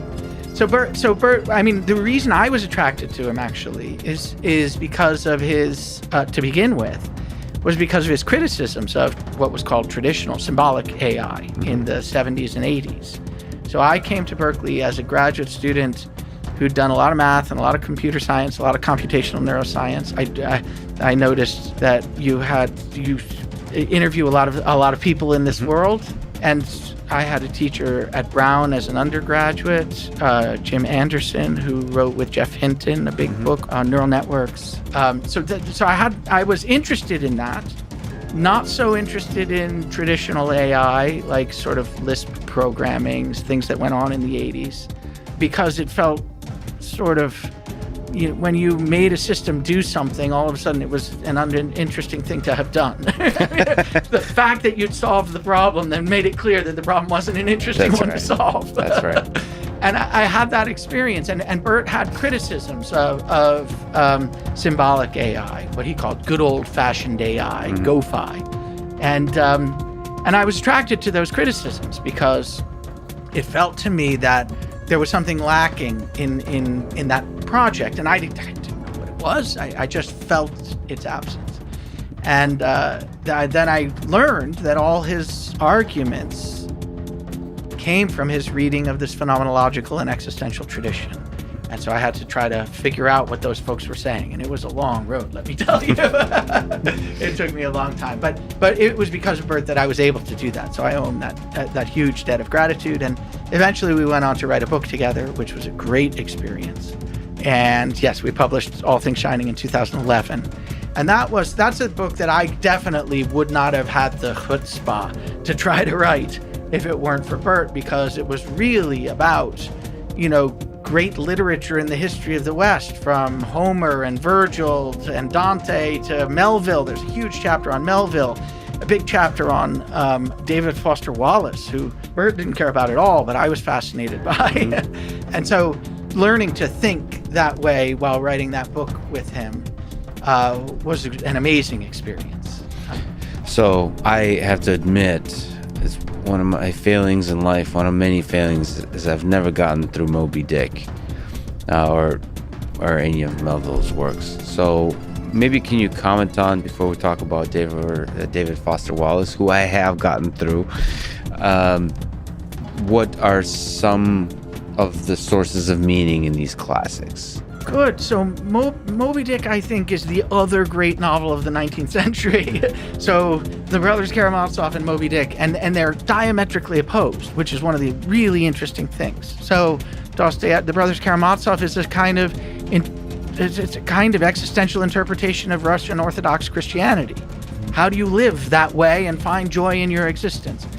Moby Dick is not at all about Christianity. It sort of starts with the observation that the form of Christianity that Ishmael is familiar with is broken. It's not gonna work in his living his life. He has to leave it. He has to go to sea in order to find what needs to happen. And Ishmael is the boating captain, the whaling boat captain. So no, he's not the captain. That's Ahab. Ahab is the captain. Yeah, right. Let me back up. The famous opening line to the book is "Call me Ishmael," and that's Ishmael is the main character in the book. He's a nobody. He's you and me. He's the everyday guy. He's like a nobody on the ship. He's like, not the lowest, but certainly not the highest. He's right in the middle. And he's named Ishmael, which is interesting because Ishmael is the illegitimate son of Abraham in the Old Testament. He is I think, if I have it right, again, someone will correct me, but I think he's the one that Islam traces its genesis to. And so Islam is an Abrahamic religion like Judaism and Christianity, but Judaism and Christianity trace their lineage through Isaac, the quote-unquote legitimate son of Abraham, and Ishmael is the other son of Abraham, who he had with a girlfriend. And so he's clearly outside of Christianity in some way. He's named after the non-Christian sort of son of Abraham. And the book starts out with this, what does he call it? Something like a dark and misty November mood. He's walking along the street and he's overcome by I can't remember what the word is, but his hypos, that's what he calls them. He's in a mood. Yeah. He's depressed. He's down. Things are not going well. And that's where he starts. And he signs up to go on this whaling voyage with this captain, Ahab, who is this incredibly charismatic, deeply disturbing character who is a captain who's got lots of history and wants to go whaling, wants to get whales. That's what they do. They harpoon these whales and bring them back and sell the blubber and the oil and so on. So he's kind of rich and he's famous and he's powerful. He's an authority figure, and he is megalomaniacally obsessed with getting one particular whale, which is called Moby Dick. Mm-hmm. And Moby Dick is like the largest, the whitest, the sort of most terrifying of all the whales. And Ahab wants to get him because a number of years earlier, he had an encounter with Moby Dick where Moby Dick bit off his leg. And he survived, but he had this deeply religious experience in the wake of it. And he needed to find out what the meaning of that was. Like, what is the meaning of my suffering? Who am I such that the world and Moby Dick, this Leviathan at the center of it, should treat me this way? Mm-hmm. And so his task is not just to go whaling, it's to figure out the meaning of the universe through going whaling and having a confrontation with his tormentor, this whale, Moby Dick. And the confrontation is so weird because Melville points out that whales, their faces are so huge, their foreheads are so huge, and their eyes are on the side of them that you can never actually look them in the eye. Mm-hmm. And it's kind of a metaphor for God. Like, you can't ever look God in the face. That's the sort of traditional thing to say about God. You can't find the ultimate meaning of the universe by looking God in the face. But Ahab wants to. He says he's got a pasteboard mask of a face, but I'll strike through the mask and find out what's behind. Mm-hmm. And so Ishmael is sort of caught up in this thing, and he's like going whaling because he's in a bad mood. And maybe this will make things better. And he makes friends with this guy, Queequeg. And Queequeg is a pagan. He's from an island in the South Pacific, and he's got tattoos all over his body, head to toe. He's party-colored, like every different color, says Ishmael, is these tattoos, and they are the writing on his body, he says, of the immutable mysteries of the universe as understood through his culture. And so somehow Queequeg is this character who is like not Christian at all. And he's powerful in a very different way than Ahab is. He's supposed to be the king. He's the son of the king, and probably his father's died by now. And if he went home, he'd be the king. But he's off on a voyage too, trying to understand who he is before he goes back and leads his people. And he's a harpooner, the bravest of the people on the ship. And he's got the mystery of the universe tattooed on his body, but nobody can understand it. And it's through his relation with Queequeg that Ishmael comes to get a different understanding of what we might be about. So that's Moby Dick in a nutshell. And connected to a book I have read, which is funny. There's probably echoes that represent the 20th century now in Old Man and the Sea by Hemingway, that also has similar, I guess, themes, but more personal, more focused on the. I mean, I guess it's less about God. It's almost more like the existentialist version of Moby Dick. Yeah. And hence shorter. And a lot shorter. Yeah, well, Hemingway was brilliant that way. Yeah. But do you see echoes, and do you find Old Man and the Sea interesting? It's been since 9th grade that I read Old Man and the Sea, even longer ago than The Fountainhead. So I didn't know we were going to go there. I mean, I find Hemingway interesting, but Hemingway, my general sort of picture of him is that, you know, we have to confront the dangers and the difficulties of our life. We have to develop in ourselves a certain kind of courage and manliness. And I think there's something interesting about that. He's for risk in a certain way.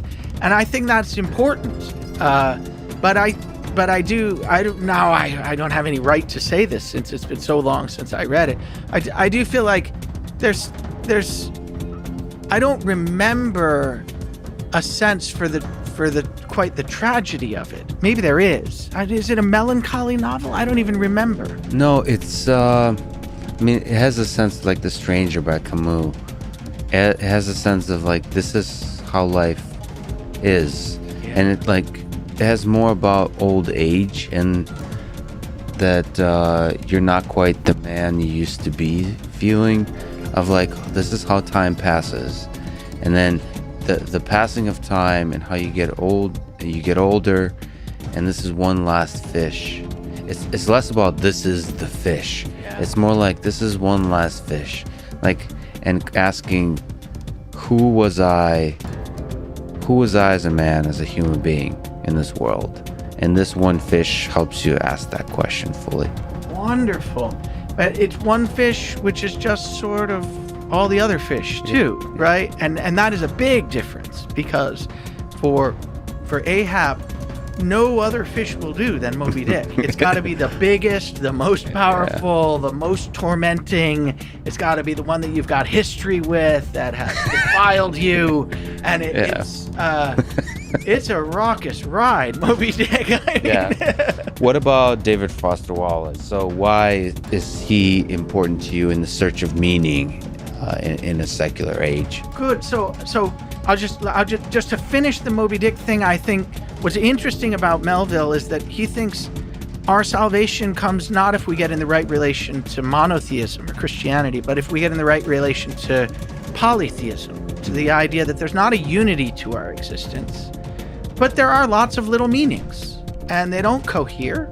Sometimes, like in Homer, sometimes you're in love. Helen's in love with Paris, and they do crazy things. They go off and run away, and the Trojan War begins.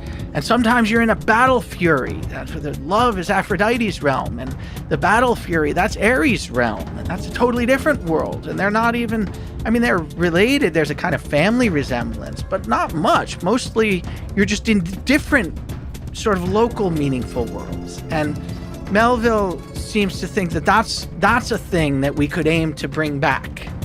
He says we have to lure back the merry Mayday gods of old and lovingly enthrone them in the now egotistical sky, the now unhaunted hill. That's what we live in, this world where hills aren't haunted with significance anymore, and the sky is just a bunch of stuff that we're studying with physics and astrophysics and stuff, but they used to be awe-inspiring, and we have to figure out how to get in that relation to them, but not by trying to give a unity to our existence, through developing habits and practices that get written on our body. Mm-hmm. And so his is about the end of Judeo-Christianity and the sort of Roman appropriation of it. In Wallace, one of the things I think is so interesting about him is that I think he is a great observer of the contemporary world. And he's a very funny writer. He's really funny. But he's a great observer of the contemporary world. And what he thought was at the core of the contemporary world was this constant temptation to diversion through entertainment. That's a different story than Heidegger's story about efficiency and optimization, but it's the other side of it. What is this temptation sort of diverting us from? The ability to be more efficient. So, you're tempted to go, watch some stupid film or television show or something that's dumb and not really very interesting, but you read that temptation as a temptation precisely in virtue of it's taking you away from your optimizing your existence. And so I think they're two sides of the same coin. I think he's brilliant at describing it. I think he thought it was a desperate position to be in, that it was something that we needed to confront and find a way out of. And his characters are trying to do that. And I think there's two different David Foster Wallaces. One, David Foster Wallace committed suicide. And it's very sad. And he clearly did have, there was a physiological basis to his condition. He knew it. He was treating it for decades with medication. He had electroshock therapy a number of times. It's just very, very sad story. When I decided that we were going to write about David Foster Wallace, the first thing I was worried about is, can you, obviously a motivating factor, maybe the motivating factor in his committing suicide was his physiological condition. But there was a question. Could you think? I mean, he's obsessed with the condition, what we need to do to achieve our salvation, to live well, to make our lives worth living. And he clearly, in the end, felt like he couldn't do that. So in addition to the physiological thing, which is probably most of it, the question for me was, could you find in his writing what he was identifying as the thing we needed to be doing that he nevertheless felt we couldn't be doing? And he talks as if that's the difficulty for him. So that's one side of him, and I did want to find that. I think there's another side of him that's very different, but you were going to ask. No, please. What's the other side? I mean, what I write about in the chapter mostly is what I think he's got as our saving possibility. He thinks our saving possibility, he says this in a graduation speech that he gave to Kenyon, is that we have the freedom to interpret situations however we like. So what's the problem case for him? He says, look, the problem case, we have it all the time. You get pissed off at the world, Some big SUV cuts you off on the highway, and you're pissed off, and you might express your anger with one finger or another, right? Directed at that person. And he says, but actually, you're being pissed off as the result of your having made an assumption. And the assumption is that action was directed at you. Like, the assumption is that you're the center of the universe. And you shouldn't assume that. And the way to talk yourself out of it, he says, is to recognize the possibility that maybe that wasn't an action directed at you. Like, maybe that guy is racing to the hospital, to take care of his dying spouse who's been there suffering, from cancer. Or maybe he's, on the way to pick up a sick child. Or maybe and it's not an action directed. That was your assumption, not something that was inherent in the situation. And I think there's something interesting about that. I think there's something right about that. At the same time, I don't think he speaks as if we can just spin out these stories, and whether they're true or not doesn't matter. What matters is that they free us from this assumption. And I think they only free us from this assumption if they're true. Like, sometimes the guy really did direct it at you, and that's part of the situation. And you can't pretend that it's not part of the situation. You have to find the right way of dealing with that situation. So you have to listen to what's actually happening, and then you have to figure out how to make it right. And I think he thinks that we have too much freedom. He thinks that you don't have to listen to the situation. You just tell whatever story you like about it. And I think that's actually too tough. I don't think we have that kind of freedom. And he writes these sort of incredibly moving letters when he's trying to write The Pale King, which is the unfinished novel that really sort of drove him to distraction. At the center of the novel is this character one of the characters at the center of the novel is a guy who's doing the most boring thing you could possibly imagine. He is an IRS tax examiner. He's going over other people's tax returns, trying to figure out whether they followed the rules or not. And just the idea of doing that for 8 hours a day is just terrifying. And he puts this guy in an enormous warehouse that extends for miles, where person after person after person is in rows of desks, sort of nameless, each of them doing this task. So he's in nowhere, doing nothing, and it's got to be intensely boring. And now the main character is trying to teach himself to do that. And the question is, how do you put up with the boredom? How do you put up with this onslaught of meaninglessness? And the main character is able to confront that condition with such bliss that he literally levitates from happiness while he's going over other people's tax returns. And that's my metaphor for what I think Wallace must have imagined we have to try to aspire to. And I think that's unlivable. I think that's not an ambition that we could achieve. I think there's something else we could achieve. And the other thing that we can achieve that I think is something that he also is onto, but doesn't write about as often, is something more like achieving peak moments of significance in a situation when something great happens. And he writes about this in an article about Roger Federer. He loved tennis. Are you a tennis lover? I'm not a lover of tennis, but I played tennis for 15 years and so on.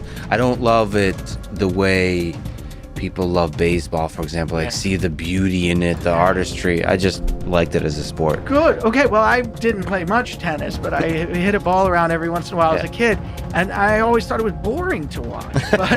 But reading David Foster Wallace on Roger Federer, you're like, wow, I've been missing something. Yeah. And the article, which appeared in the New York Times Magazine, was called "Roger Federer as Religious Experience." Oh, wow. There you go.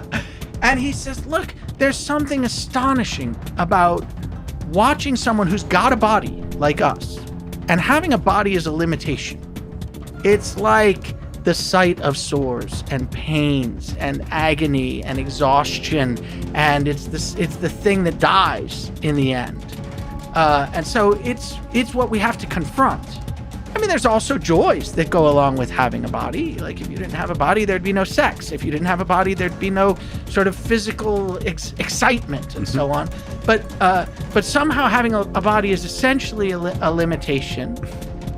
That when you watch someone who's got one and is extraordinary at the way they use it, you can recognize how that limitation can be to some degree transcended. And that's what we can get when we watch Federer or some other great athlete sort of doing these things that transcend the limitations of their bodies. And that's the kind of peak experience that we're capable of that could be a kind of salvation. That's a very different story. And I think that's a livable story. And I don't know if it would have saved him, but I feel like I wish he developed that side of the story more. Can we talk about, and first of all, let me just comment that I deeply appreciate that you said you were going to say something. That the fact that you're listening to me is amazing. Like, that you care about other humans. I really appreciate that. We should be in this way listening to the world. So that's a meta comment about many of the things we're talking about. But you mentioned something about levitating and a task that is infinitely boring, and contrasting that with essentially levitating on a task that is great, like the highest achievement of this physical limiting body in playing tennis. Now, I often say this, I don't know where I heard David Foster Wallace say this, but he said that the key to life is to be unboreable. That is the embodiment of this philosophy. And when people ask me for advice, like young students, I don't find this interesting, how do I find the thing I'm passionate for? This would be very interesting to explore, because you kind of say that may not be a realizable thing to do, which is to be unboreable. But my advice usually is life is amazing. Like, you should strive to discover the joy, the levitation in everything. And the thing you get stuck on for a longer period of time, that might be the thing you should stick to. But everything should be full of joy. So that kind of cynicism of saying life is boring is a thing that will prevent you from discovering the thing that will give you deep meaning and joy.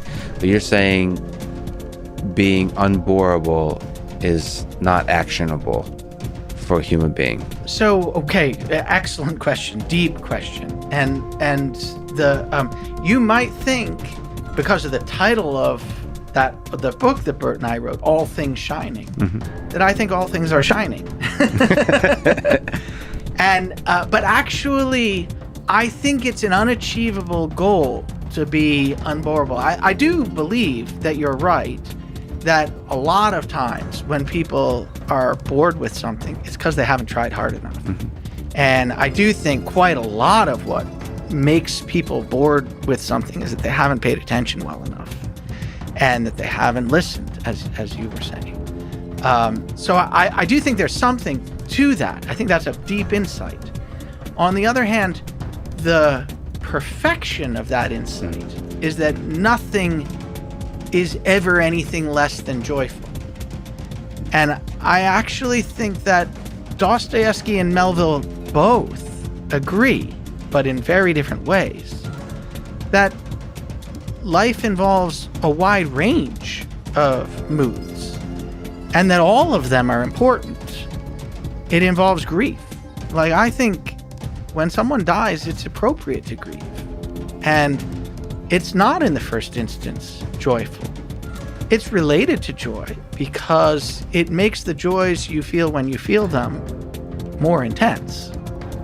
But it makes them more intense by putting you in the position of experiencing the opposite. And it's only because we're capable of a wide range of passionate responses to situations that I think the significances can be as meaningful as they are. So Melville again has this sort of interest. I mean, let's just say the guilt and the grief in the brothers Karamazov. Alyosha loses his mentor, Father Zosima. He's grieving. It's super important that he's grieving. He has a religious conversion on the basis of grieving, where he sees the sort of deep sort of beauty of everything that is, but it comes through the grief, not by avoiding the grief. And Melville says something like, Ishmael says something like, he says, I'm like a Catskill mountain eagle, the Catskills mountains nearby. He says, who's sort of flying high above the earth, going over the peaks and down into the valleys. I have these ups and these downs, but they're all invested with a kind of significance. They all happen at an enormously high height because it's through the mountains that I'm flying. And even when I'm down, it's a way of being up. But it's really down. It's just that it's a way of being up because it makes the ups even upper. Well, I guess then the perfectionism of that can be destructive. I mean, I tend to see, for example, grief, a loss of love as part of love, in that it's a celebration of the richness of feelings you had when you had the love. So it's like it's all part of the same experience. But if you turn it into an optimization problem where everything can be unbearable, then that can in itself be destructive. Yeah. I heard this interview with David Foster Wallace on the internet, where it's a video of him, and there's like a foreign-sounding reporter asking him questions. I think there's an accent of some sort, German, I think, something like that.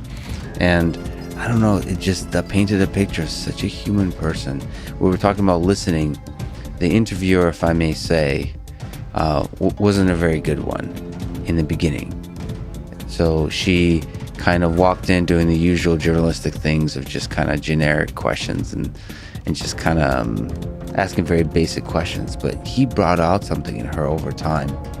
And he was so sensitive to her, and also sensitive to being a thinking and acting human in this world.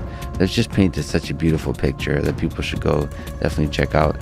It made me really sad that we don't get this kind of picture of other thinkers, all of the ones we've been talking about. Just that almost this little accidental view of this human being. I don't know. It was a beautiful one, and I guess there's not many like that, even of him. Yeah. No, I think he was more than his writing ability, which was extraordinary. He had developed a style that was, I think, unlike anyone else's style. It was his sensitivity to other people and to sort of what he was there to pay attention to. He once, in one of his essays, I think it's the one called An Incredibly Fun Thing I'll Never Do Again. Do you know that one about cruise ships? I think he describes himself as this sort of roving eyeball that just sort of walks around the ship, noticing things And he was incredibly good at that. But I also worry that reflects something that you find in Ivan, in the Brothers Karamazov. Ivan, I don't know if you remember this part, when he's away at school at college, as a young boy, he makes money by going around town to where tragic events have occurred. Someone just got run over by a carriage, or something just happened. And being the first one there, he always knows somehow where these things are going to happen. And writing about it, giving this really good description, and then signing it eyewitness. And it's as if Ivan's understanding of his life is that he was supposed to be a witness to it. He was supposed to see others but not get involved. He never is interested in trying to keep the bad things from happening. He just wants to report on them when he sees them. And I think that he's an incredibly isolated person, character. And it's his isolation from others, from the love of others, and his inability, his desire not to love others, because that attaches him to someone, that I think is really at the ground of his condition. And I think that aim to be isolated, which many people have nowadays. I mean, you see it in The Underground Man too, just sort of taking yourself out of the world because you don't want to have to take responsibility for being involved with others. I think that's a bad move. And I do worry that maybe, I mean, I never knew David Foster Wallace. I have no right to comment, on his life, but he portrays himself in that one episode as a person who does that, and I think that's dangerous. Yeah, there's some sense in which being sensitive to the world, like I find myself, the source of joy for me is just being really sensitive to the world, to experience.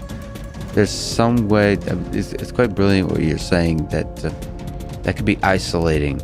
It's like Darwin studying a new kind of species on an island. You don't want to interfere with it. You find it so beautiful that you don't want to interfere with its beauty. So there is some sense in which that isolates you, and then you find yourself deeply alone, away from the experiences that bring you joy. Right? And that can be destructive. That's fascinating how that works. And in his case, of course, some of it is just chemicals in his brain, but some of it is the path his philosophy of life led him down. And that's the danger with Nietzsche too, in gazing into the abyss. That you can that your job is a difficult one, because doing philosophy changes you. And you may not know how it changes you until you're changed and you look in the mirror. You wrote a piece in MIT Tech Review saying that AI can't be an artist. Creativity is and always will be a human endeavor. You mentioned Bert and criticism of symbolic AI. Can you explain your view of criticizing the capacity for artistry and creativity in our robot friends? Yeah, I can try. So, to make the argument, you have to have in mind what counts as art, what counts as a creative, artistic act. I take it that just doing something new isn't sufficient. I mean, we say that good art is original, but not everything that's never been done before is good art. So there has to be more than just doing something new.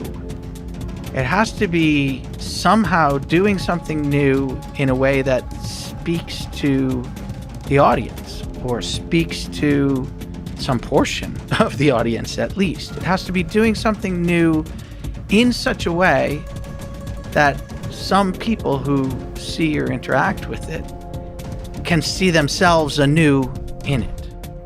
So I think that art is inherently a creative act. A kind of communicative act. That it it involves a relation with other people. So think about the conditions for that working. I talk in that article, I can't remember, something about new music. I think I don't talk about Stravinsky, but let's say Stravinsky. Stravinsky, performs the Rite of Spring, and there's riots. It is new, and people hate it. People can't. It sounds like a cacophony. It sounds awful. It's written according to principles that are not like the principles of music composition that people are familiar with. So in some ways, it's a failed communicative act. But as Nietzsche says about his own stuff, I mean, we now can recognize that it wasn't a failed communicative act. It just hadn't reached its time yet. Yes. Right? And now that way of composing music is like, it's in Disney movies. It's so part of our musical palette that we don't have that response. It changed us. It changed the way we understand what counts as good music. So that's a deep communicative act. It didn't perform its communication in that opening moment, but it did ultimately establish a new understanding for all of us of what counts as good art. And that's the kind of deep communication that I think good art can do. It can change our understanding of ourselves and of what a good manifestation of something of ourselves in a certain domain is. And you use the term socially embedded, that art is fundamentally socially embedded. Yeah. And I really like that term because I see like my love for artificial intelligence and the kind of system that we can bring to the world that could make for an interesting and more lively world, and one that enriches human beings, is one where the AI systems are deeply socially embedded. Good. Yeah. So that actually is in contrast to the way artificial intelligence have been talked about throughout its history, and certainly now, both on the robotic side and the AI side. It's especially on the tech sector, where the businesses around AI, they kind of want to create systems that are like servants to humans, and then humans do all the beautiful human messiness of where art would be part. I think that there is no reason why you can't integrate AI systems in the way you integrate new humans to the picture. There are just the full diversity and the flaws, all of that adds to the thing. Some people might say that AlphaZero is this system from DeepMind that was able to achieve, solve the game. It beat the best people in the world at the game of Go with no supervision from humans. But more interestingly to me, on the side of creativity, it was able to surprise a lot of grandmasters with the kind of moves they came up with. Now, to me, that's not the creativity, the magic that's socially embedded that we're talking about. That is merely revealing the limitations of humans to discover. It's like to solve a particular aspect of a math problem.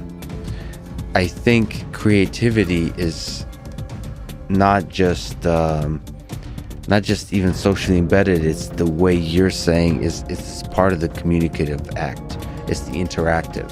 It's the dance with the culture.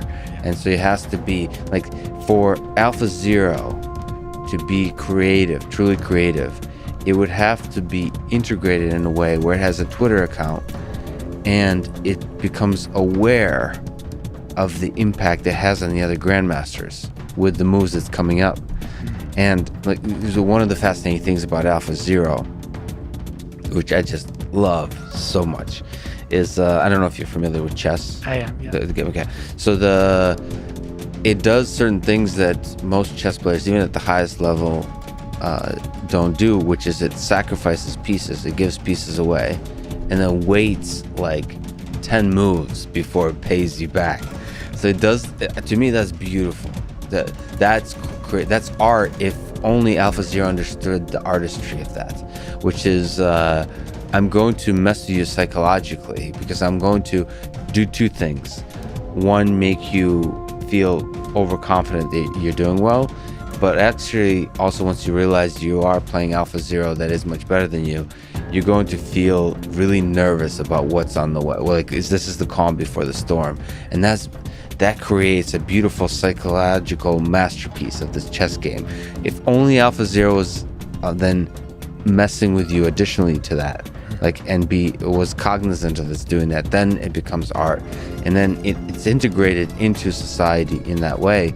And I believe it doesn't have to actually have an understanding of the world in the way that humans have. It can have a different one. It can be like a child is clueless about so many aspects of the world, and it's okay.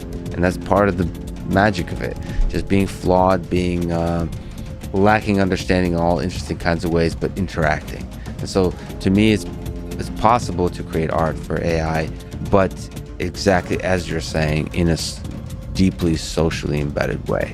Good. Well, I think we agree, but let me just highlight the thing that makes me think that we agree. Yeah. Which is that I think for people, for a community to allow themselves to recognize in a certain kind of creative act, I'm thinking of Stravinsky here, but we could think of a chess thing, to recognize in a certain kind of creative act a new and admirable, worthy way of thinking about what's significant in the situation, you have to believe that it wasn't random.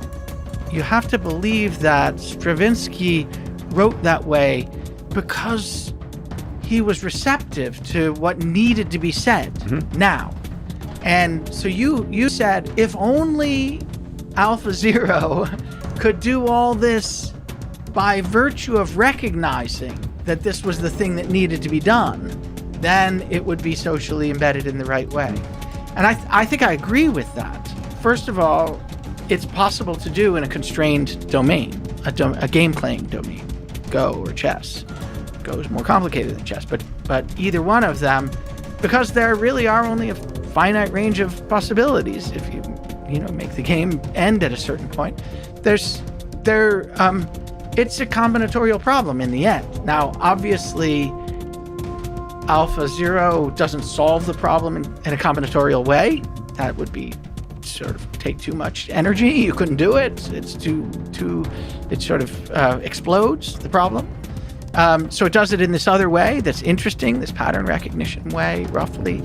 And in that context, it may well be that it can see, having had lots and lots of experience in the training stuff against itself or against another version of itself, it can see that the sacrifice here is going to pay dividends down the road. See, I put that in quotation marks. That's to say, it's got, a high weight to this move here as a result of experience in the past where that move down the line led to this improvement. So in that finite context, I think, the game players can trust it, and they talk that way. That it's got a kind of authority. They say, I've read some people who said about AlphaZero when it played Go, it's like it's playing from the future. It's making these moves that are just outlandish. And there's a kind of brilliance to them that we can't really understand. We'll be catching up to it forever. I think in that context, it's mapped the domain, and the domain is mappable because it's a combinatorial problem, roughly. But in something like music or art of a non-finite form, it feels to me like it's a little harder for me to understand what the analog of our trusting that Stravinsky has recognized something about us that demands that he write this way. That doesn't seem like a finite thing in quite the same way. Now we could ask the system, why did you do it? We could ask Stravinsky, why did you do it? And maybe it will have answers. But then it's involved in a kind of communicative act. And I think lots of times artists will often say, look, I can't communicate better than what I've done in the piece of work. That is the statement. Yeah. So we humans aren't able to answer the why either. Yeah. But I do think the question here is, well, first of all, language is finite, certainly when expressed through a tweet. So it is also a combinatorial problem. Yeah. The question is how much more difficult it is than chess. And I think all the same ways that we see the solutions to chess is deeply surprising when it was first addressed with IBM Deep Blue, and then with AlphaGo and AlphaGo Zero, AlphaZero. I think in that same way, language can be addressed and communication can be addressed. I don't see, having done this podcast, many reasons why everything I'm doing, especially as a digital being on the internet, can't be done by an AI system eventually. So I think we're being very human-centric in thinking we're special. I think one of the hardest things is the physical space. Actually operating like touch and the magic of body language and the music of all of that, because it's so deeply integrated through the long evolutionary process of what it's like to be on Earth. What is fundamentally different, and AI can catch up on, is the way we apply our evolutionary history on the way we act on the internet, on the way we act online.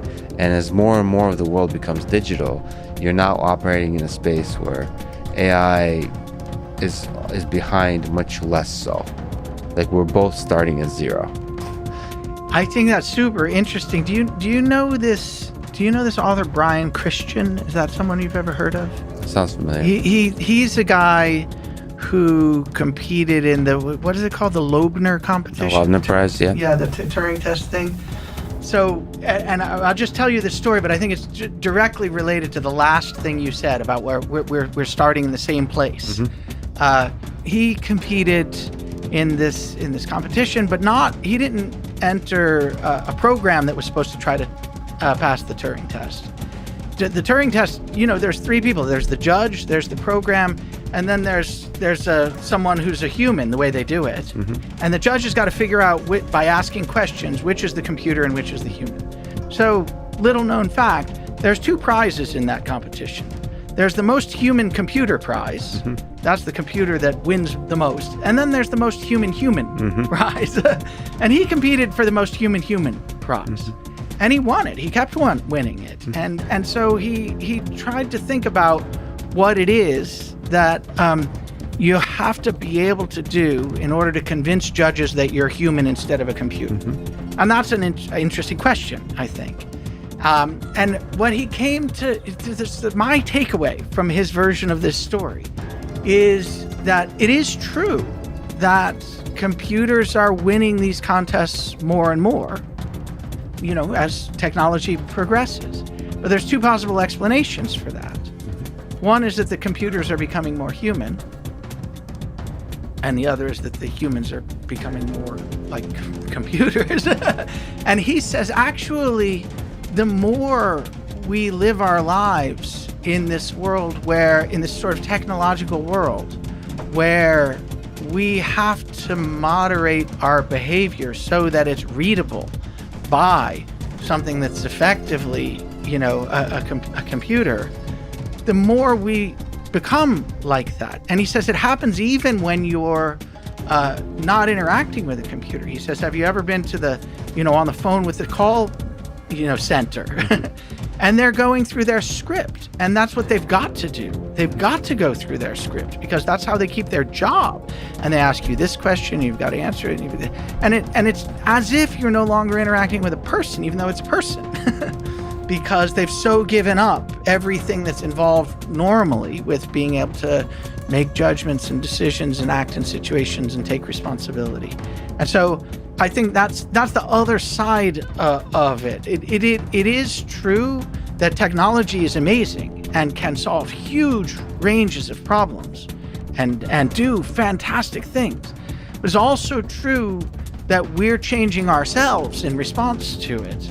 And the one thing I'm worried about is that we're changing ourselves in such a way that the norms for what we're aiming at are being changed to move in the direction of this sort of efficiently and in an optimized way solving a problem, and move away from this other kind of thing that we were calling aliveness or significance. And so that's the other side of the story. And that's the worry, but it's very possible that there is, for you and I, the ancient dinosaurs, we may not see the aliveness in TikTok, the aliveness in the digital space.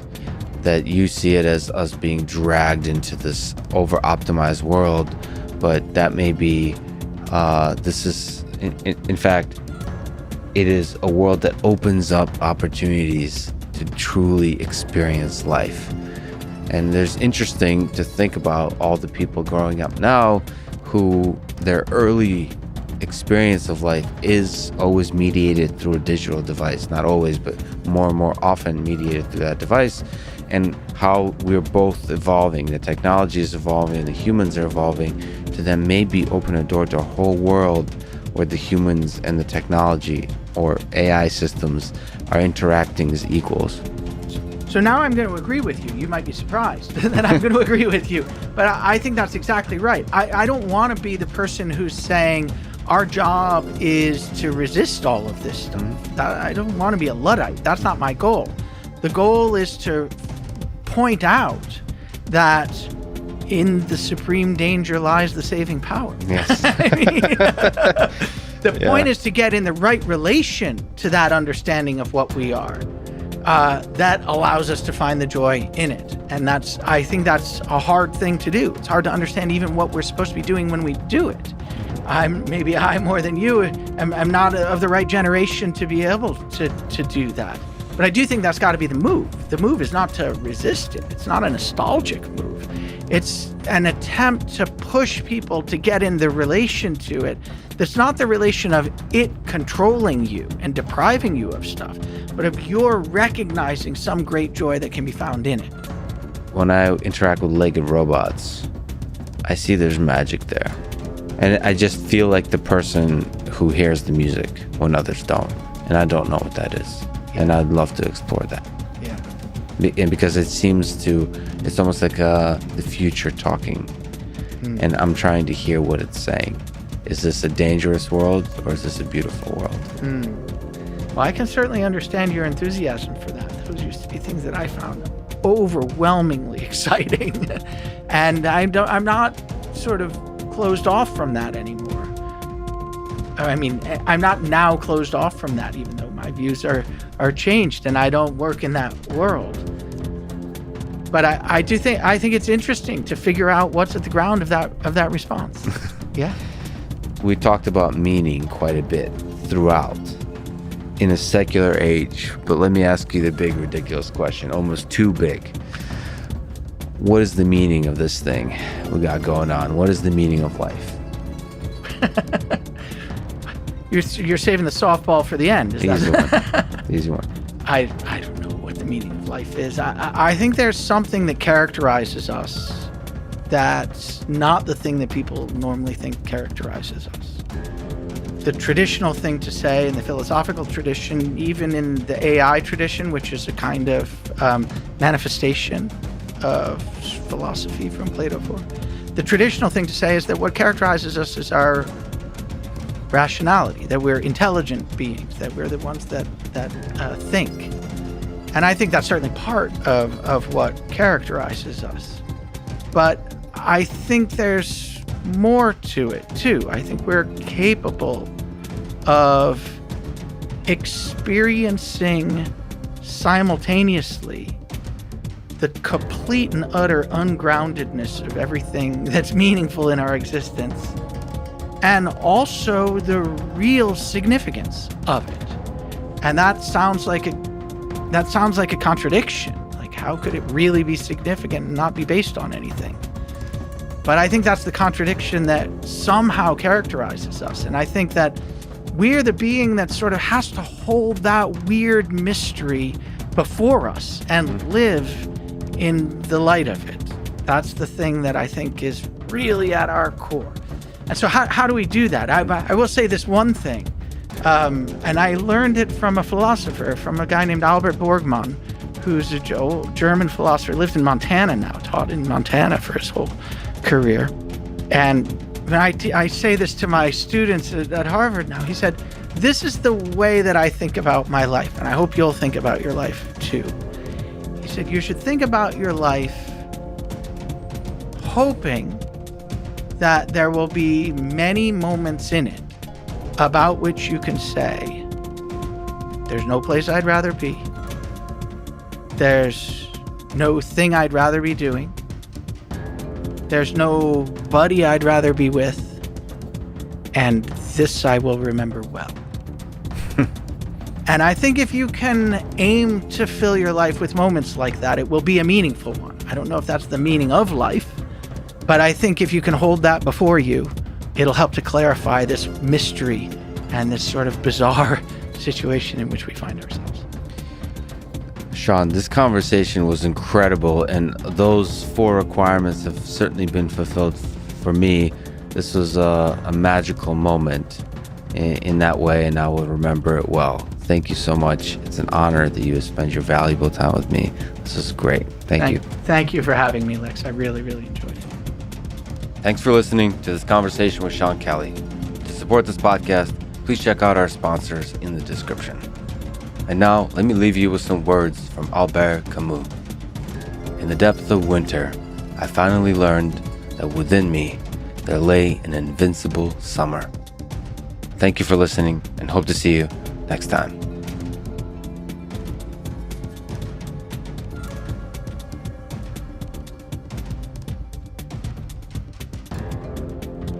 The following is a conversation with Jeff Shainline, a scientist at NIST interested in optoelectronic intelligence. We have a deep technical dive into computing hardware that will make Jim Keller proud. I urge you to hop on to this roller coaster ride through neuromorphic computing and superconducting electronics, and hold on for dear life. Jeff is a great communicator of technical information, and so it was truly a pleasure to talk to him about some physics and engineering. To support this podcast, please check out our sponsors in the description. This is the Lex Friedman Podcast, and here is my conversation with Jeff Shainline. I got a chance to read a fascinating paper you authored called Optoelectronic Intelligence.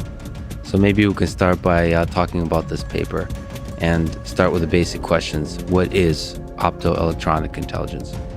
Yeah, so in that paper, the concept I was trying to describe is sort of an architecture for building brain-inspired computing that leverages light for communication in conjunction with electronic circuits for computation.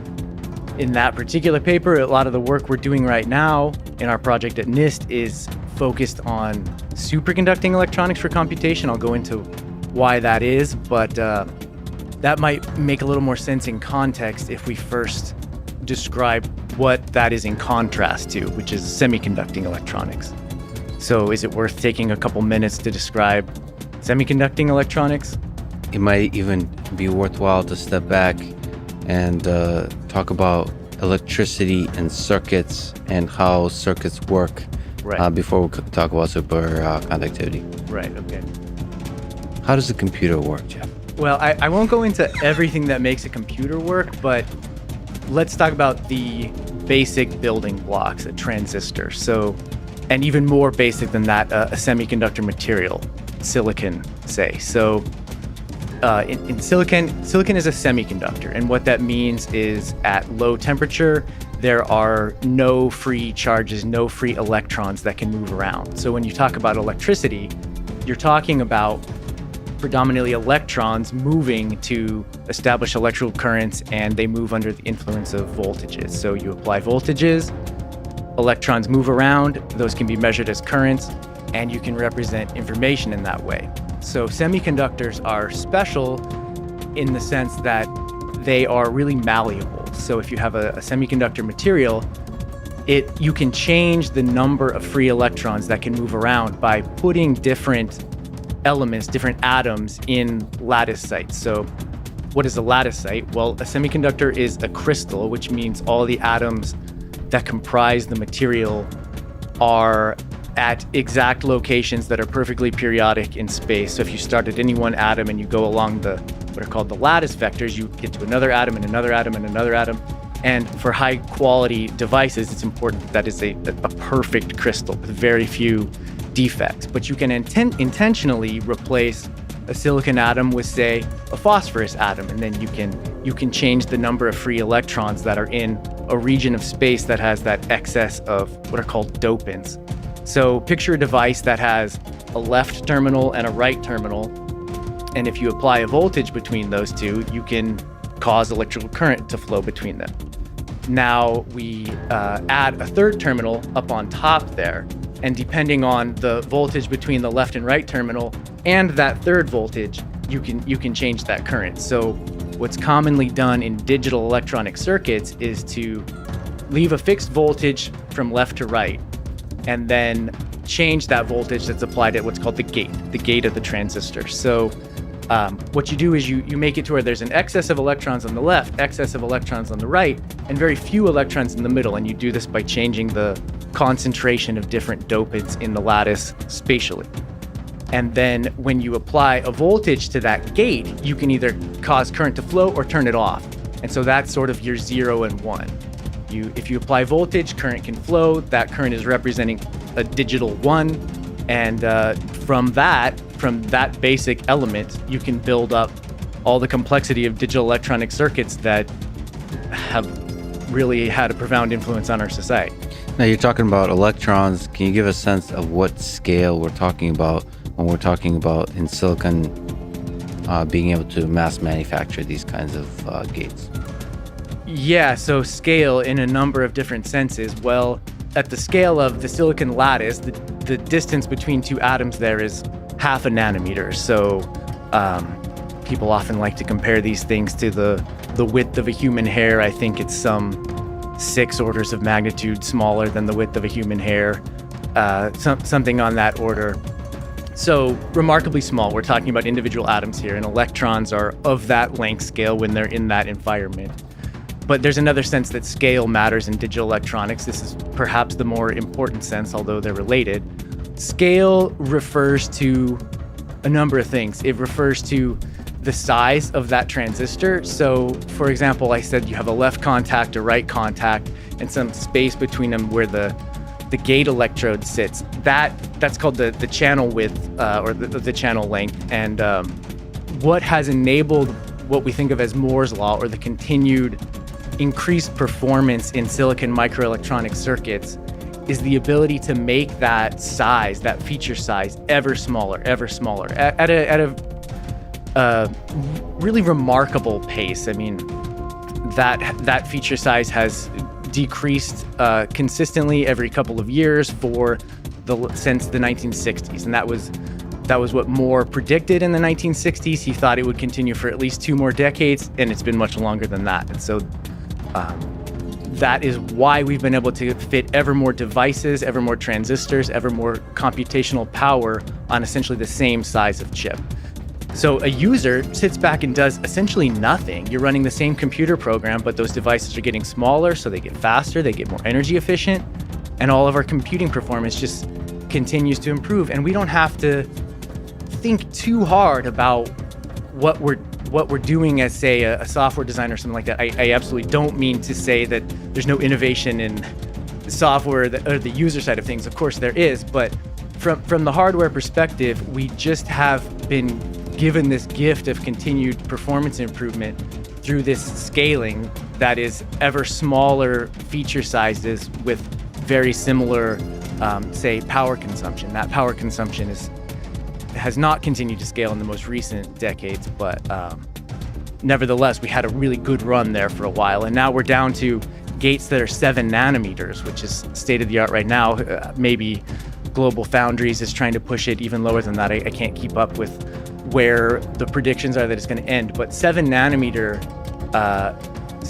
transistor has just a few tens of atoms along the length of the conduction pathway. So a naive semiconductor device physicists would think you can't go much further than that without some kind of revolution in the way we think about the physics of our devices. Is there something to be said about the mass manufacture of these devices? Right. So that's another thing. So how have we been able to make those transistors smaller and smaller? Well, companies like Intel, Global Foundries, they invest a lot of money in the lithography. So how are these chips actually made? Well, one of the most important steps is this, what's called ion implantation. So you start with sort of a pristine silicon crystal, and then using photolithography, which is a technique where you can pattern different shapes using light, you can define which regions of space you're going to implant with different species of ions that are going to change the local electrical properties right there.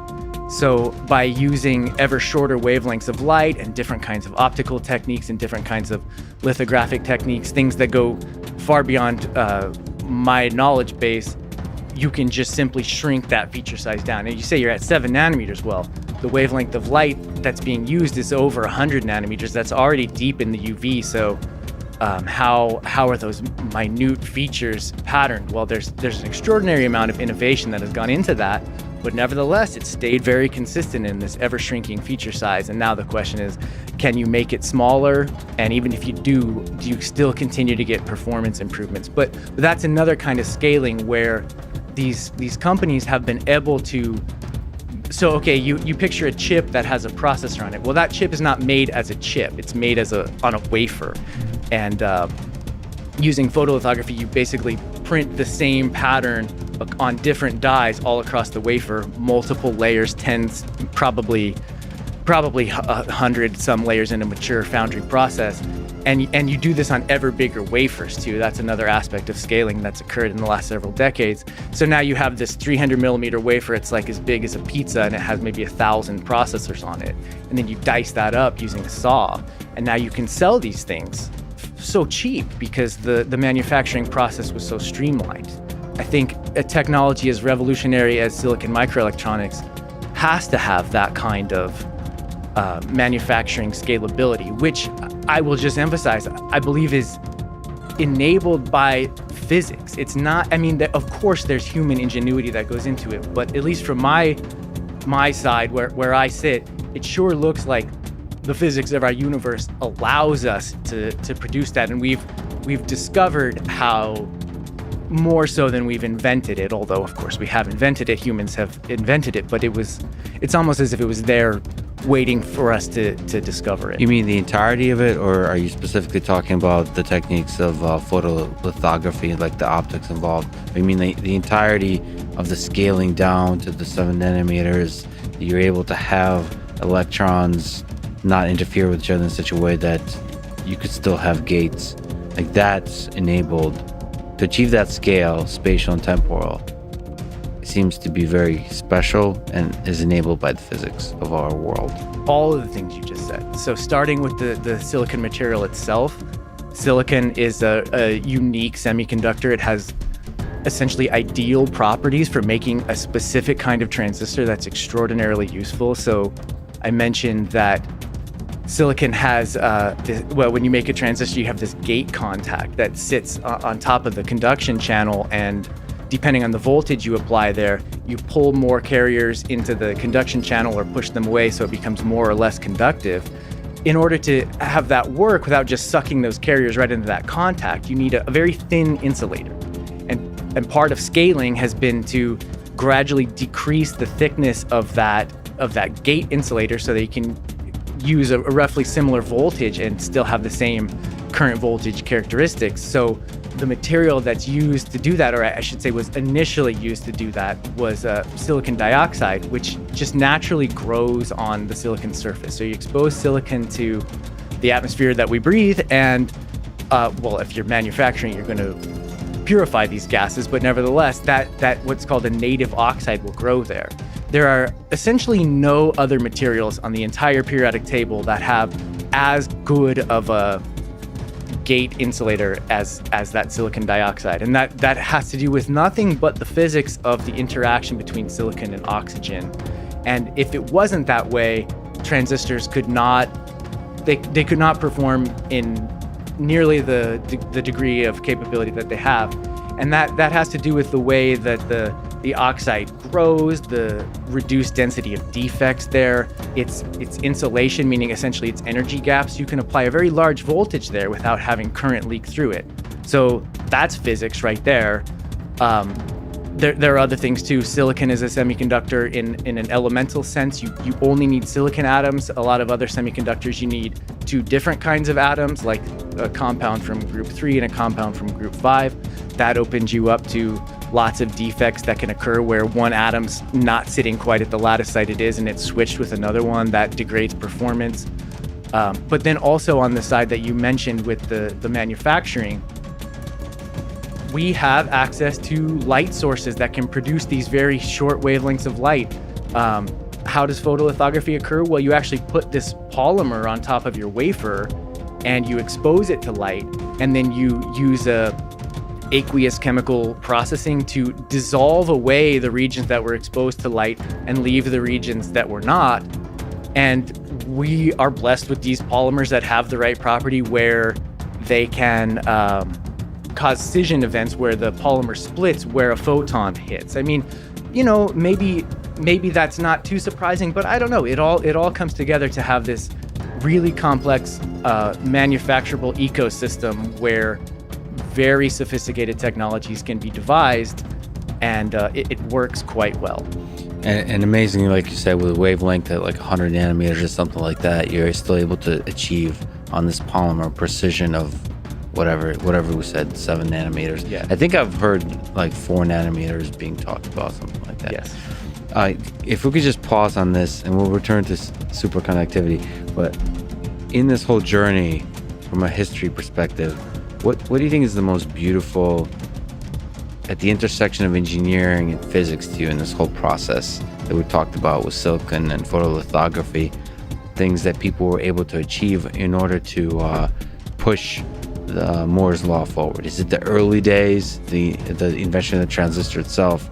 Is it some particular cool little thing that maybe not many people know about? Like, what do you think is most beautiful in this whole process journey?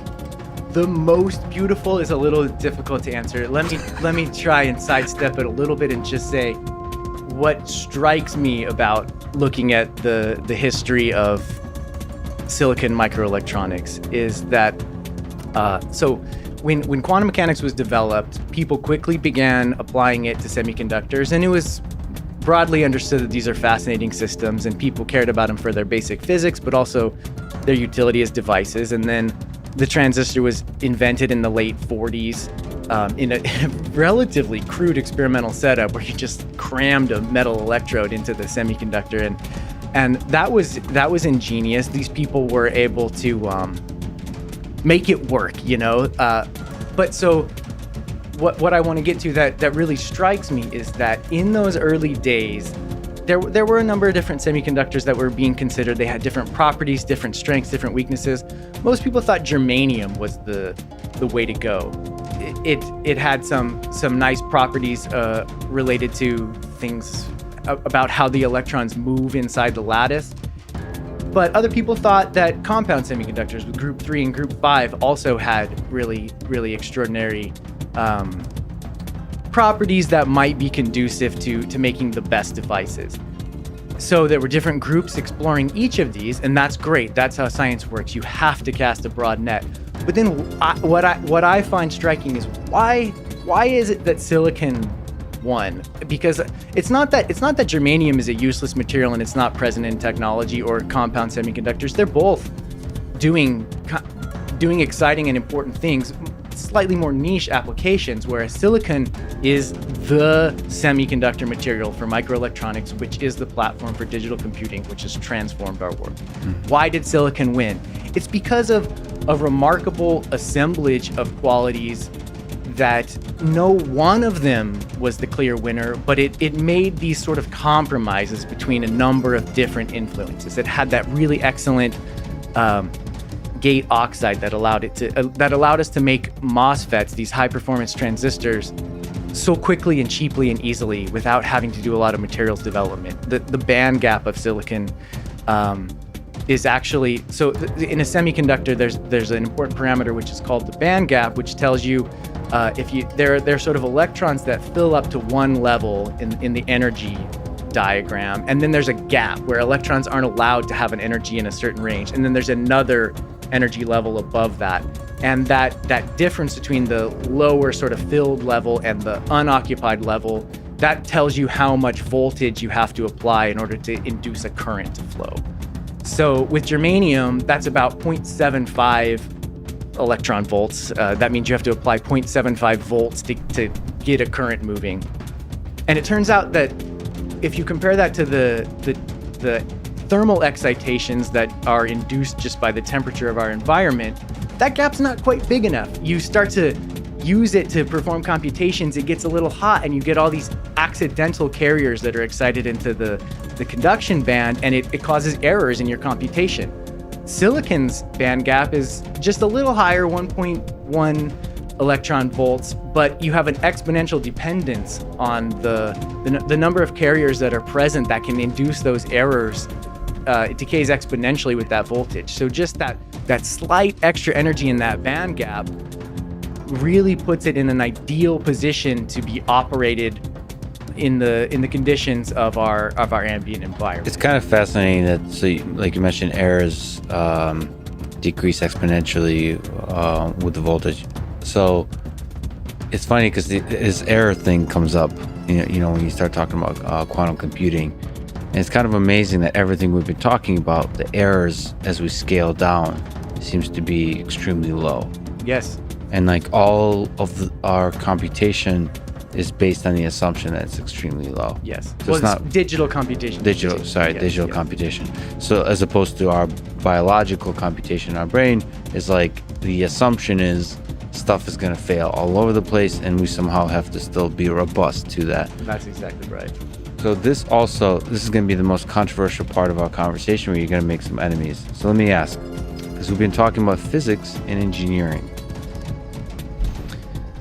which group of people is smarter and more important for this one? Let me ask the question in a better way. Some of the big innovations, some of the beautiful things that we've been talking about, how much of it is physics? How much of it is engineering? My dad is a physicist, and he talks down to all the amazing engineering that we're doing in the artificial intelligence and the computer science and the robotics and all that space. So we argue about this all the time. So what do you think? Who gets more credit?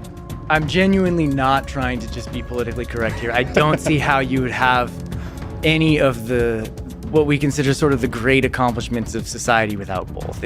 You absolutely need both of those things. Physics tends to play a key role earlier in the development, and then engineering, optimization, these things take over.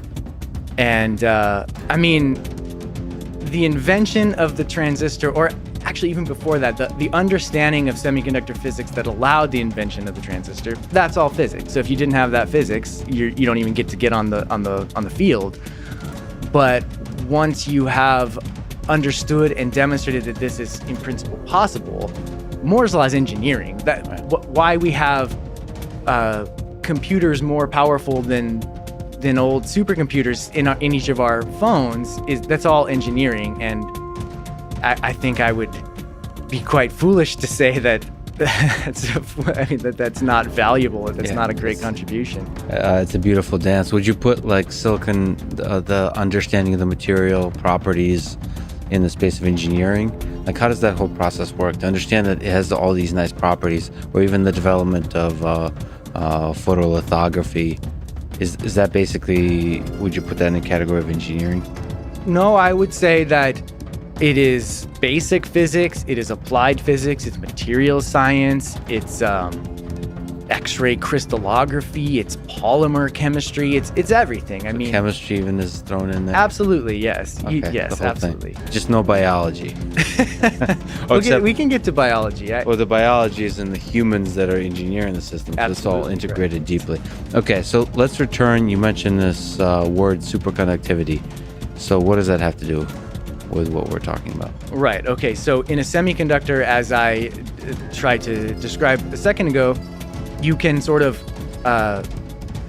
induce currents by applying voltages, And those have sort of typical properties that you would expect from some kind of a conductor. Those electrons, they don't just flow perfectly without dissipation. If an electron collides with an imperfection in the lattice or another electron, it's going to slow down, it's going to lose its momentum. So you have to keep applying that voltage in order to keep the current flowing.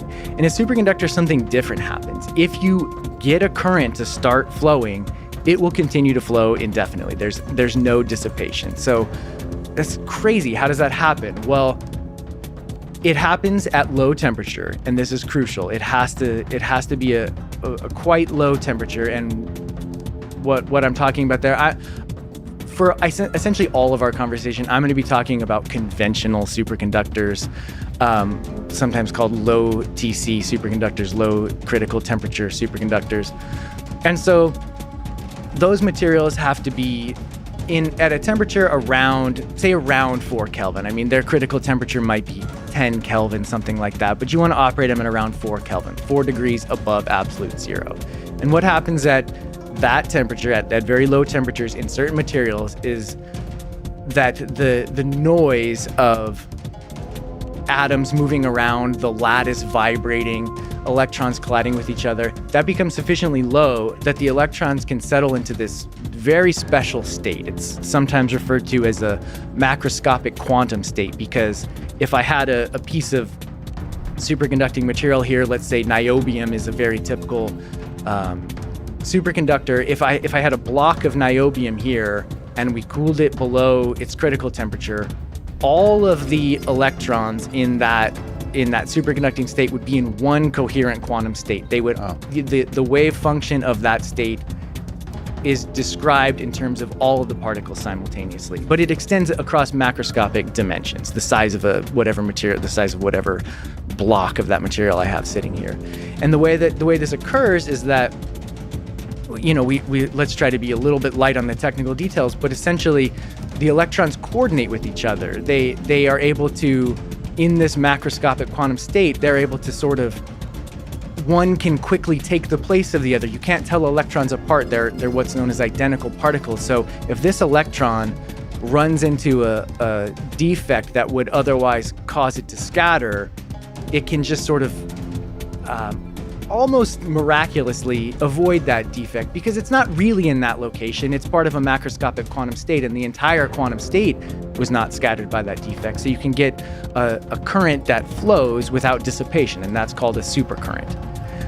That's sort of just very much scratching the surface of superconductivity. There's very deep and rich physics there, which is probably not the main subject we need to go into right now, but it turns out that when you have this material, you can do usual things like make wires out of it, so you can get current to flow in a straight line on a chip, but you can also make other devices that perform different kinds of operations. Some of them are kind of logic operations like you'd get in a transistor. The most common or most, I would say, diverse in its utility component is a Josephson junction. It's not analogous to a transistor in the sense that if you apply a voltage here, it changes how much current flows from left to right, but it is analogous in sort of a sense of it's the go-to component that a circuit engineer is going to use to start to build up more complexity. So these junctions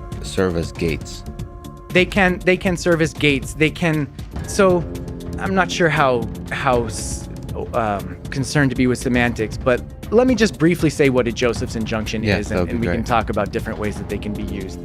Basically, if you have a superconducting wire and then a small gap of a different material that's not superconducting, an insulator or normal metal, and then another superconducting wire on the other side, that's a Josephson junction. So it's sometimes referred to as a superconducting weak link. So you have this superconducting state on one side and on the other side, and the superconducting wave function actually tunnels across that gap. And when you create such a physical entity, it has very unusual current voltage characteristics in that gap. Like weird stuff through the happens. entire circuit. So you can imagine, suppose you had a loop set up that had one of those weak links in the loop. Current would flow in that loop, independent, even if you hadn't applied a voltage to it, and that's called the Josephson effect. So the fact that there's this phase difference in the quantum wave function from one side of the tunneling barrier to the other induces current to flow. So how does you change state in it? Right, exactly. So how do you change state? Now picture if I have a current bias coming down this line of my circuit and there's a Josephson junction right in the middle of it. And now I make another wire that goes around the Josephson junction. So I have a loop here, a superconducting loop. I can add current to that loop by exceeding the critical current of that Josephson junction. So like any superconducting material, it can carry this supercurrent that I've described, this current that can propagate without dissipation up to a certain level. And if you try and pass more current than that through the material, it's going to become a resistive material, a normal material. So in the Josephson junction, the same thing happens. I can bias it above its critical current, and then what it's going to do, it's going to add a quantized amount of current into that loop. And what I mean by quantized is it's going to come in discrete packets with a well-defined value of current. So in the vernacular of some people working in this community, you would say you pop a fluxon into the loop. So a fluxon You pop a fluxon into the loop. yeah, so a Sounds fluxon like skateboarder talk. I love it. Okay, sorry, go ahead. a fluxon is one of these quantized amounts of current that you can add to a loop. And this is a cartoon picture, but I think it's sufficient for our purposes. So at which, maybe it's useful to say, what is the speed at which these discrete packets of current travel? Because we'll be talking about light a little bit. It seems like the speed is important. The speed is important. That's an excellent question. Sometimes I wonder how you became so astute. But so this Matrix 4 is coming out, so maybe that's related. I'm not sure. I'm dressed for the job. I was trying to get to become an extra on Matrix 4. It didn't work out. Anyway, so what's the speed of these packets? You'll have to find another gig. I know. I'm sorry.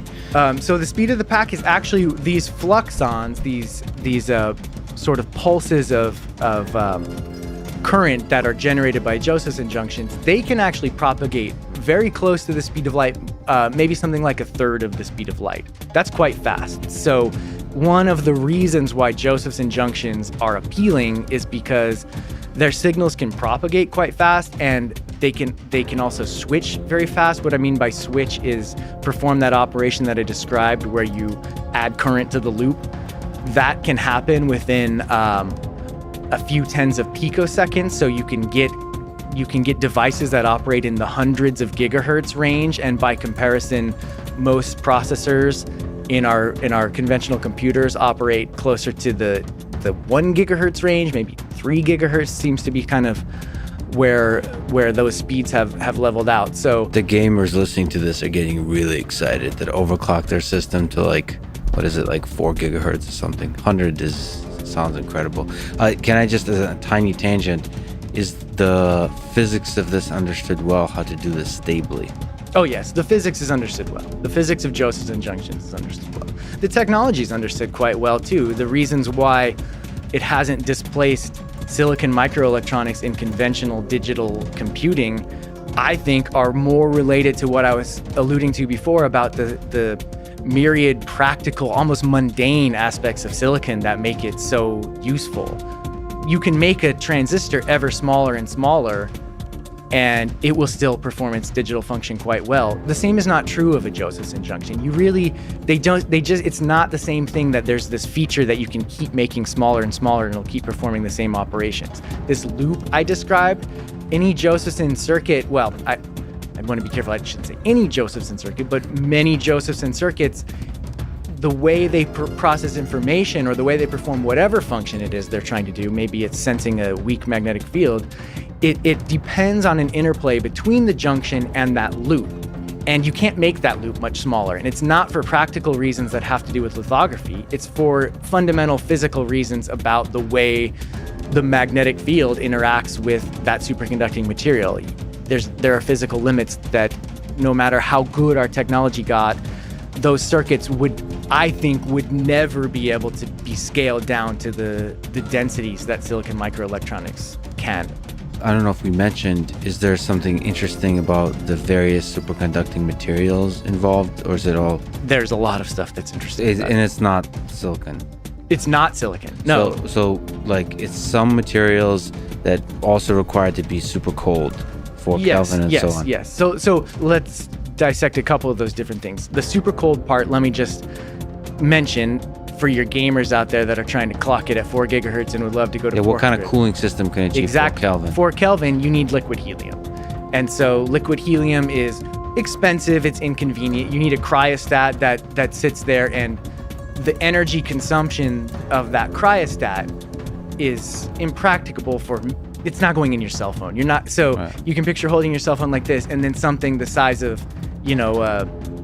a keg of beer or something on your back to cool it. Like, that makes no sense. Yeah. So if you're trying to make this in consumer devices, electronics that are ubiquitous across society, superconductors are not in the race for that. For now. But you're saying, so we're, just to frame the conversation, maybe the thing we're focused on is computing systems that serve as servers, like large systems. Yes, large systems. So then you can contrast what's going on in your cell phone with what's going on at one of the supercomputers.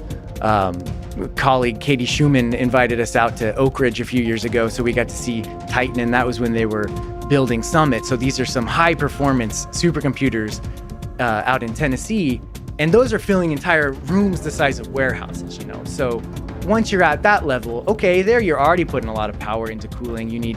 Cooling is part of your engineering task that you have to deal with. So there it's not entirely obvious that cooling to 4 Kelvin is out of the question. It has not happened yet, and I can speak to why that is in the digital domain if you're interested.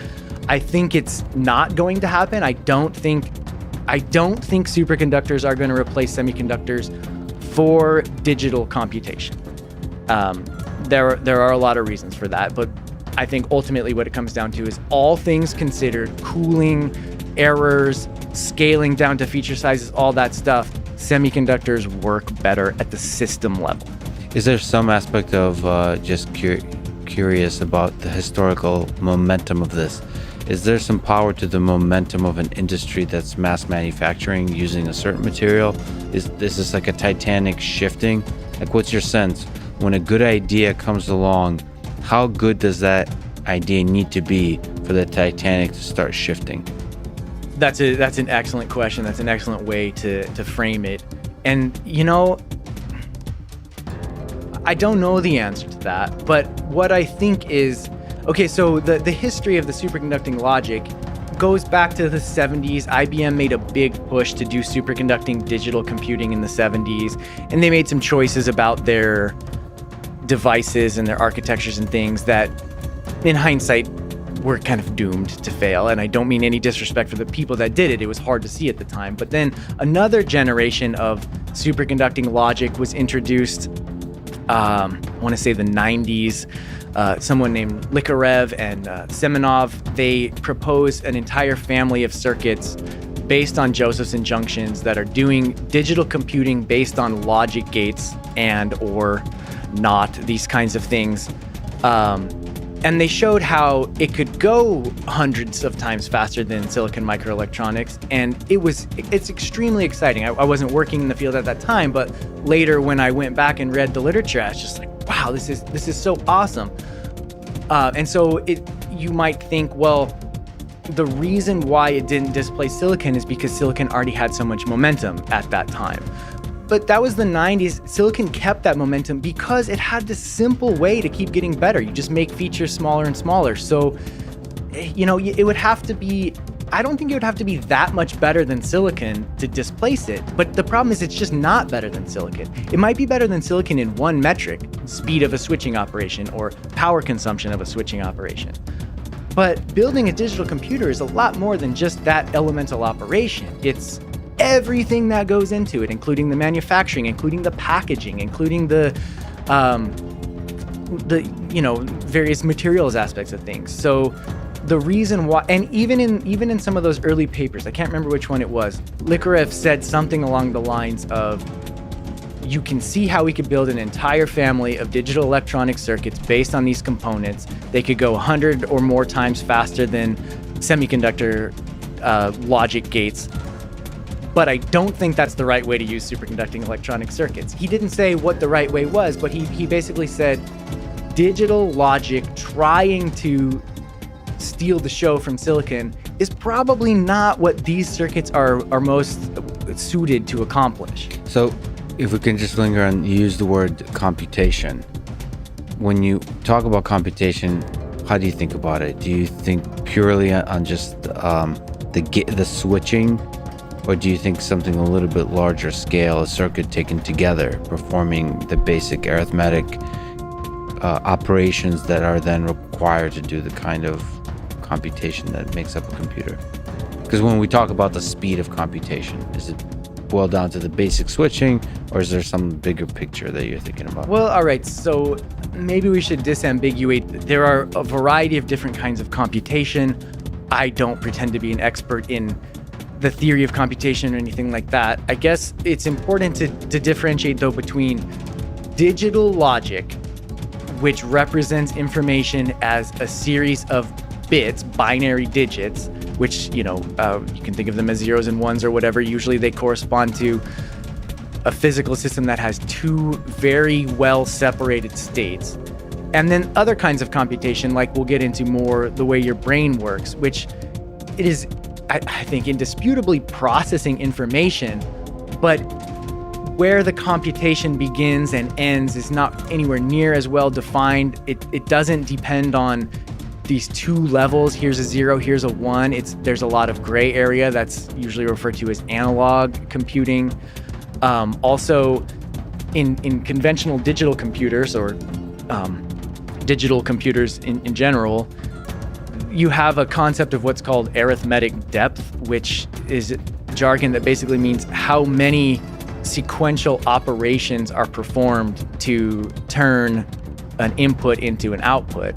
And those kinds of computations in digital systems are highly serial, meaning that data streams, they don't branch off too far to the side. You have to pull some information over there and access memory from here and stuff like that. But by and large, the computation proceeds in a serial manner.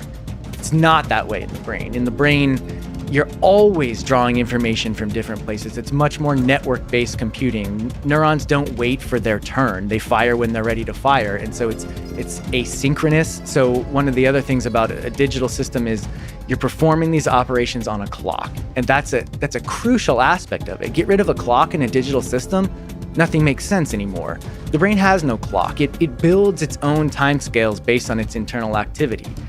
So you can think of the brain as kind of like this network computation, where it's actually really trivial, simple computers, just a huge number of them, and they're networked. I would together. say it is complex, sophisticated little processors, and there's a huge number of them. Neurons are not. No offense. Simple. I don't mean to offend you. Sure, no. They're very complicated and beautiful, and but we often oversimplify them. Yes, they're actually there's computation happening within a neuron. Right. So I would say to think of a transistor as the building block of a digital computer is accurate. You use a few transistors to make your logic gates. You build up processors from logic gates and things like that.